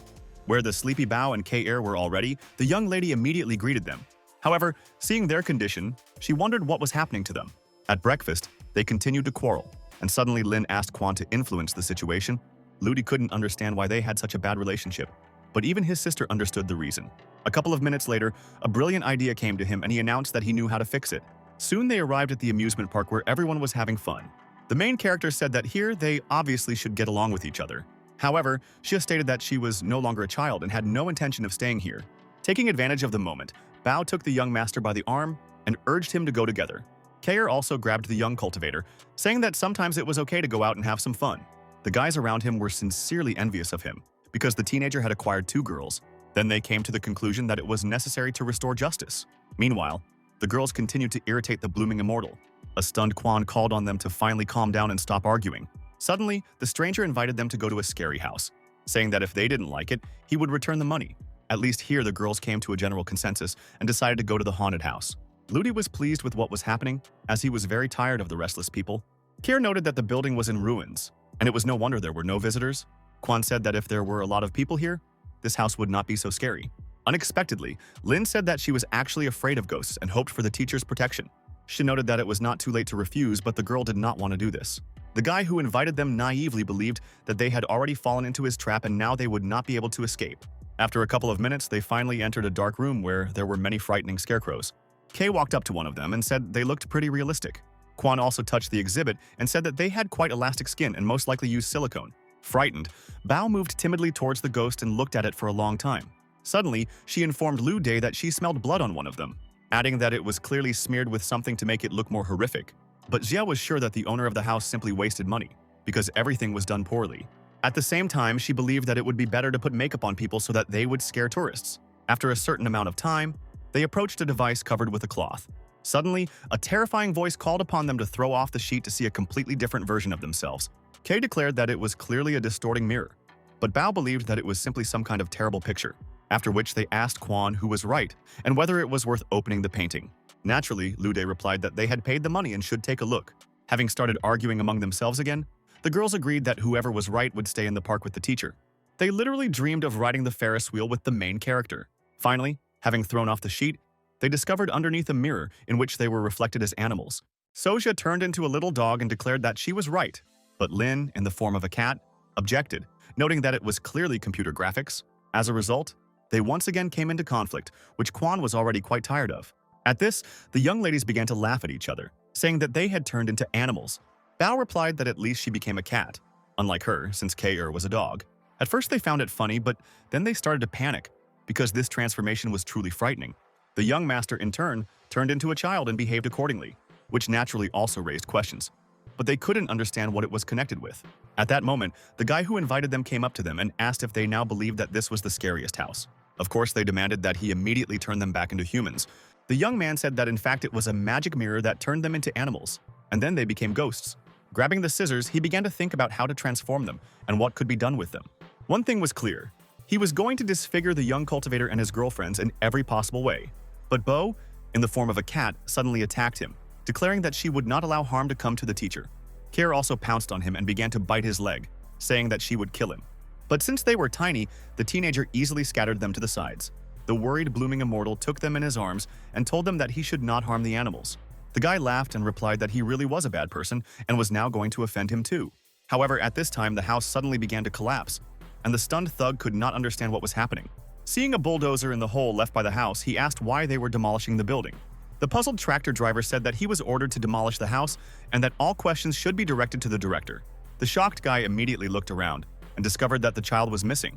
At that moment, Bin was discussing with the manager the demolition of old buildings to make way for the park's renovation when Lu suddenly bumped into her.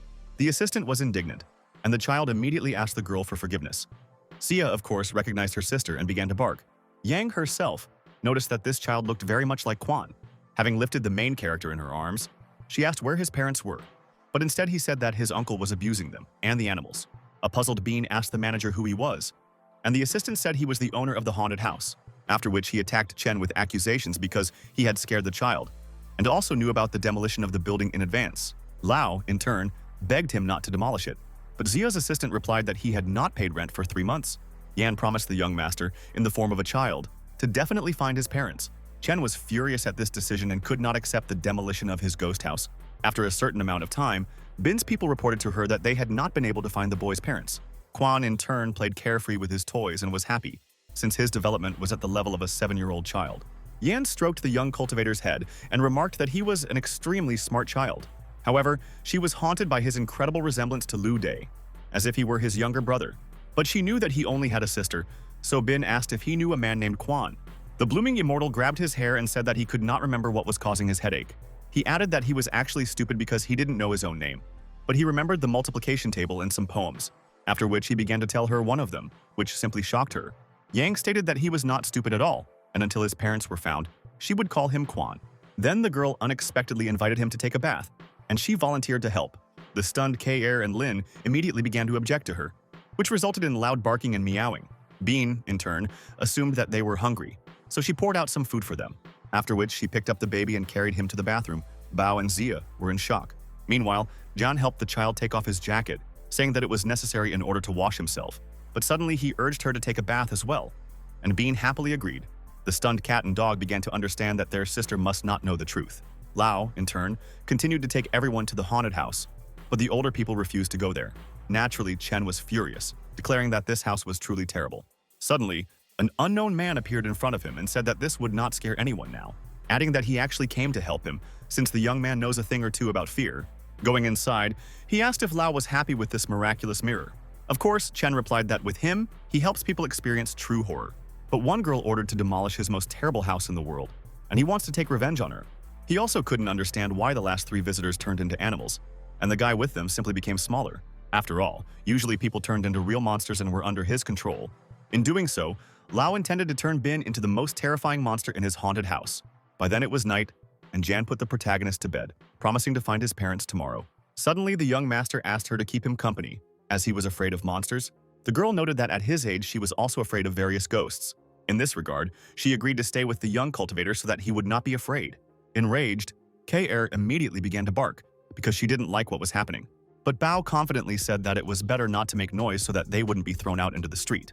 The enraged Jia couldn't calm down, saying that she would deal with this owner of the ghost house tomorrow. However, Lin suddenly began to dissuade her from this idea, which was rather strange.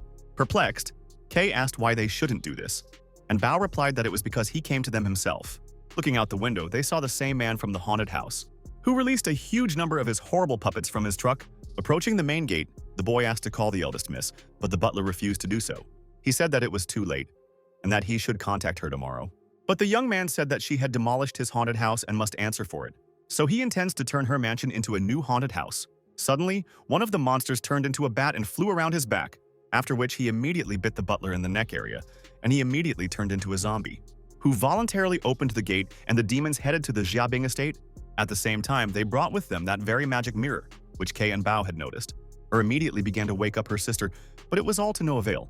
Then she decided to bang on the door, but this also led to nothing. The situation seemed hopeless. However, the dog continued to bark loudly and demand that Jan immediately open the door. Lin, in turn, urged her not to make noise because monsters had already made their way into their house, who immediately began searching for Bean in all the rooms on the first floor. The stunned Kay began to say that it was all because of that magic mirror, because it was what turned them into animals. Then Bao came to the conclusion that if he was destroyed, all the monsters would turn into ordinary people. It was just a guess, but it was definitely worth a try, so they decided to break it. Seeing the bat carrying the mirror, Ji immediately jumped on it along with Lin. Thus, the dog bit the demon's paw, which was quite painful. As a result of the mirror falling down, it seemed that the job was done. But at the very last moment, another monster caught the magical device.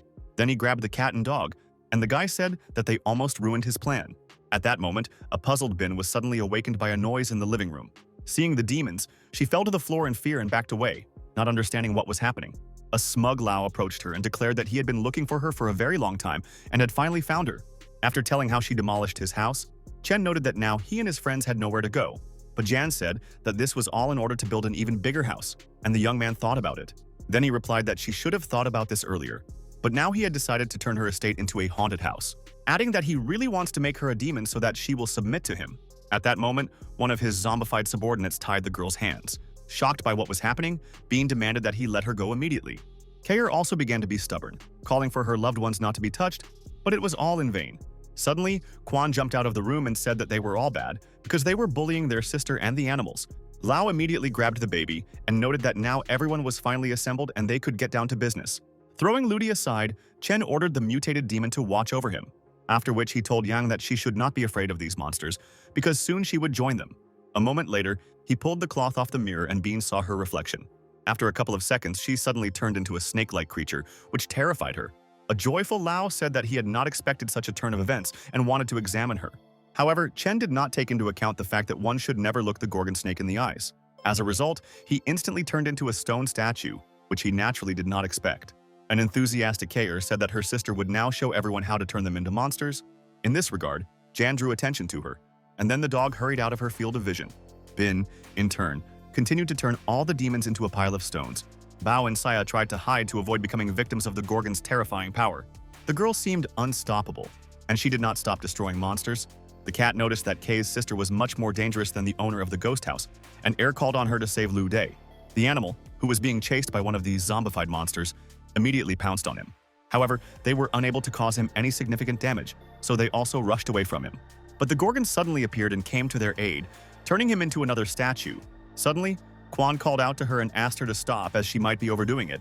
Kayer and Lin urged him not to look his sister in the eyes under any circumstances, lest he turn to stone. But the main character did not understand the dog's barking, so the cat immediately jumped on him. Bao then pushed the young master to the floor and closed his eyes, calling on the dog to break the mirror. She instantly started running away from her sister and rushed towards the magical device. She began to hit and scratch the mirror, but was unable to achieve the desired result. At this time, the snake suddenly grabbed Bao and the young cultivator. Kayer knew she had to hurry. As soon as the cat started meowing, Bean instantly turned her into stone. Blooming Immortal noted that he no longer liked his sister because she killed the cat. Seeing that the Gorgon was trying to deal with the baby, Zia began to distract her.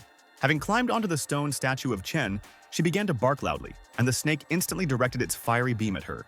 At the same time, Air barked constantly so that Gorgon would not even think about getting distracted. Qi managed to jump back towards the mirror, and Yang's attack followed into the petrified Lao. However, in the end, the mutated being still managed to hit the dog. Thus, she turned into a stone, which was already directed into a magical item. As a result, the mirror became covered with numerous chips, and the impact left a hole, through which the magical dark aura began to be sucked into the object itself, thereby removing the evil spell from all those involved and returning them to human form. When she returned, Yang was unconscious, and Quan managed to catch her. saying that Jia and Lin had done a great job.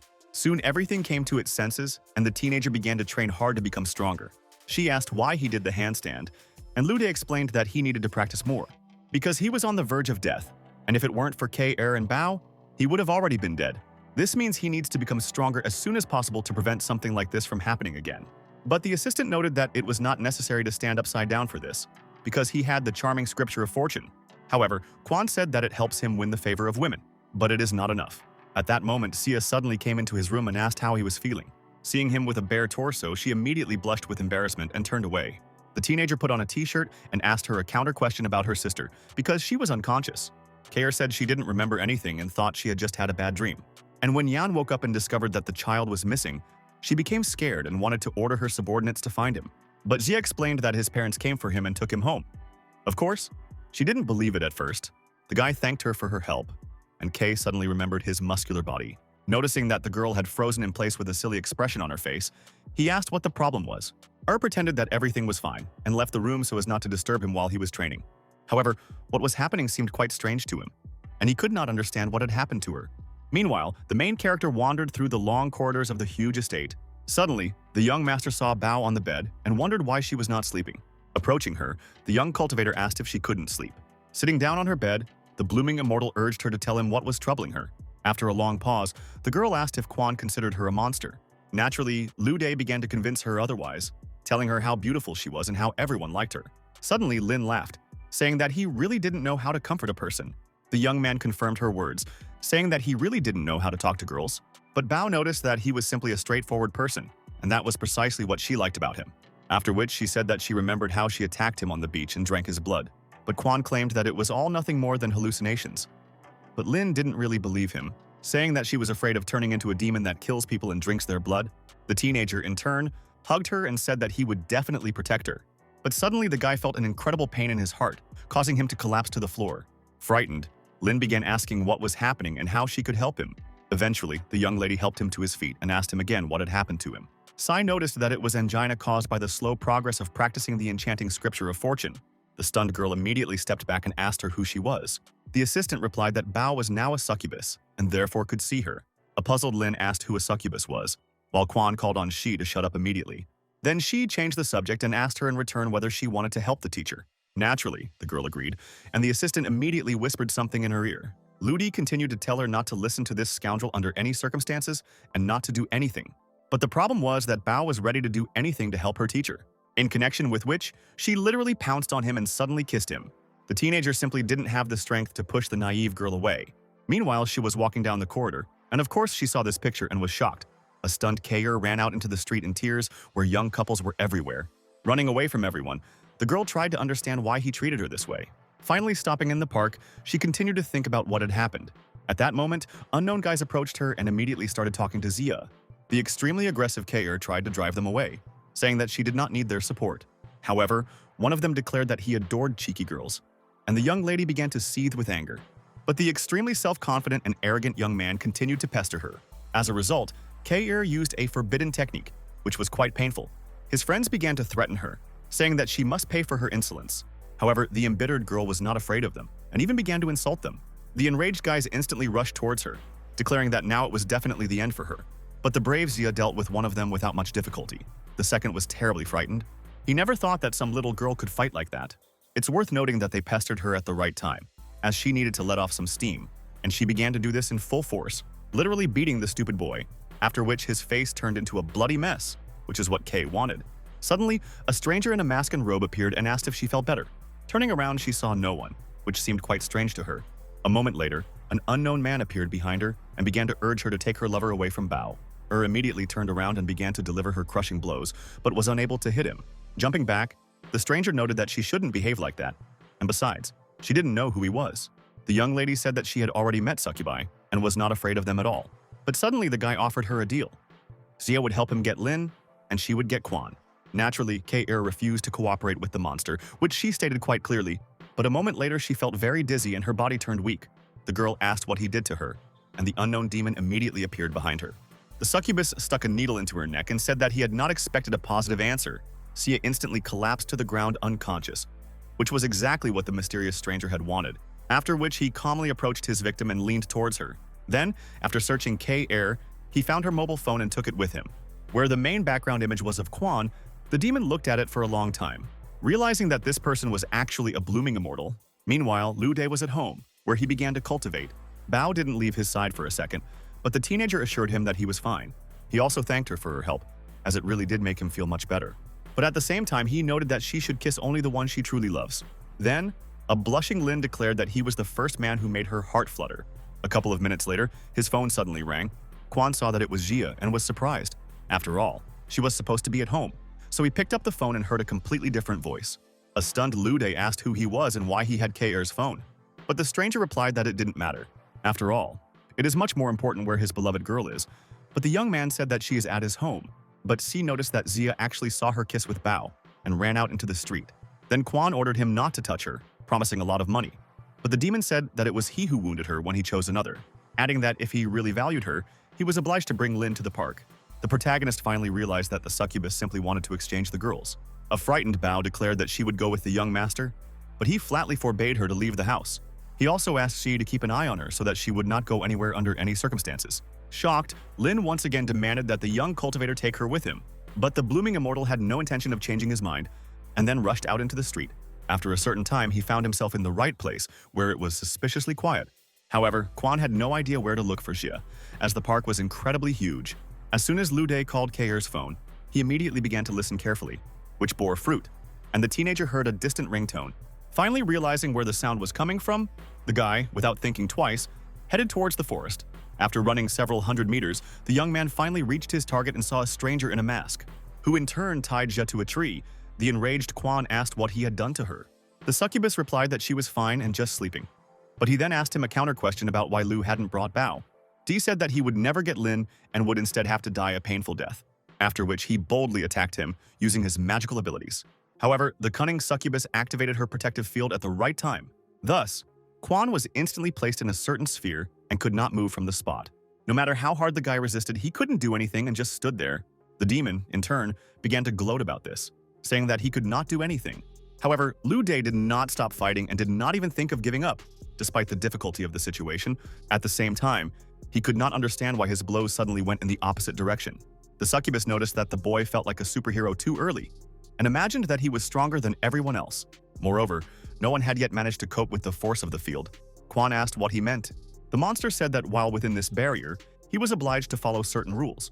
Then Lu De realized that if he aimed the blow backwards, he would have to rush forward. In the next couple of seconds, the guy decided to test his theory, and it was confirmed. His lightning fist actually aimed towards the succubus, but he jumped back, praising the teenager because he quickly mastered the essence of his magical field. Quan noted that you don't need to be a genius to do this and that it's actually extremely simple. As a result, the demon clapped for him, saying that he was the first one to understand this, but he still wouldn't be able to defeat him. Soon the succubus attacked the protagonist, trying to carry out her series of powerful attacks. The young master immediately put up a block, assuming it would work. Although the young cultivator couldn't move, he continued to struggle, while Zia began to come to her senses. Unexpectedly, the monster still managed to carry out a successful attack, and the blooming immortal collapsed to the ground. A stunned Kaer asked him why he was there and how badly he was injured. The succubus, in turn, again demanded that Lin be brought to him, threatening to kill him along with Xia. The girl herself suddenly said that it would really be better for Quan to leave. She then told the monster that he had miscalculated because Bao was more important to him than she was. However, the demon began to convince her otherwise, saying that he had been watching them for a long time. Suddenly, the blooming immortal stood up and declared that they were both important to him. But Kaer urged him not to lie to her, as she personally saw them kiss in the bedroom. At that moment, Lin and Xi approached them, and the girl said that in fact she was treating him, and it was not a kiss at all. The owner's assistant only confirmed her words, but Lu De began to get nervous, saying that they should have stayed home, but now they were all in danger.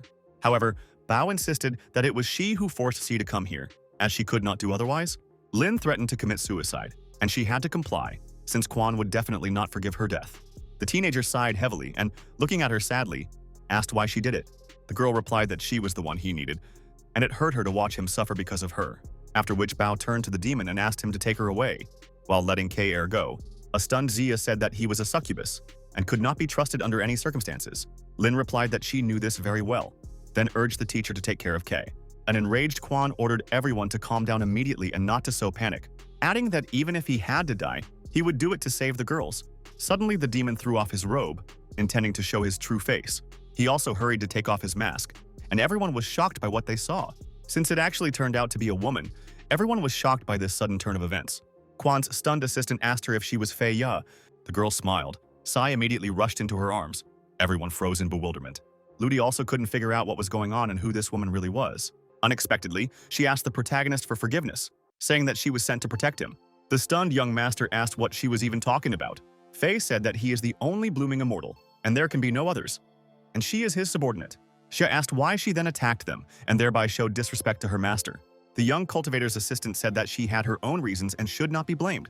I stated that I did this so that Kwan could get rid of the stone in his heart that was hindering his training, adding that his practice was extremely low, and that was why she had come to help. After all, when he fully masters the technique of the charming fortune scripture, his strength will be comparable to that of a god. But at the moment, his cultivation is at the level of an ordinary person. Lu said that he is training hard. Then Fei asked if he could defeat a stronger opponent, and the guy thought about it, knowing full well that he can't even cope with his charge. At the same time, I argued that the higher succubi were stronger than her, and therefore he must practice in order to protect his beloved. But Kwan said that for this he needed a lot of girls, and this was not very decent. However, Fei stated that without true love, all his efforts would be in vain, including the harem of beauties. At that moment, Kei unexpectedly confessed her love to him, even though she knew that he liked many girls. Bao also began to tell him about her feelings, noting that she did not care how many women he had. The teenager hugged them and said that he would try not to disappoint them, and would do everything possible to do so. Suddenly, Kwan's back started to itch, which he immediately informed his ward about. Fei, dumbfounded, immediately ordered him to take off his outerwear, and everyone was perplexed. The young man, in turn, took off his t-shirt and asked what was happening and why it was necessary. On his back, a lotus was visible with one petal blooming, indicating that the guy was on the first level. C said that now he would be able to quickly evolve and reach the pinnacle of practicing this technique. Suddenly, I picked up a stone that was lying on the ground and asked Kwan to direct life energy into it, stating that the enchanting scripture of fortune has 7 levels, with each level granting him new abilities. Ludi was extremely surprised and asked why he would direct power into an inanimate object. At that moment, the stone suddenly rushed into the distance, after which it flew around the young man on the other side. Shocked, Kair asked if he could really control it with his mind. Fei noted that this was not entirely true, but this skill could help him in battle with the enemy. Then the main character finally realized what incredible power he truly possessed. I also reported that with his current practice, he can control an object for no more than 10 seconds. Ludi stood and watched with great surprise as a stone fell from somewhere above into his hand. The fairy told the boy that he could only give life to inanimate objects for 10 seconds. If he continued to improve, he would eventually be able to transform inanimate objects into living beings. Bao, with admiration and excitement, said that creating life is almost equivalent to the power of God. The woman looked at the girl and confirmed that the gentleman was now like God. Lied anxiously asked his partner why the blooming immortal couldn't destroy all the succubi. The fairy answered the guy in a thoughtful voice that this was impossible, since the source of darkness still existed in this world. The guy asked his partner again about the source of the darkness with great surprise and excitement. The fairy explained to the boy that the source of darkness is a place where negative energy accumulates. It is also where succubi are born. The woman told the boy that the previous master blooming immortal believed that the birth of a succubus could only be stopped by destroying the source of the darkness. He went there and fought the succubus, preserving him. Light asked his partner with excitement, could it be that the previous blooming immortal couldn't defeat his opponent? The fairy told the boy that the battle took place in the very depths of the spring. A blooming immortal and a succubus were injured in the battle. The protagonist asked his partner what level of practice the previous blooming immortal had reached. Fei explained to the boy that the previous immortal had been at level 6. Therefore, he needed to reach the highest level of practice to destroy the source of darkness. The guy asked the woman with displeasure how long it would take him to reach a high level. The woman glanced slyly at her partner. She promised him that she would help him achieve success in love. He would also become a true, blossoming immortal. Kay intervened in the conversation. She promised her friend that for the sake of peace on Earth, she would destroy all the succubi. Bao joyfully hugged the protagonist. She promised him that she would always be by his side. Lida looked at his partners. He promised them that he would put all his efforts into practice. The next day, Lin woke up in the morning in the main character's house. The fairy was already there. The young housewife was very surprised when she saw an unfamiliar woman in the room. The fairy held a glass of drink in her hands. She wished the girl good morning with a smile. The main character rested after the night. He went out into the hall and stretched relaxedly. Lin rushed to her brother and asked him excitedly who their guest was. Light explained to his sister that a fairy would be staying with them temporarily. The sister asked her brother with concern whether his other girlfriends would be angry because there would be another woman living there. Qi and Bao entered the room. They happily greeted their sister. Lin said to herself in a dissatisfied voice that she was the only one who thought this was abnormal. The girl approached the door. She advised her brother to send the woman home. They already had enough people in the house. The main character walked up to his sister and hit her on the head with his hand.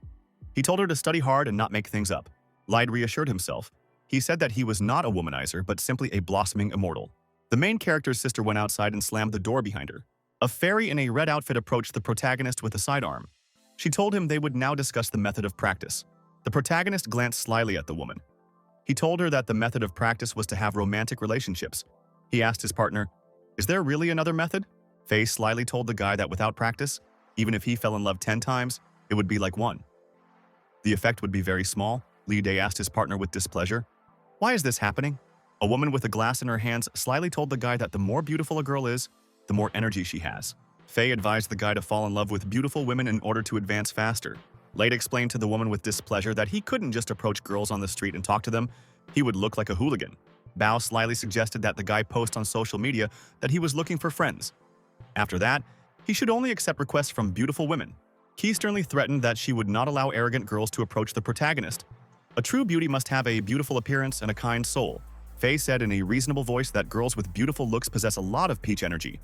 But Bao's proposal is also good, and one adjustment needs to be made. The girl anxiously asked the woman what adjustment needed to be made. Key excitedly told the woman that a real beauty should have a good appearance, but also a beautiful soul. Faye, holding a glass in her hand, explained to her partner that she agreed to Bao's proposal, but a small adjustment needed to be made. The girl anxiously asked what adjustment needed to be made. The woman explained to her partner that they would hold a beauty contest. Then they would choose all the attractive girls during the competition. They would select beauties with beautiful souls. Lude sat down on the sofa, disgruntled. The woman glanced at the guy and said that this way he would be able to interact with the beauty pageant winners. Also, the guy would develop in the relationship according to the natural course of events. Bao was overjoyed to hear the woman say these words. She said she'd call her aunt and ask her to organize a beauty contest. Key said in a stern voice that Long Ten Corporation would be the sponsor of this competition. The girl suggested spreading the word that the winner of this beauty contest would be the representative of the White Cherry Juice Cosmetics Company in China. Bao excitedly told her partner that she'd always wanted to buy this cosmetics line, but there was nothing online. Kay explained to the girl that she should contact her teacher, Lude. He was the CEO of Jade Cherry. The girl threw herself into the protagonist's arms. She asked him discontentedly why he hadn't told her that he was now the CEO. Lude explained to his friend that the CEO and his sister Sakura were responsible for the use of the trademark. He didn't have that much power. Faye, smiling, suggested to her friends that they first organize a beauty contest. She asked, "Does everyone agree?" Lude answered the woman with a smile that for the sake of world peace. He completely agreed. A woman entered the director's office. A man was sitting at a table near documents. A worker anxiously asked the director to improve the food in the cafeteria. The children only ate meat a couple of times a week. The director told the woman that the kindergarten was in a difficult financial straits. Prices had gone up, and he couldn't do it. The woman told her partner in a dissatisfied voice that if this continues, it will affect the children's development. The man came up behind the worker and hugged her. He told her that she loved children and he would find a way to get the money. The door opened and a woman with purple hair peered into the office. She slyly called out to the director. The man turned away. He said that Miss Guan could leave him. The woman slyly told the director that he liked his other girlfriends. The man slyly replied that everything was fine and no one knew. Guan left the office and slammed the door behind her. The worker went outside and entered the shelter's hall. The cleaning lady asked the woman if the director had agreed. Guan told the worker in a sad voice that the director had informed her that the home was in dire financial straits. When he had the money, he would improve the food. The cleaning lady said in a dissatisfied voice that the director was spending all his money on his mistress. An advertisement for a beauty contest appeared on TV. All unmarried girls were encouraged to participate. The cleaning lady told her colleague that she could find a better job with her background. Guan happily replied to her coworker that she enjoyed being with children. The advertisement announced that the beauty contest winner would receive a cash prize of 100,000 yuan. The eventual winner would represent the Jade Cherry Cosmetics line in China. The cleaning lady looked at the TV screen. She slyly told her colleague that she could take part in the competition. Guan turned around abruptly. She told the worker that she knew nothing except how to take care of children. The cleaning lady reminded the woman that their kindergarten needed money. The competition was offering a prize of 100,000. She needed to believe in herself. Guan looked out the window at the street. She saw children playing on the playground. The woman grabbed her own clothes with her hand. She realized that she had to make an important decision now. The protagonist walked down the corridor accompanied by his companions. He asked the girls why they had brought him here. Kai turned around. She excitedly told her friend that they wanted to show him the results of several days' work. Bao looked at the protagonist. She promised him that it would be a delight for his eyes. The guy and the girls approached the doors of the large room. The servants opened them. The main character looked inside the room and was very surprised. He couldn't take his eyes off it. The astonished protagonist entered the large hall. He saw a group of girls dancing on the stage. A fairy in a red dress stood near the stage. She looked attentively at the competition participants. The woman turned around and explained to the guy that the 20 girls on stage had been selected from 2,000 images. They were currently undergoing professional dance training. Lude asked his partner with displeasure, "Why do girls need to take dance lessons?" Kai happily told her friend that the competition was very popular and was broadcast live on television. Therefore, a dance section for the contestants was added. Bao smiled and slyly told the protagonist that he was the only guest at the closed rehearsal. The guy said shyly that he wanted to leave. It would be very bad if he stayed there. She grabbed the protagonist's hand from the side and slyly asked if he liked any of the girls. Lead looked closely at the participants on stage. He said that he didn't care. The main character looked closely at the stage and noticed that Guan was dancing there. The guy looked closely at Guan and said in a thoughtful voice that she was a little behind the rhythm. Fei explained to the protagonist that the participant's name was Guan Yichen. She worked as a teacher at the orphanage. Lead said in a thoughtful voice that the girl had a big heart if she worked in a shelter. The two girls looked at each other carefully. They nodded silently. Lead sat on the sofa in a luxurious room. He said the girls had booked the entire hotel for the competition. They had given him the presidential suite. The guy looked carefully at his large room. To him, it all seemed very luxurious. Suddenly, someone knocked loudly at the door. Lead turned towards the door with great attention. The guy opened the door. He looked closely and saw that a Guan participant had come in. Lead asked the guest in surprise what she wanted. Guan glanced at the guy and asked, "Does he really have any complaints about her dancing?" The protagonist looked at the girl with displeasure. He immediately understood why his girlfriends had checked him into the hotel. Lead went inside the hotel room. He invited the guest to come inside and talk to him. The main character pointed to the sofa in the room for the girl. He told her to sit down. Guan told the protagonist in a frightened voice that her dancing skills weren't very good. She asked him not to expel her. The girl told the guy in a thoughtful voice that if he excluded her, she would no longer be able to take part in this competition. Lead told the girl in a reassuring voice that she had some nuances in her dance, but he couldn't exclude her. Guan happily thanked the guy. She told him that she had decided, as if he had decided to expel her. The guy explained to the girl with a smile that she shouldn't stand on her feet after the workout. She was tired and should sit down. The stranger sat at the computer, listening to the protagonist's conversation with the girl through headphones. She assumed the protagonist had slipped some kind of drug into his guest's drink. A week ago, a police officer in the criminal investigation department told his subordinate that 5 young girls had already gone missing in the city. The boss showed his subordinate a photo on the computer that contained young girls. The man explained to his colleague that all the missing girls had attended the same stress relief club. The subordinate told her boss in a thoughtful voice that the suspect in this case was connected to that club. The boss told his subordinate that they had decided that Lude Quan was the prime suspect in this case. He showed her a photograph of the main character. The officer explained to his subordinate that the main character had worked at a suspicious club for a while. That's where the missing girls frequented. The employee cheerfully told her superior that they needed to detain the suspect and take him to the station for questioning. The boss told the subordinate that the main character had worked at this club for some time. It was his services that the missing girls had used. The policewoman told the man that they could arrest the guy, take him to the station, and question him. The officer asked his subordinate if she had heard of a skincare product called white cherry juice. The subordinate excitedly told her boss that this line of cosmetics was recognized as the best in the world for skincare. The officer told the girl in a stern voice that these products belong to the Jade Cherry Company. Lude is the largest shareholder of this company. The policewoman was surprised. She didn't understand how a Chinese person could own a Japanese company. The boss thoughtfully told his subordinate that Lude had become Xia Bingyang's secretary. She worked at Longteng Corporation. The man himself couldn't understand how the boy could become the largest shareholder of Jade Cherry. The policewoman said in a sly voice that the main character could be guilty of the missing girls' cases. He needed to be captured and transferred to the station. The boss explained to his subordinate that the main character was a special case, and they could not act rashly. The woman slammed her hand on the table in displeasure. She shouted that they couldn't arrest a suspect for crimes. The boss explained to his subordinate with displeasure that they needed strong evidence to detain the guy. That's why he called her. The officer explained that Long Ten is currently holding a beauty contest. The winner will become a representative of the White Cherry Juice Company. Lude will be a judge at the contest. The policewoman was delighted. She realized that her boss had invited her to participate in the competition. The boss told his subordinate that she should participate in the competition and get closer to the main character there. She must find evidence of his involvement in the crime. The girl told the man that she would do everything. Guan sat in the room next to the main character. She was drinking a drink from a multicolored can. Lude asked the girl why she decided to participate in this competition. Guan explained to the guy in a serious voice that she was participating in the competition to win a prize of 100,000 yuan. The protagonist smiled at the girl. He said she worked as a teacher at an orphanage with a small salary, so it was perfectly normal for her to participate. Guan explained to the boy in a thoughtful voice that she wanted to spend 100,000 yuan to improve the nutrition of children in the orphanage. Lude was very scared when he realized that the children in the orphanage were poorly fed. The girl told the boys in a sad voice that children eat little meat. This could affect their development. The main character reminded his partner in a displeased voice about the director of the orphanage. Guan explained to the boy that the orphanage was very short on funds. The director wanted more donations. She wanted to contribute through a contest. The main character told the girl that she could take him to the shelter tomorrow. He would make a donation to the children.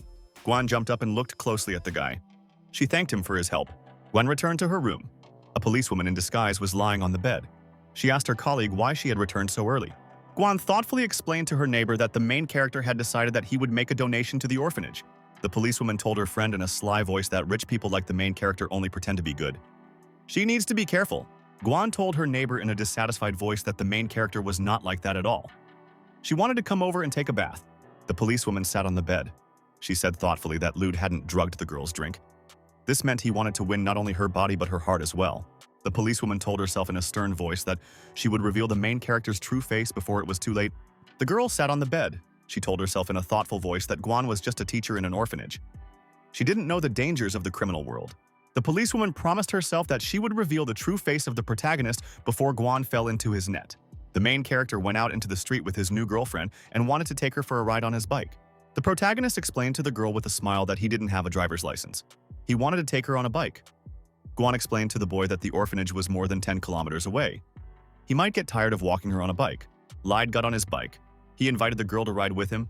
The ride would be his morning exercise.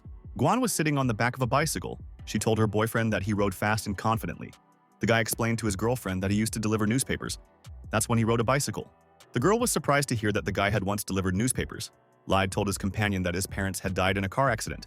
His sister was still too young to earn a living, so he delivered newspapers for a while. Guan looked at the guy with fear. She apologized to him for making him remember the bad things. Lyde looked at the girl with a smile. He told her that he knew from personal experience how hard it was to be with an orphan. The protagonist stopped at a traffic light on a bicycle. A car pulled up from the side. A woman inside happily greeted Guan. The girl on the bike's back waved to Miss Zhao and greeted her. The driver asked her partner why she was walking freely on the street.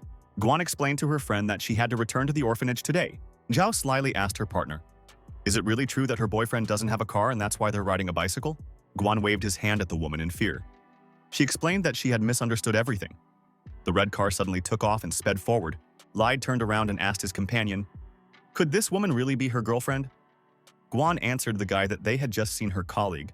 The main character said to himself with surprise that a teacher at an orphanage could wear branded clothes and drive a luxury car.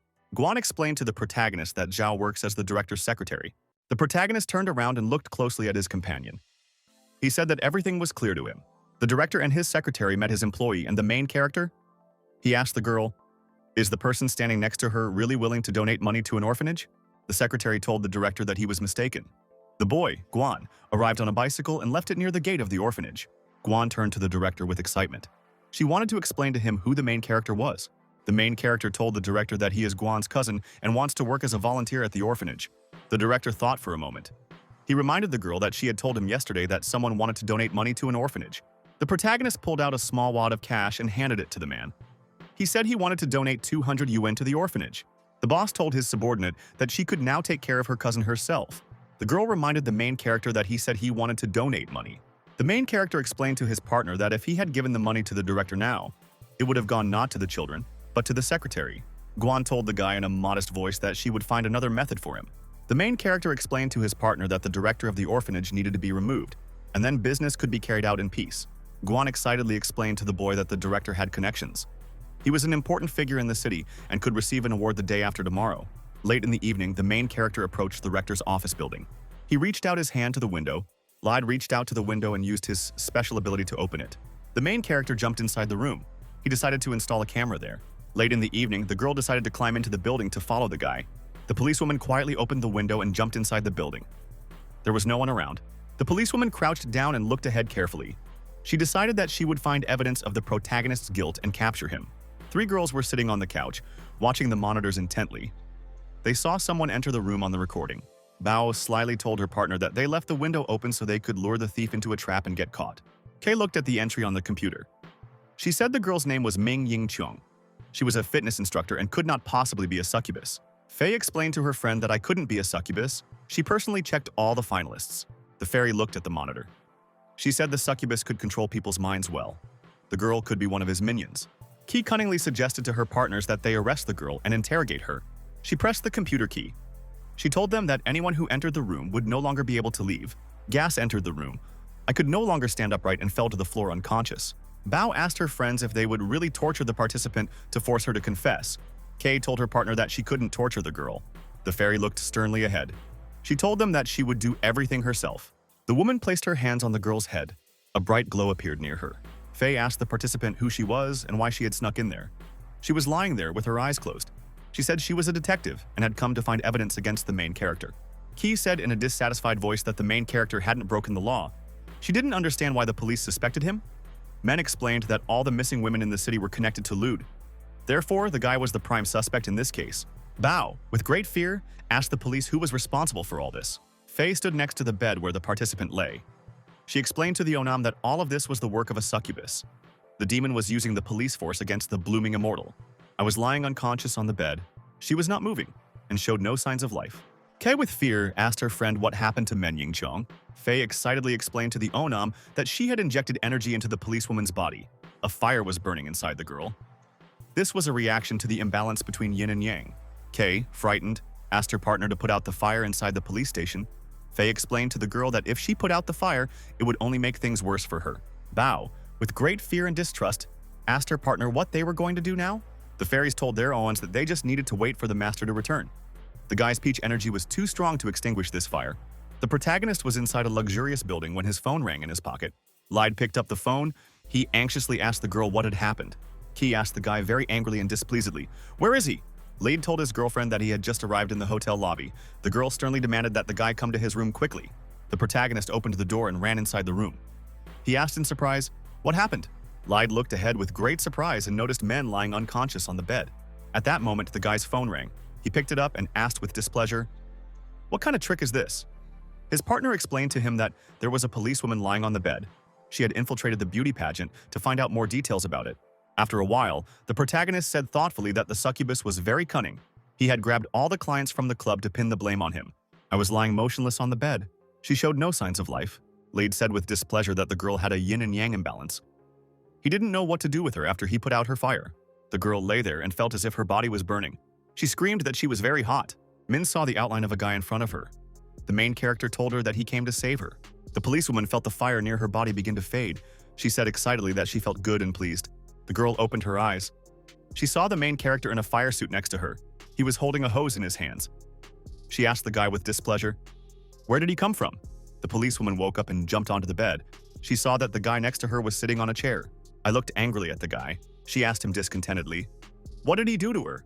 The main character asked the girl with displeasure what she was doing in his room at such a late hour. I was very scared. She realized that if the guy figured out she was a police officer, all her plans would fall apart. The protagonist explained to his partner with a smile that he knew why she came here. He explained to her that he was not that kind of person at all. The policewoman asked the guy angrily how he'd figured out who she was. Lee Day slyly told his partner that she'd already listed her job title as a fitness instructor on her resume. She'd snuck into his room to make love to him. She answered the guy with displeasure that she hadn't come here for that at all. The protagonist slyly asked his partner, "Did she really come here for something else?"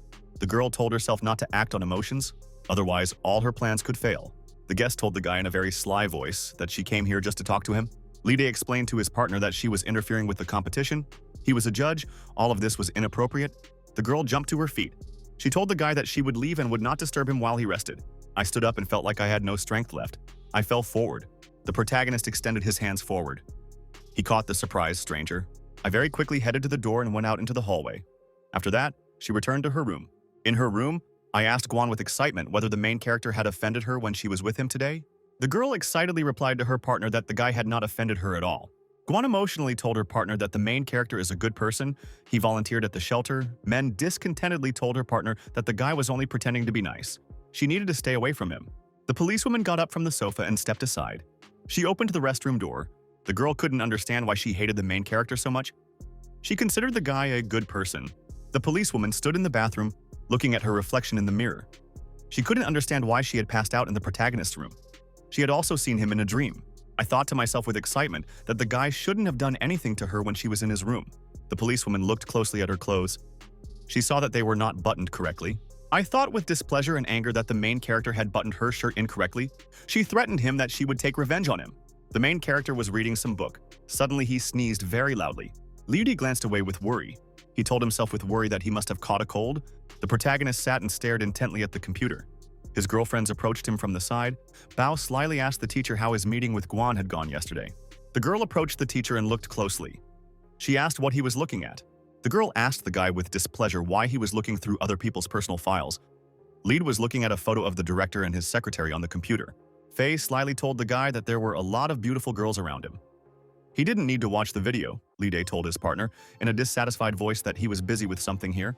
The protagonist told the Onam in detail about the orphanage director's corruption. Kay looked at the monitor. She asked the guy who the people in the video were.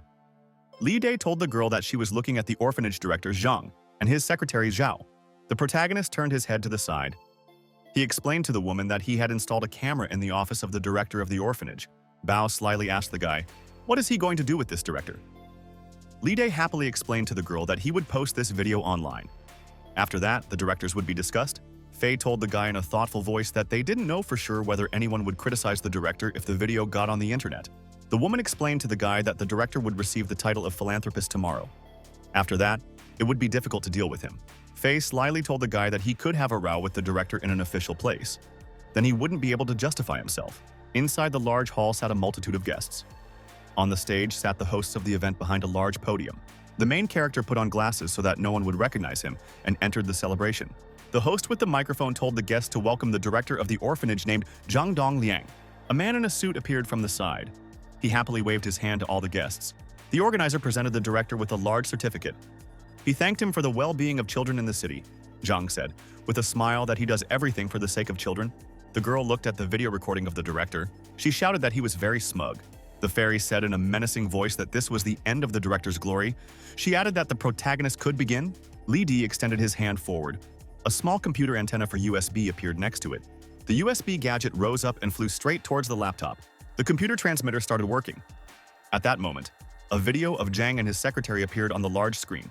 The presenter, who was presenting the director's award, was still standing below. The director heard people running up to him from the side. He looked at them with fear. Reporters and photographers began taking pictures of the director on the stage in front of the screen.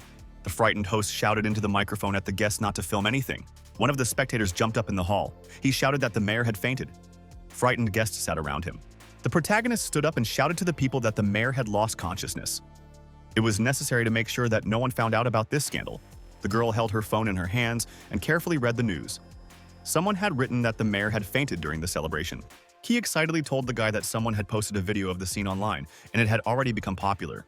Bao glanced happily at her phone. She shouted that the video had become popular all over the world. Zhang had become famous with it. The main character said in a sly voice that from now on, all children's institutions will get rid of people like Director Zhang. At that moment, there was a knock at the door. The protagonist turned around to see who had come to see them. The protagonist glanced closely at the intercom. He said that Guang and Chen had come to see them. Faye told Lida in a sly voice that she would leave with them. She didn't want to disturb the guy in his time with the beauty. The guy looked closely at the intercom. He turned around and said that Guan and Chen had come to see them. The fairy told the guy in a sly voice that she and they would leave him alone and would not interfere. The main characters walked up to the door and opened it. He greeted Miss Guan at the entrance.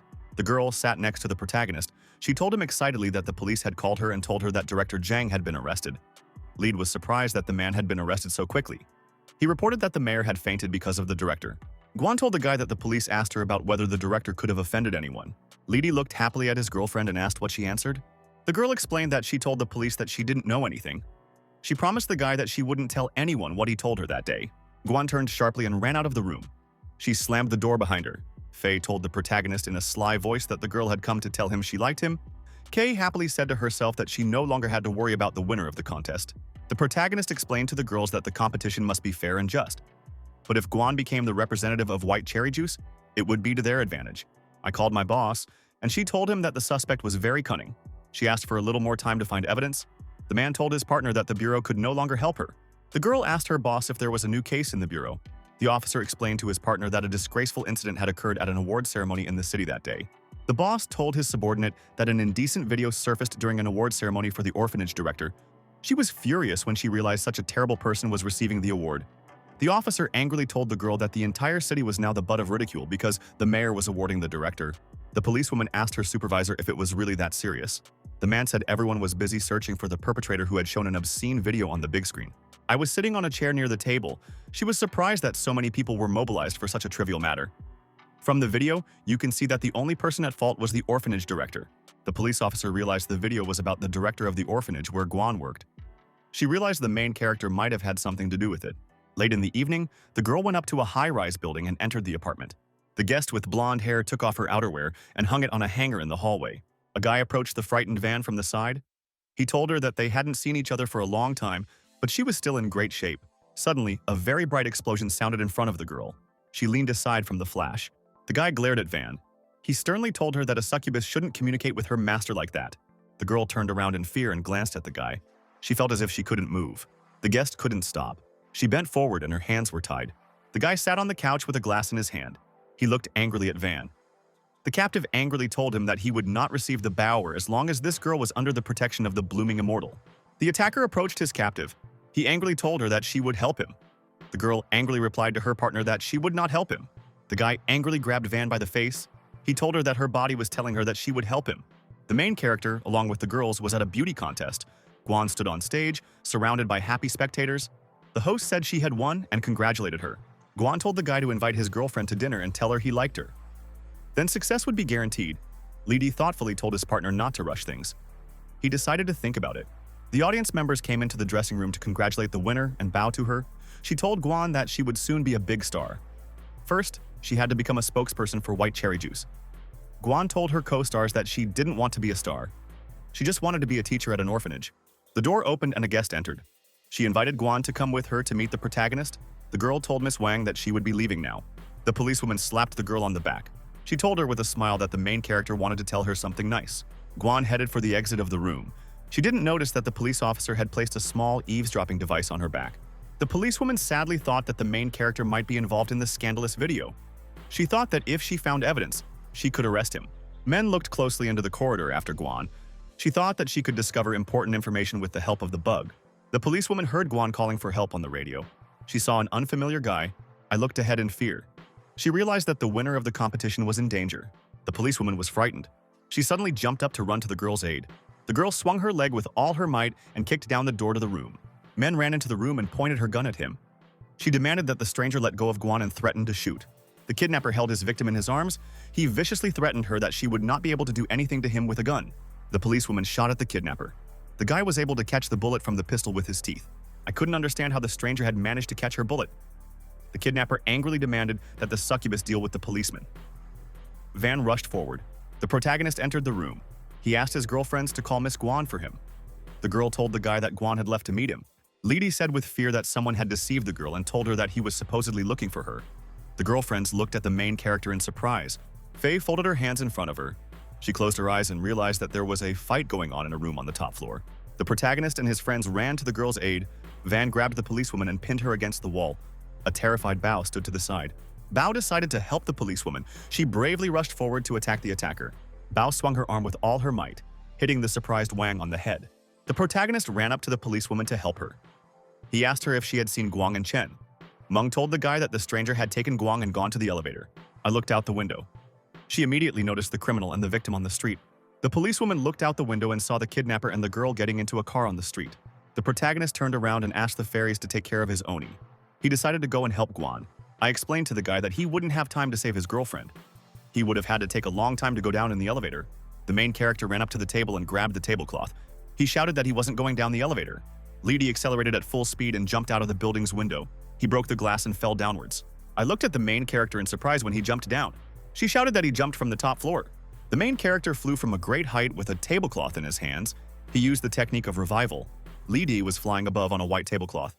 He looked closely at the car that was racing along the road. The policewoman turned around and asked the girl in surprise, "Who are they?" Bao, without turning around, explained to her partner in a calm voice that they were her true partners. The main character was flying on a tablecloth above the road. He gradually moved closer and closer to the car. Li Di commanded the tablecloth to move faster so that it could catch up with the car. The protagonist noticed from above the tablecloth that she had slowed down. He realized with displeasure that the time for the revival reception was coming to an end. Li Di thought angrily to himself that he needed to find a car now. Otherwise, it would be difficult for him to catch up with the fugitives. The protagonist turned around in surprise. He heard the roar of a motorcycle from the side. The blonde biker shouted loudly that the long-haired motorcyclist was back again. The main character was thrown sharply to the side and landed on the back seat of a motorcycle. The biker turned around and noticed with great surprise that there was someone sitting on the motorcycle behind him. The driver took a closer look and realized that the master he had seen earlier on the bicycle was sitting behind him. The main character angrily shouted at the motorcyclist to help him catch up with the black car. The motorcycle pulled up alongside the exiting car. The protagonist shouted to the driver to help him stop the car. The main character saw that the car started to stop. He shouted to the biker to be careful. The motorcyclist was frightened when he saw the car brake and hit him from behind. The biker said in a dissatisfied voice that the car driver was crazy. The motorcycle pulled ahead of the car. The protagonist turned around and looked closely at the moving car. He told the biker to speed up and keep the car away from him.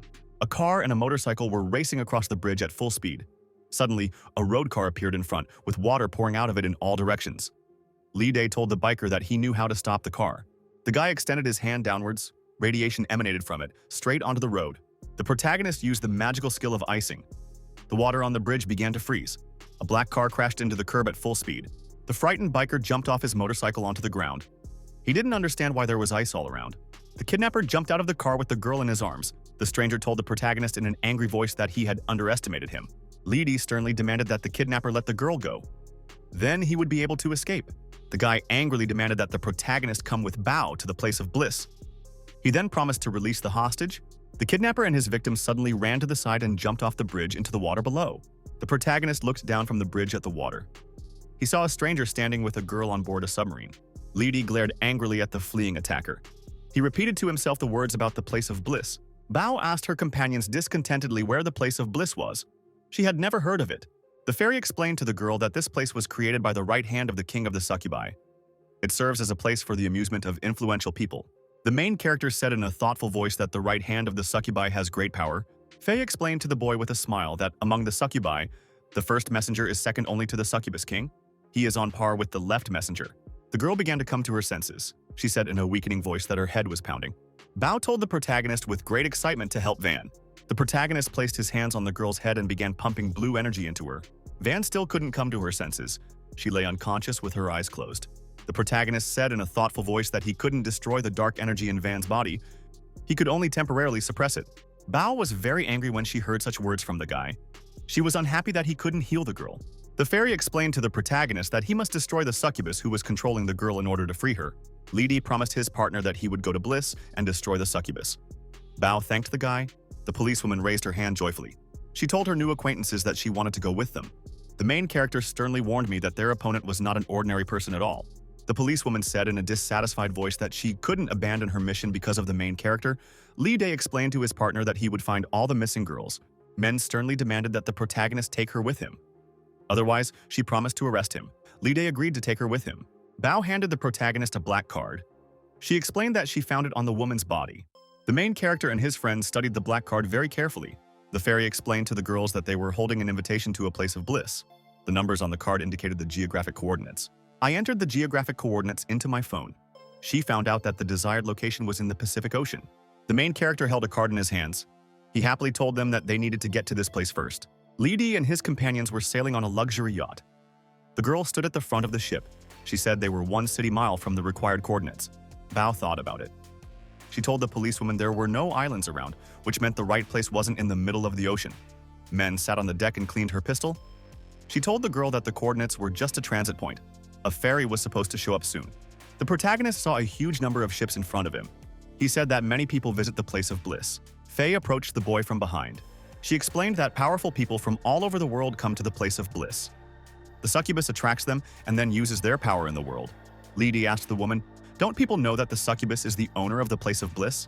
The fairy said in a thoughtful voice that the guests might know that the succubus owns this place, which is why they are attacking it from all sides. Suddenly, a submarine rose from the depths of the sea. A hatch on its deck began to open. A stranger in a rabbit costume shouted into a megaphone for everyone to board this submarine. The policewoman said in a disgruntled voice that the perpetrators had used a submarine to transport the guests. No one would know the coordinates of the place of bliss. People went down inside the submarine. There was a lot of space there. The guests walked silently along the corridor. The maid with big ears on her head told the main character that they would have to sail for about 3 more hours. The protagonist calculated to himself that they would arrive at a place that was 105 miles away from the given coordinates. I felt that someone was looking at me from behind. She turned around with displeasure and asked the stranger where he was looking. An unfamiliar guest with blonde hair approached the protagonist from behind. He offered to swap maids. The green-eyed guest told the boy he could choose one of his two maids. Two girls in bright suits stood next to him. Lee Dae hugged the surprised policewoman. He told the stranger with a smile that he wouldn't trade with him. The guest replied in a conciliatory voice that a bunch of girls were waiting for him at the place of bliss. I looked after the guy as he left and called him a scumbag. The main character promised the policewoman that they would sort everything out at the place of bliss. 3 hours later, the submarine arrived at the designated location. It was in an underground bunker. Key held the phone in her hand. She said in a disgruntled voice that there was no signal at this place. The guy replied that the owner of the place hadn't prepared for their meeting, even though he knew they would arrive. Bao looked ahead in fear. She shouted to her companions to look up. The protagonist and Kay looked up in surprise. They realized they were deep underwater. The boy saw a glass corridor in front of him. Fish were visible from above. He said that the place of bliss was in the depths of the ocean. The stranger appeared from the side again. He happily told the protagonist that this place was completely safe. The guests excitedly suggested that the protagonist go and watch the tournament. Lee Dae asked again about the tournament with surprise. The guy and his companion walked up to the spectator arena. Several girls entered the ring to fight. The spectators watched the ring in the center of the arena with great attention. Men said in a disgruntled voice that there was nothing surprising about a women's fight. The judge swung her hand forward sharply. She shouted at the contestants to begin. The combatants rushed to attack each other. They had hands with huge claws. I realized with horror that she was seeing succubi in the ring before her. The fairy explained to the girl that they were the succubi's servants. The fairy glanced at the spectator arena. She said in a sad voice that all the female succubi were sitting there. Lady said in a dissatisfied voice that this was not a place of bliss, but some kind of purgatory. The fighter swung her arm wide and sent her opponent flying out of the ring onto the floor. The referee shouted for the next fighter to come out. A stranger with blonde hair and a blue jacket appeared from the side. He told the protagonist with a smile that he wanted to take away the rest of his time. A frightened Guan stood next to him. The kidnapper sternly told the protagonist that he could exchange Bao for Guan. Lady angrily asked the kidnapper, did he really make his hostage a servant? The guy hugged the girl. He told the protagonist that if their exchange was successful, he would free her from his control. The policewoman threatened the guy with a gun. She demanded that he immediately release the hostage. The kidnapper reminded the policewoman in an angry voice that the gun would be useless against him. The girl shot the stranger with her gun. The guy calmly caught her bullet with his fingers. The bullet in the stranger's hand suddenly broke into several pieces, its metal core flying out and straight into his face. The policewoman held a gun in her hand. She angrily told the kidnapper that she had used armor-piercing rounds against him. Angry female spectators rushed at the policewoman and threatened to tear her to pieces. I stood next to the woman. They prepared to fight off the attacking demonesses. The fairy activated a force field to protect herself from the attack. A protective dome appeared around her and the girl. The attackers were thrown aside. The guy was very surprised when he realized that his opponent had used a force field. The fairy sternly demanded that the kidnapper let the girl go. She threatened to destroy his place of bliss. The guy clapped his hands and a cage with hostages descended from above. He angrily asked the main character, does he really not care about the lives of these girls? Lee Dae looked at the girls in the cage in amazement. He realized that these were his clients, with whom he was present at the club. The policewoman said in a frightened voice that these women had indeed been kidnapped to a place of bliss. Their safety had to be ensured. The hostages inside the cage tried to free themselves. They shouted at the guy to save them. The kidnapper held a remote control in his hands. He threatened the protagonist that he would now open the bottom of the cage. The girls would fall to their deaths. Lee Dae asked the attacker with displeasure what he wanted. A stranger entered the ring. He told the protagonist that he was offering him a wager. If Lee Dae won, he would take all the girls from the cage, along with Guan. The kidnapper warned his opponent that if he won, he would take all of his girls. The main character sternly asked his partner why he should trust him to fulfill his conditions if he loses. The kidnapper looked sternly at the protagonist and promised that he would keep his word. The stranger activated the sphere. A magical golden scale appeared next to him. He explained to the protagonist that, thanks to the balance of fate, none of the participants would be able to abandon their bets. The main character looked at his partner in surprise and asked, what kind of bet is he offering? The opponent looked at the guests. He angrily told them that there were only 5 of them. 5 rounds would be held. Only one person would be able to enter and fight. If one side achieved 3 victories, they would be the winner. The stranger told the protagonist that they would set the theme of each game, and he would create the format of the competition. Kay told her friend excitedly from the side that they would decide what to play. They would have a better chance of winning. Bao was determined to win, she said in a loud voice that she agreed to this bet. I looked carefully ahead. She said in a confident voice that she would never lose. The fairy looked closely at the boy. She said in a joyful voice that now everything depended on him. After a short pause, the protagonist told his opponent that he agreed to make a bet with him. 4 girls stood on one of the bowls of golden scales. They looked ahead. The rival stood surrounded by two girls. He asked the protagonist, "What is the theme of the first game?" He told her opponents that they must first find out who is stronger among them in order to participate in the game. The guy demanded that his subordinate Jenny measure her strength with Guan. The girl answered the master that she would do anything. He asked her partner, "Will they really compete with Jenny in arm wrestling?" The guy told the girl in a cheerful voice that she would compete with her opponent in hip wrestling. The stranger explained the rules of the competition to the participants. Kay sat on a chair opposite Jenny. Men looked closely at the girl. "Kay," she said in a sad voice that she would lose. Faye explained that Kay practices martial arts. She was so strong that she would not be able to lose to her opponent. Jenny and her opponent sat on chairs and continued to fight with their feet. The policewoman asked the fairies with interest if she could master this military art. The woman explained to her partner with a smile that everything depended on whether the guy was ready to teach her. The policewoman looked at the guy from behind. She hadn't expected him to be a wushu master. The girl decided that after the competition she would ask him to take her on as a student. Bao excitedly shouted to her friend to hold on. She only had 30 seconds left. Ki continued to hold her opponent's legs. She thought with excitement that she could win. The protagonist watched the fight between the girls closely. He thought everything was going very well. His opponent might have chosen hip wrestling on purpose because he had some kind of plan. The guy stood to the side. He watched the fight between the girls with great attention. Jenny sat opposite her opponent on chairs. They continued to fight. Suddenly, dark energy began to flow from Jenny towards the girl's legs. Kai felt with surprise and fear that the place where her rival's thighs touched suddenly went numb. Jenny tensed up and managed to open her opponent's legs. Kay no longer had any strength. Bao shouted with great excitement to her friend to hold on. Time was about to end. Faye looked closely at her friend. Jenny had transferred her intelligent energy to her rival. Because of this, Kay was unable to fully utilize her powers. Ki couldn't continue fighting at full strength. Her opponent spread her legs. The guy shouted that Jenny had won the first match. The stranger's team won the first match. The scales tipped downwards with him. The girl approached her friends. She sadly apologized to them. Light calmed her down. He told her that there would be a few more rounds before them. Bao told her friends that she wanted to participate in the second competition. If the battle's theme was music, she definitely wouldn't lose. The protagonist looked closely at his girlfriend. He said that she could participate in the second round. The girl came out and told the guy that she was ready to participate in the second round. The theme would be music. The guy told the participant that music competitions are very subjective. There needs to be a mutually convincing way to compete. Bao glanced at the stranger with concern. She said she was willing to participate in the duel only if it was related to music. The stranger snapped his fingers. He said in an angry voice that during the competition, the participants must identify the wrong note. The participants in the duel were to be seated in a glass chamber. There, they would listen to a portion of the music. After each mistake in the melody, a stream of water would flow from a valve above. The participant whose water reached the red line first would lose. The policewoman looked at the stage in surprise. She asked how the piano and the glass dome got there. The guy explained to the police officer that the scales were a fair and equal prop for the participants at the matches. The protagonist anxiously asked her friend if she was confident in this round. Bao replied that finding the right note wouldn't be a problem for her. The stranger introduced his competitor, Eilina, with a smile. She used to be a renowned piano teacher. Bao looked ahead confidently. She shouted at her opponents that she would show them the difference between an amateur and a professional.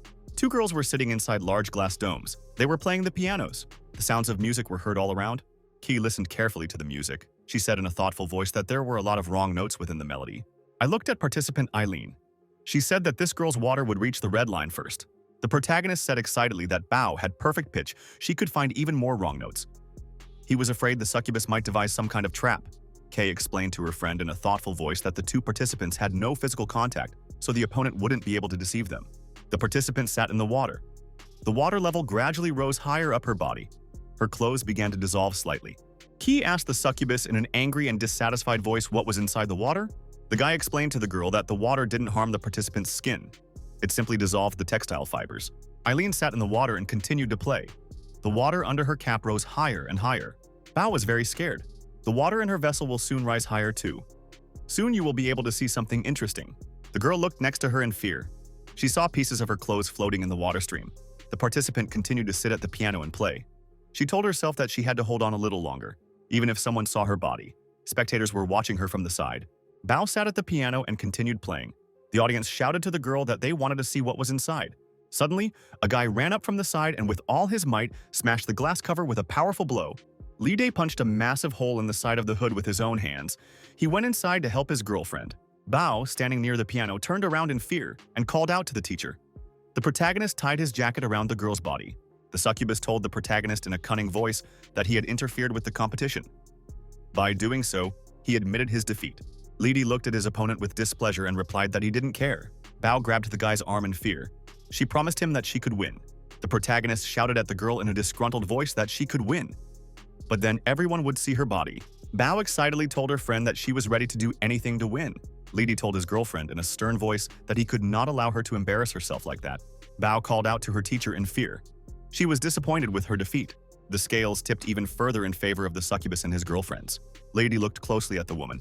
He told her that he was assigning her the third round. Faye looked ahead carefully. She said in a sly voice that in the third round they would compete for speed.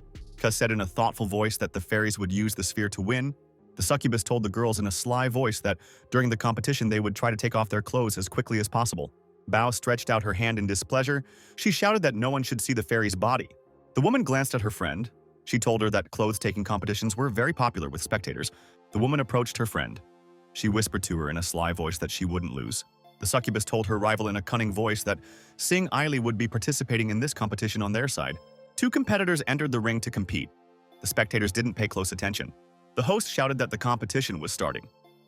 Ailey used the triple combo very quickly. She got rid of her clothes. The girls looked at the participant and were very amazed. They couldn't believe that someone could take off their clothes so quickly. The succubus said in a cunning voice that Sing was the fastest yogi in the world. She could do things that an ordinary person would never think of. The woman walked onto the stage. She turned to the side and looked attentively at the audience. The fairy blew a kiss to the audience. She slyly asked them, "Are they ready to take off their clothes for her?" The guys in the audience were very surprised when they heard the woman's words. After that, they all took off their clothes together. The succubus stood next to his competitor. He told his rival that Sing had undressed faster than her. The woman at the board with a pointer explained to her opponent that in 10 seconds, she had taken off a total of 40 pairs of clothes. The succubus was displeased. He asked the woman why she was making such calculations. The system showed that the fairies had won. The scales of her team tipped downwards. The woman told the angry guy in a sly voice that the system had shown that she had won. In the ring, Bao ran up to the woman and shouted that she was so cool. Bao told the woman in a frightened voice that she was afraid that the vulgar might take advantage of her. Faye told her partner that only the protagonist could take advantage of her. The woman glanced slyly at the protagonist and winked at him. The guy shyly turned away. The succubus slyly thought that so far everything was going exactly as he expected. He was waiting to see how his opponents would cope in the fourth round. The protagonist hugged his girlfriends. He said they would celebrate when they won the next 2 rounds. I said in an excited voice that she was ready to participate in the fourth round. He excitedly reminded the police officer that the competition involved unusual people. She stood there, holding a pistol in her hands. She said in a menacing voice that she couldn't give in to anyone in shooting. The protagonist warned his companion to be extremely careful. Their enemy was very cunning and could find loopholes. The policewoman announced in a loud voice that the theme of the fourth round would be shooting. The succubus told the contestant that she would compete against her opponent in the fastest time to draw a pistol. The stranger told her rival that she had killed 49 police officers in America. She angrily replied to her partner that if she had met her in America, she would already be in prison. The guy snapped his fingers and the competition began. He announced that the guns were loaded with paintballs. There was no threat to life. Participants had to hit each other in the head or heart with a pistol once to win. If someone hit another part of the body, they would have to hit that spot 3 times to win. The policewoman was tossing a bullet in her hand. She asked the succubus, "Where will the competition be held?" The guy looked slyly at the girl. He said that the competition would be held on a map called First Place. The policewoman looked around in fear. She realized she had ended up in an unfamiliar place. The succubus told the participants in a sly voice to enjoy the competition. I looked around carefully. She realized that she had to find her rival as soon as possible. The rival in red shouted at the police officer to try and put her in jail. I hid near a tree. She carefully watched her rival from the side. The policewoman suddenly jumped out from behind the tree. She took out her pistol and prepared to shoot. I fired a precise shot from my pistol from behind, right at my target. The stranger turned around and fired at the policewoman. Their bullets collided with each other in flight. Key shouted in a shocked voice that the stranger had been hit by a police bullet. The succubus explained in a sly voice that member Kelly was the founder of an assassination organization. Her main technique was shooting into the opponent's field. The policewoman and her rival started shooting at each other with pistols. Kelly, gun in hand, shouted at her rival that she was not interested in playing with her. The mercenary dodged sharply to the side and fired. The bullet began to twist in flight. Bao looked ahead in amazement. She shouted that the bullet had changed trajectory. The guy said in an angry voice that Kelly was the only person in the world who could shoot like that.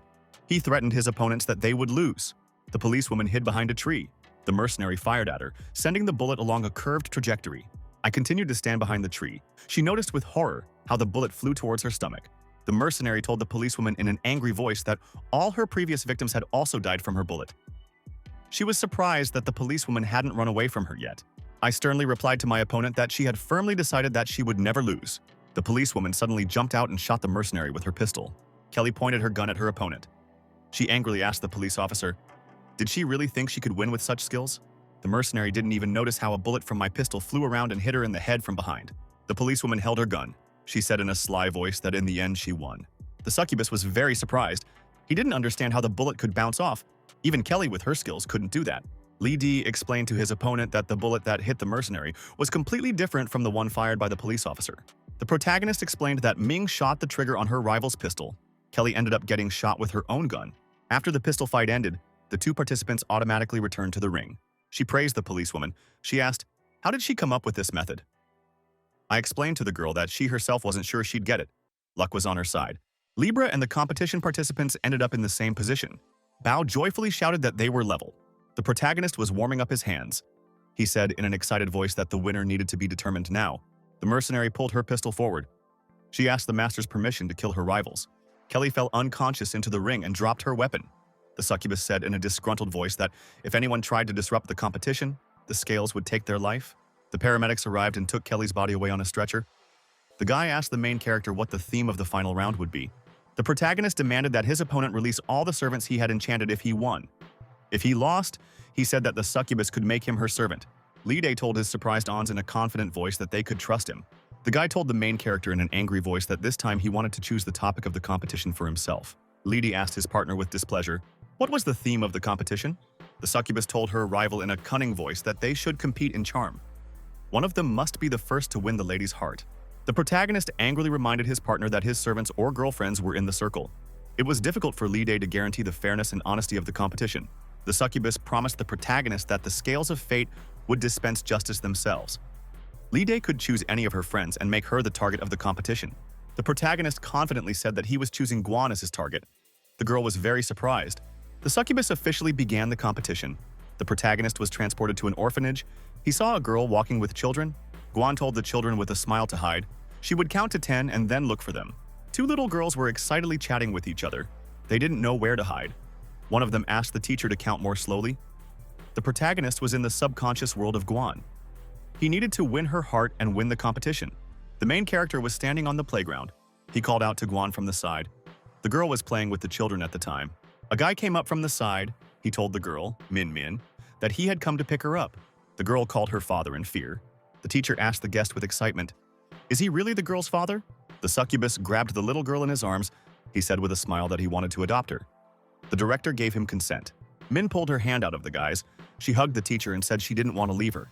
The succubus told the teacher in an evil voice that she had to take the girl to a new home. Gen replied to her partner that she wanted to inform Yuan Li about this first. The protagonist realized with concern that he could not allow the succubus's messenger to take the girl with him. Li Di approached the girl. He told her that she shouldn't go with a stranger. A boy appeared on the side of the platform. The blond boy stretched his arms forward and called Uncle Lu to him in a joyful voice. Guan asked the boy Tao Tao, "Does he really know this uncle?" Tao said happily that Uncle Lu had played games with them. Guan couldn't remember the last time Mr. Lu had come to the orphanage as a volunteer. The protagonist realized that the girl still remembered that he had come here as a volunteer. He knew what to do next. He asked Guan to stay with Tao to celebrate his birthday. Guan shook her head in all directions. She looked at the two guys and didn't know what to do.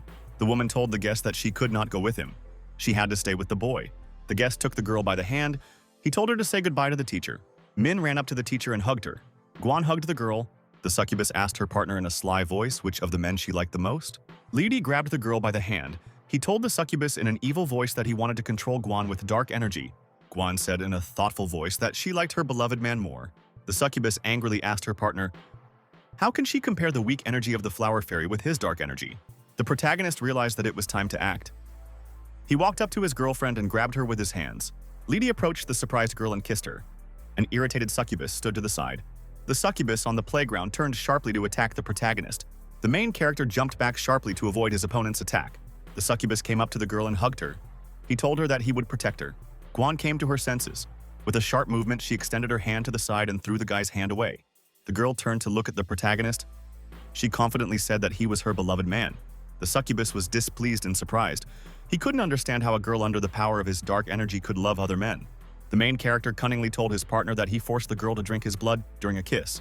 The guy was very surprised when he heard from his partner about the blood he drank. Leedy once told his partner that his blood could make people fall in love with him at first sight. The protagonist slyly told his angry opponent that the fight was doomed to his victory. Leedy turned to the side and winked slyly at his Onum. The girl realized that they had won. The scales tipped in favor of the protagonist and his team's victory. All the servants of enchantment were freed. The delighted girl shouted that freedom had finally come. Other joyful people stood behind her. The guy grabbed the girl abruptly and pressed her to the ground. He shouted at her that she would serve him until the end of her days. Jenny came up to the stranger's side and grabbed him by the clothes. She angrily demanded that he stop touching her. Guan looked around with great surprise. She looked happily at the protagonist and the policewoman. Men was delighted and hugged her new acquaintance. She was pleased that Guan had finally come to her senses. The succubus broadcast on the big screen. He told the guests that because of his mistake, they had lost their noble servants.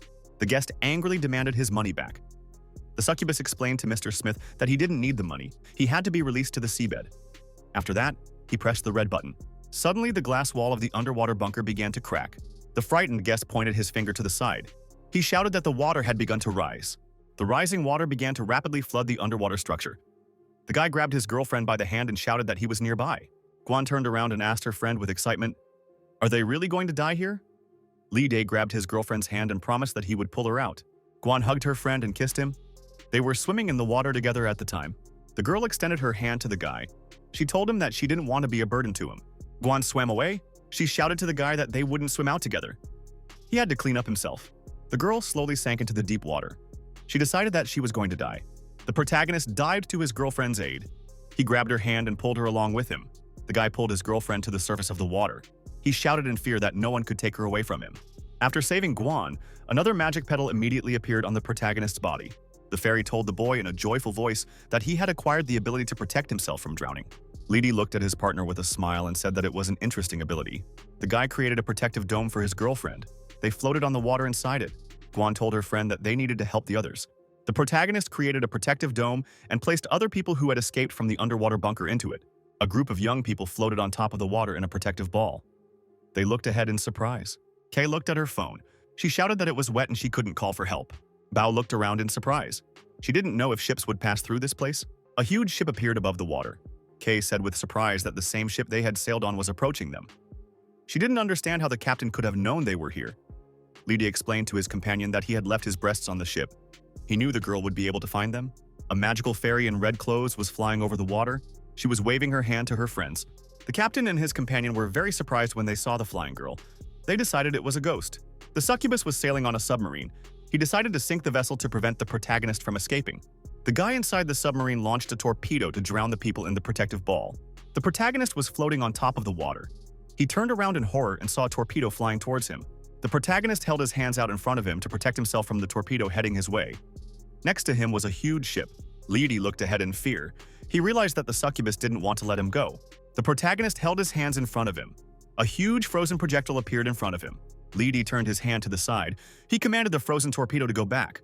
The ice projectile was heading underwater at full speed towards the submarine. The main character was floating on top of the water. A large ship sailed up to him from the side. Leedy turned around and saw the girls from the ship extending their hands to him. They wanted to help him climb in. The incident with the ship immediately exploded in the world press. A lot became known then. It turned out that the succubus was the head of a cult that enslaves women. The whole world began to despise those rich people who went to Polar Park to spend money on women. The main character dedicated all his efforts to the policewoman, who immediately became a star. After returning to the city, Guan returned to work at the shelter. She communicated with the main character every evening. Bao began performing again under the guidance of Master Wang. She resumed her Star Trek. He returned to school to devote herself to her studies and her duties as student council president. Faye said goodbye to the protagonist. She left to investigate the Demon King's actions. The protagonist was relaxing in a chair by the pool. He cheerfully told himself that after his girlfriends left, the house had become quiet. But this gave him the opportunity to relax. Sister Lin ran up from the side. She angrily asked the guy why he was still sunbathing. Leedy turned to his sister with displeasure. He asked what had happened. After a short pause, the protagonist told his partner that the girls might return. Lin asked the guy discontentedly why he wasn't nervous when all his girlfriends had left the house. The sister angrily told the guy that he couldn't just leave his beautiful women on the street. Someone could take advantage of the situation. Men in novels always keep an eye on their women. The protagonist reached out and grabbed the girl's face. He advised her not to read novels anymore. The main character told his sister in a confident voice that no one could take the girls away from him. At that moment, there was a knock at the door. The young woman approached and prepared to open it. She assumed the girls had arrived. Lin opened the door. She saw two unfamiliar girls standing on the threshold of the apartment. The young hostess asked the guests in surprise who they were. Li Day approached the door. He greeted Miss Xiao and Miss Sakura. The young hostess placed glasses of drinks on the table for the guests. Two girls sat on the sofas with the main character. Xiao told Ling that she and Sakura had prepared a small gift for her for their first meeting. The girl clapped her hands. After that, a group of servants ran into the room. They brought in a pile of boxes. Li Di told the girl with surprise that she and her friend had emptied the store for her sister. The schoolgirl didn't need all of this. Xiao placed the necklace around the girl's neck. She said the jewelry looked good on her, Sakura said, with a smile that Ling looked very beautiful. The young hostess smiled slyly and laughed joyfully to herself. She was pleased with the gift. The main character told his sister in a sly voice not to wear jewelry at school. Lin ran around the room happily. She told the guards to take the gifts to her room. Xiao gave the guy a stern look. She said they could get down to business now. Sakura explained to her partner that they had come to the city to ask for his help. The main character asked his partners if their father's illness had really returned. Sakura told the boy that her father had recovered well from his illness. It was her fault that the company had stolen 10 unsold bottles of jade medicine. The guy asked the girl if the police had found any evidence of the theft. Sakura told her partner that she had found the 10 bottles in a bank vault. Seo explained that Sakura went to check because a customer had placed an order. Now, the theft of the product will affect the restaurant's reputation if the order isn't shipped. The girl excitedly asked the main character to make 10 more bottles of medicine for her. Li Di promised his partner that he would make the medicine. They could pick it up tomorrow. Sakura happily rushed to the guy and hugged him. She thanked him cheerfully. At this time, at the night base, a man headed towards the metal doors. The guest stood and looked intently ahead. He saw the bodies of several people in large capsules. A scientist in a white coat approached Jack. He told the director that they had analyzed the bottles of bloody jade water. It contained special segments. A scientist in large glasses told the director that the discovery could be used to eliminate congenital genetic defects in their super soldiers.